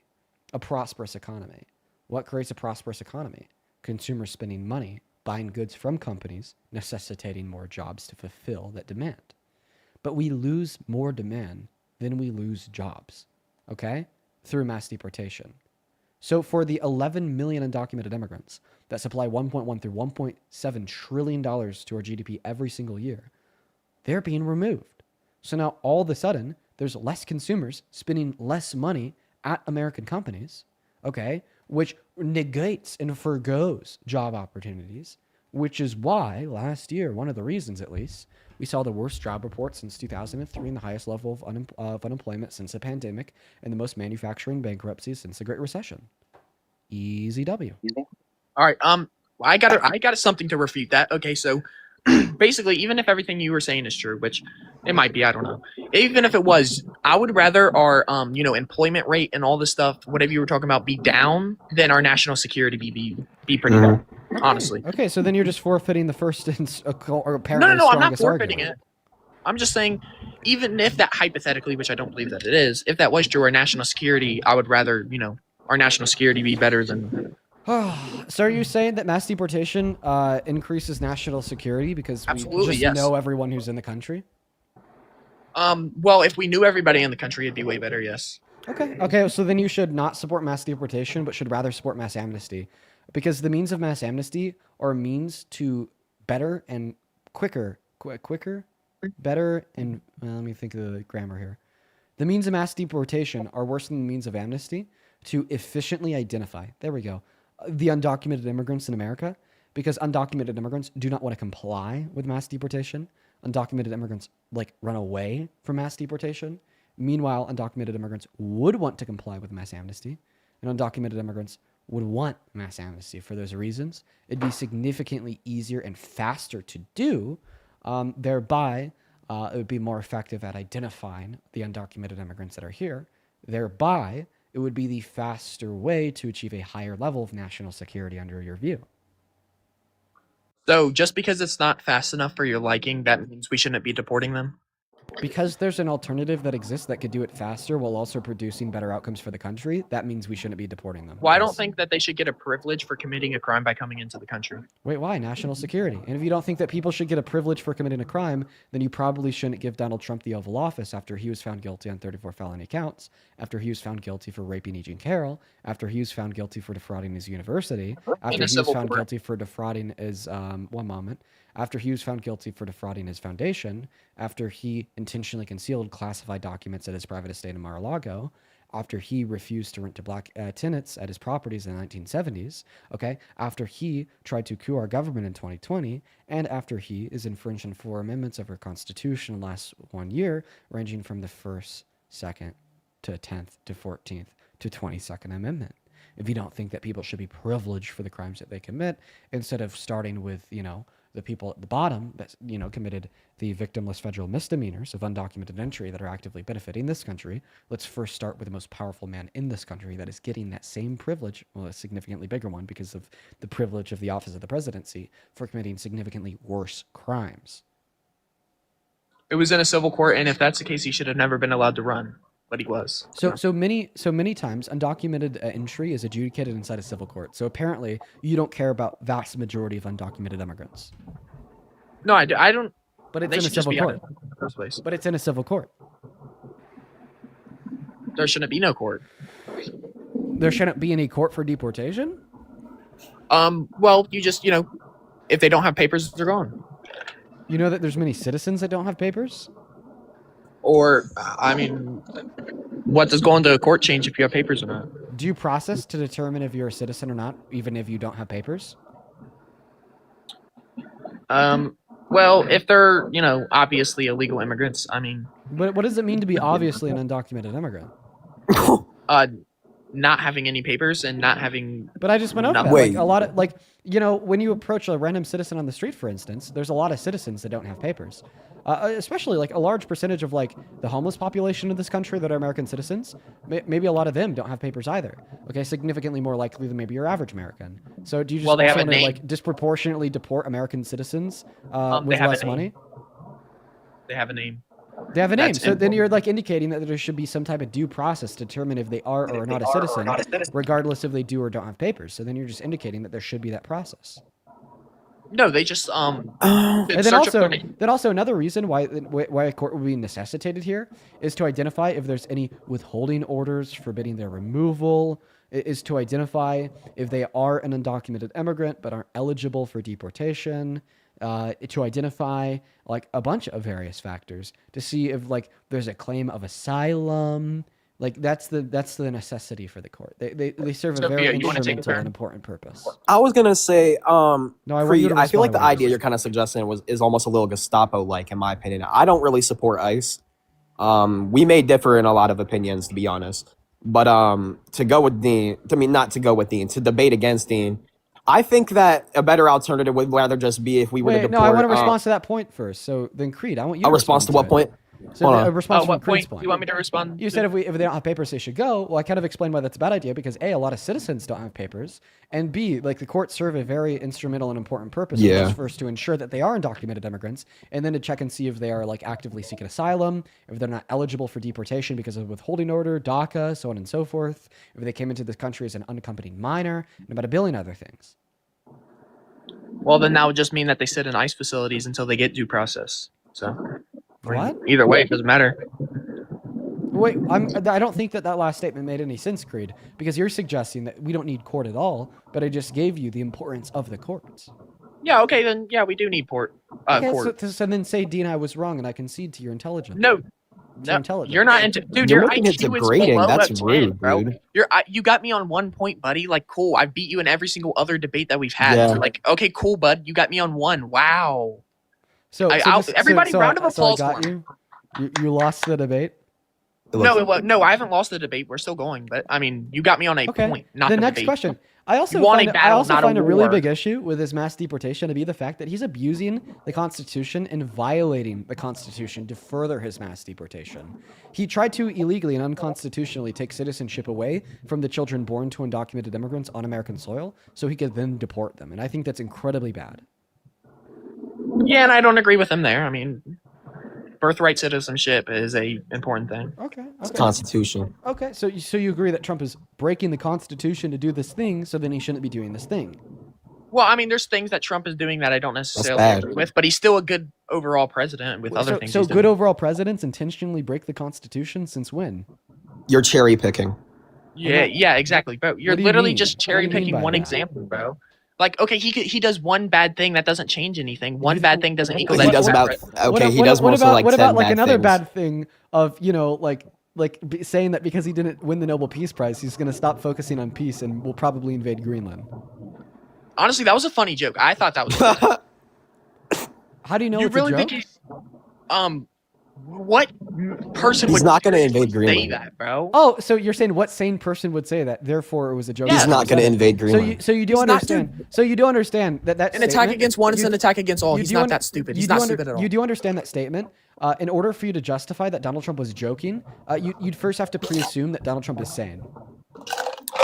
Donald Trump is a very joking man. He's made a lot of jokes. But how do I identify when he is serious and when he's not serious? Because honestly, what it sounds like to me is whenever he says something that's not advantageous to common sense, that's obviously wrong, that's obviously insane, you just willfully write it off as a joke. Was it a public statement But or was then it a social media post?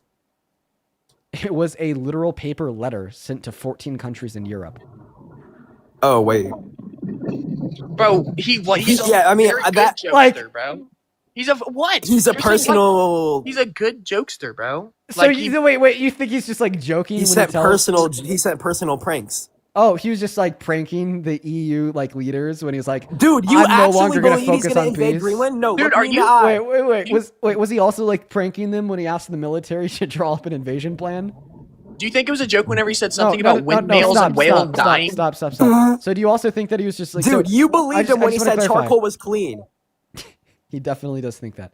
So you guys think And that you he was believed just- him whenever okay, guys, the stop, whales stop are dying talking, to- Stop talking. Hushies. Be quiet.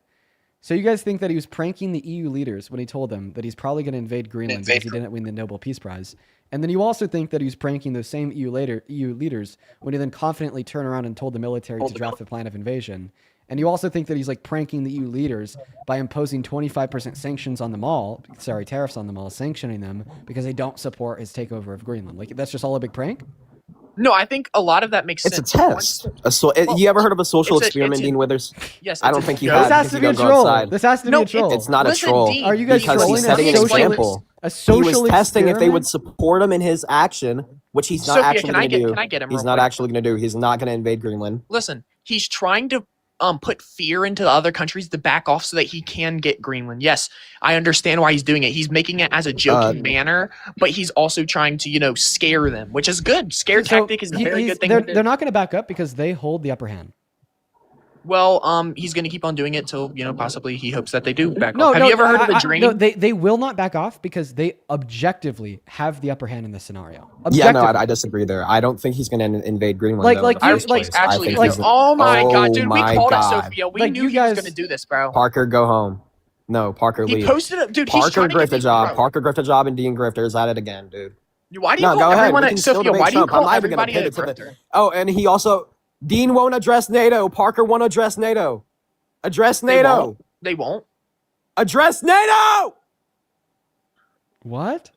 Yugoslavia. What about NATO? Afghanistan. What about NATO? Address it. Are you serious? Like, are you just asking me if I think that NATO is good or bad? Yeah. Yeah, I think that a core allyship between multiple countries is a good thing. No, you're. Oh my God, you're overlooking everything. Can I finish? Sure, go ahead, bro. But of course, this doesn't mean that there isn't a lot of bad things that like NATO has done. Okay, like invoking Article 5 in Afghanistan. Okay, but in the same way that I could say, right, that I think that like the United States of America could be a good force under the right conditions that should exist. I'd also argue that like NATO could be a good force under the right conditions that should exist. So you're going to overlook everything they've done because so that you run these arguments against people who support Trump. It's not. But then when it comes to NATO and it's flipped on you, it's not me overlooking the harm that NATO's done. It's just me supporting the concept of a multination alliance. I think that alliances are a good thing. I think that the countries in this world should try to get along better. So do you support terrorist organizations? Allow for productivity. Do you, Parker? Do you think that we could have an allyship with Germany after the war was ended and after we got rid of their regime? After we got rid of the regime? Yeah. Yeah. Okay, but their government historically did do those things that you consider. Wait, can I please explain? Yes. The government, historically speaking, did do those things that we obviously condemn.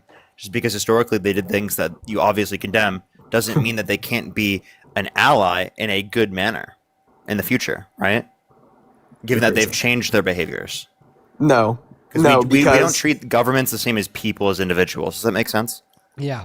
Yeah, and it does, but it doesn't correlate as a here whole? because Nazi Germany isn't comparable to an active threat to society, such as NATO. Okay, so explain how it's an active threat.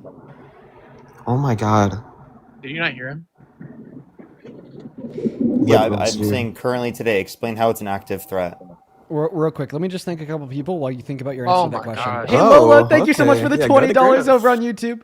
Grifting. Yes, let me grift real quick. Hey, Lola, I appreciate you for the $20 over on YouTube Super Chat to support the grift who says, that's a terrible joke. Let's send a letter to all the leaders in the EU like a petulant child threatening them. I think it was pretty funny. Honestly, I feel like if that was a joke... Do you support squatters' rights? Can you support shutting the fuck up? No. Thank you. Lola, thank you so much for the $20. And honestly, if it was true that was a troll, then we should invoke the 25th Amendment. Thank you for the roses, Connor. Be quiet. Show some love to Lola down below in that chat for the $20. Seriously, thank you so much. As well as Jamie, thank you so much for the $20 over on Venmo, who says for putting up with Dumb and Dumber. That made my night. Well, thank you so much for the $20, Jamie. Ice cream cone. Be fucking quiet. Thank you so much for the $20, Jamie. Then Ashley, thank you for the $2. Be quiet. Thank you for the $2, Ashley. And then Joe, thank you so much for the $50 over on Venmo. Thank you. Thank you so much for the love. Thank you for the Joe. Show some love to Joe down below in that chat for the $50. Thank you so much. Joe, the $50 says he's excited enough. Creed and Sophia. Yeah, because he's a grifter. All he knows is money. God. Stop.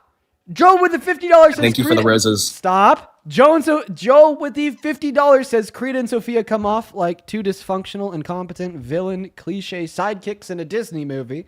Absolute clowns. It's almost Republican grifters. It's almost impressive how the far right is filled with troglodytes and dweebs. Pathetic. Thank you so much for the $50, Joe. I'd also like to thank Ben for the $5. Huge shout out to you. Ben with another $10. Thank you so much for the love, Ben. Show some love to Ben. And then Jody, thank you so much for the $20. He says, wow, they're so stupid. You have so much patience with stupid. Thank you for the love, Jody. And I try my best. Let's get 200 Jody W's.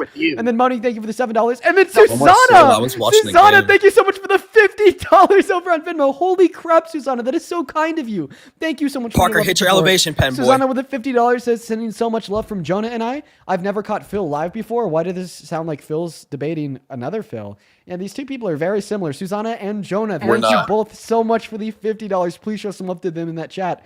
And then Jessica with the $25 who says, donation for you orchestrating this literal pure entertainment. I'm loving this. That's back when I was like giving them the mic to figure out their argument. That was very interesting, I will say. Thank you for the $25, Jessica. Thank you, seriously.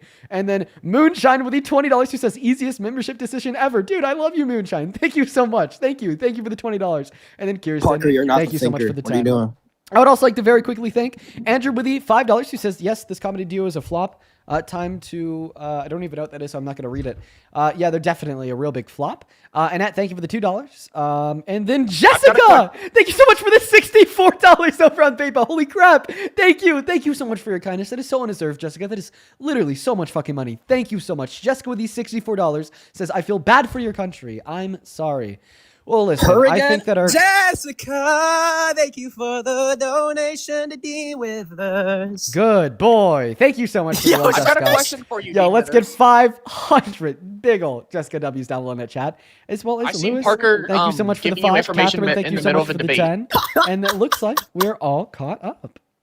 So I seen you were debating that one guy with Aiden Ross and Nick Parker was Fuentes? feeding you Nick Fuentes and he was Yeah, feeding Parker. you information. Parker, yeah. why do you know you were doing that, bro? Why were you feeding him we information? seen in it, a and he Discord said it server? wrong. He said That's songs. kind of gross.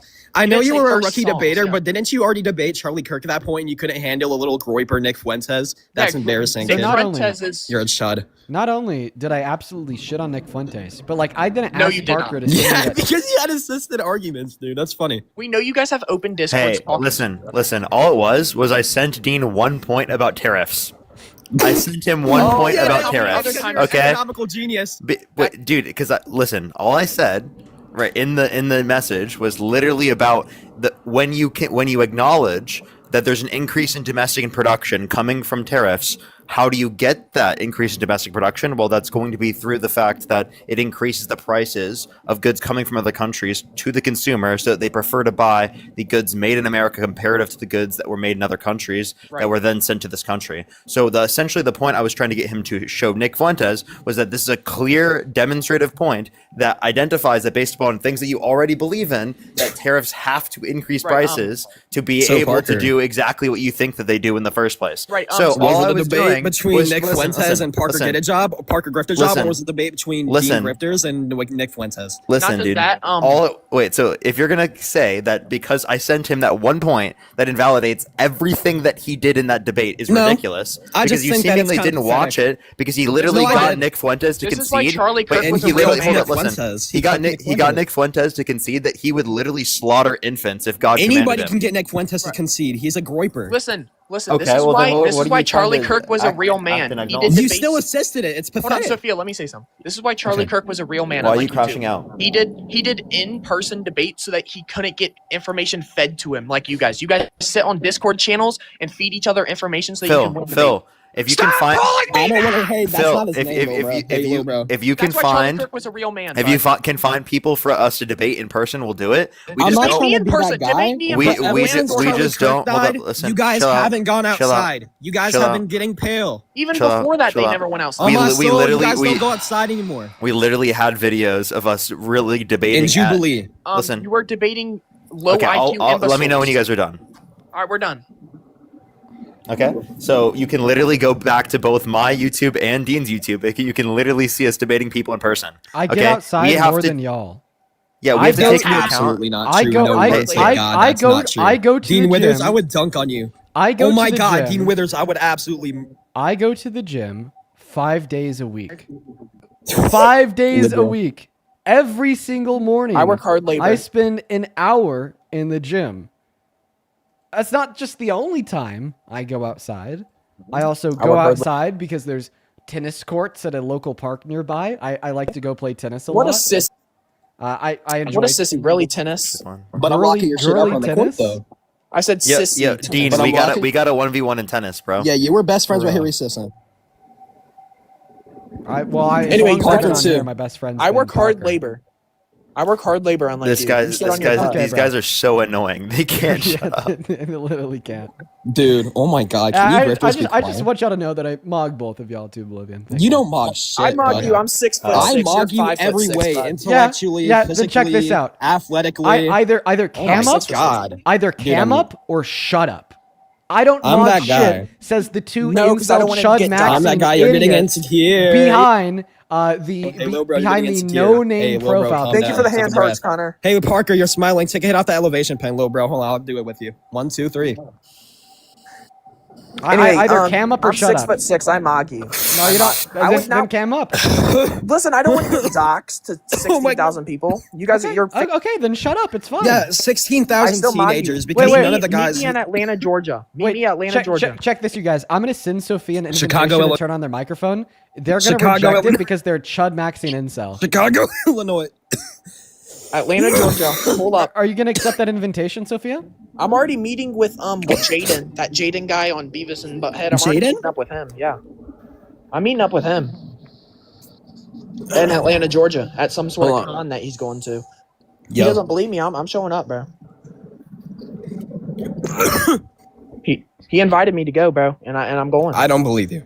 Dude, what did I even talk about? And they just started yapping about Thank you, random Connor, for things they Parker. just wanted to talk about. Let's get back to the debate. We Why went do you support so far NATO? off. All right, Sophia, let's get back to What the were debate. we bro. just What part prior of the talking debate do about? we want to get Hey, back to? Because Parker was. let me tell you Why what I did you was pop saying. in here, Parker? No, actually, why did you come here, dude? Who invited you? Dean. Okay. Was it for a point? Did you want to say something? No, go ahead. Did you have something to say? I invited him before we even started the live. Oh, okay. Okay. Oh, I like it when Parker joins. me too. I Honestly, also- bro, you guys are so sweet together. I'm gonna keep it a buck with y'all. Pause, bro. Look at the Okay. way you two smile when you're in the box together is just honestly sweet to me. But y'all can continue. Are you the AO3 author? No, sir. Oh, Wattpad author? I've read them before though. Okay. I think Dean needs to read a book. Dude, no, they need to stop with that whole Charlie Kirk and Dean Withers stuff. It needs to end. It needs to end.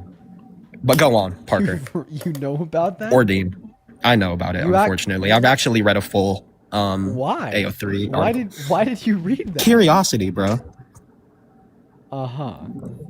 No, What was seriously. wrong You with think that? I'm I actually don't gonna read support? that after I don't this. support Charlie Kirk or Dean Withers. Oh, I support Charlie Kirk. That's fine. I look up to him. He's my role model. Well, I mean, So Sophia, do you support me? Do you like me? Not really, bro. No, absolutely. Why? Actually, Why no. don't- Probably you the least because, like, Damn. I feel like you've been in here the longest. You've been grifting the hardest, the longest. I've been grifting the hardest. I grift harder than My Dean. whole purpose is the anti-grift. If you listen, buddy, so- no one grifts harder than me.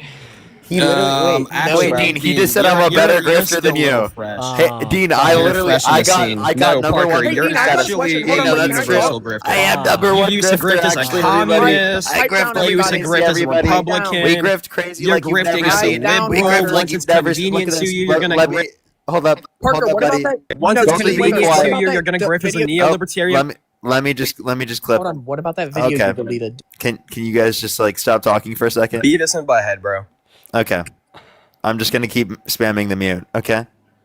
Hey, I gotta tell you, I am the number one grifter. You are right. Facts. You are correct.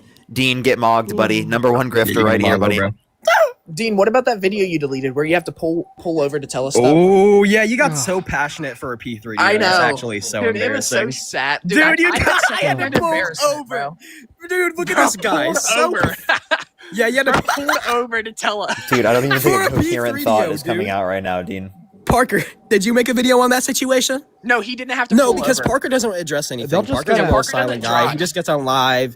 He hits his elevation pen. They'll just Parker kind of doesn't like leave the house. they'll just You kind of know, they'll just kind of like Has talk. fun with his girlfriend. Enjoys life like All a right, grifter. Sophia, stop. Let's have him respond. Why did you Enjoys take the video life down? like a grifter. Wow. Enjoying life. Yeah, because equals he used to big be a grifter. communist. You used to actually be about Yeah. your grift, little bro.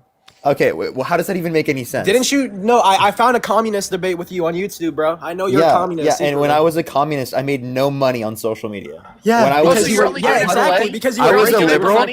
You're only Listen, doing it for money? I was a liberal before I made Yeah, any notice money. how he stopped once Wait, he Listen. wasn't making money? you changed your views? Yeah. I was a liberal before I made any money on TikTok. You guys have to control yourselves. Like, seriously, like. There's you guys no have troll. Everything we've been saying is self-control. true. No, I'm saying that you have to control yourself. Oh.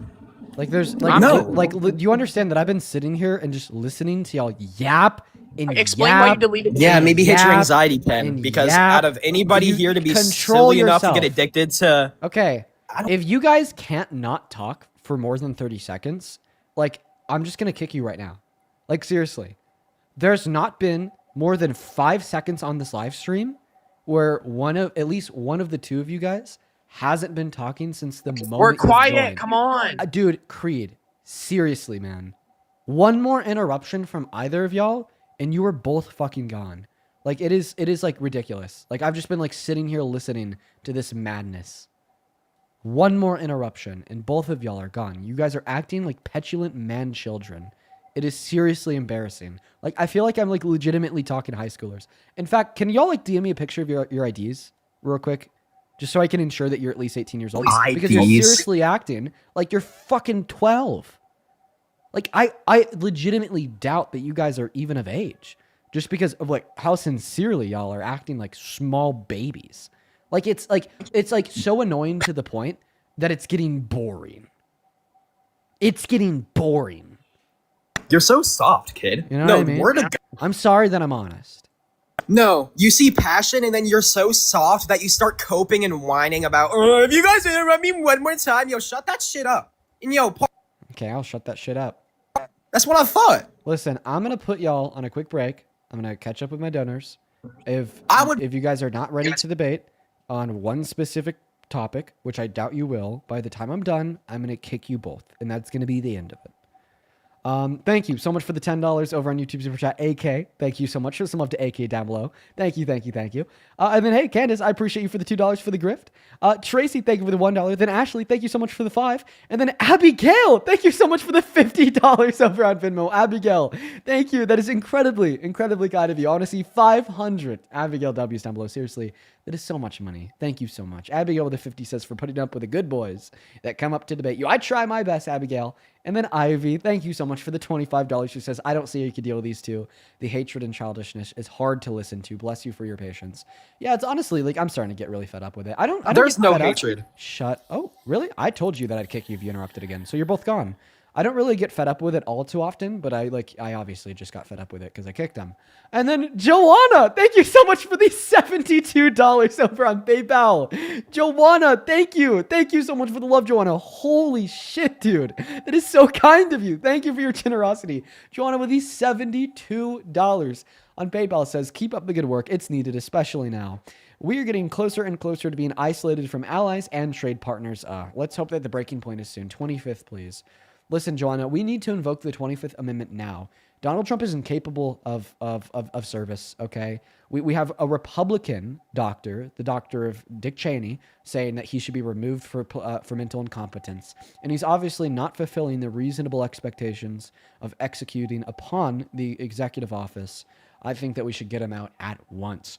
As well as Sarah, thank you so much for the $10. Who says, I say if it turns out not to be a joke that they both have to enlist in the military. That'd probably include me if we went into a draft, unfortunately.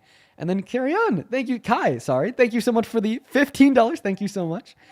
Who says, Executive Order number 14164, subsection 3, section 3, subsection B2, pushes for the death penalty for an undocumented immigrant for a capital crime. All they have to do is make an EO, making illegal immigration a capital offense, and then boom, an American quote-unquote final solution is born if it isn't fought. It's an incredibly scary thought, Guy. Thank you for the $15. Parker, how are you doing today? I'm doing all right. Just had like a relatively chill day. Yeah. Been doing like random chores at the house. Literally every person that I've talked to has been insane. It is, really? Yeah, it has been tiring. Like we're as I'm saying words, we're hitting the 4-hour mark on the live stream. It has been so tiring today. Everyone, every single person. Dude, I'm sorry about that. I hope it's not that way for me. I don't know. Good luck. A donor pointed out earlier that the Mondays are, I guess, when the craziest guests join. Like they've been watching the streams for a while, and we've seen tiring. Sorry, is that a word? Tiring?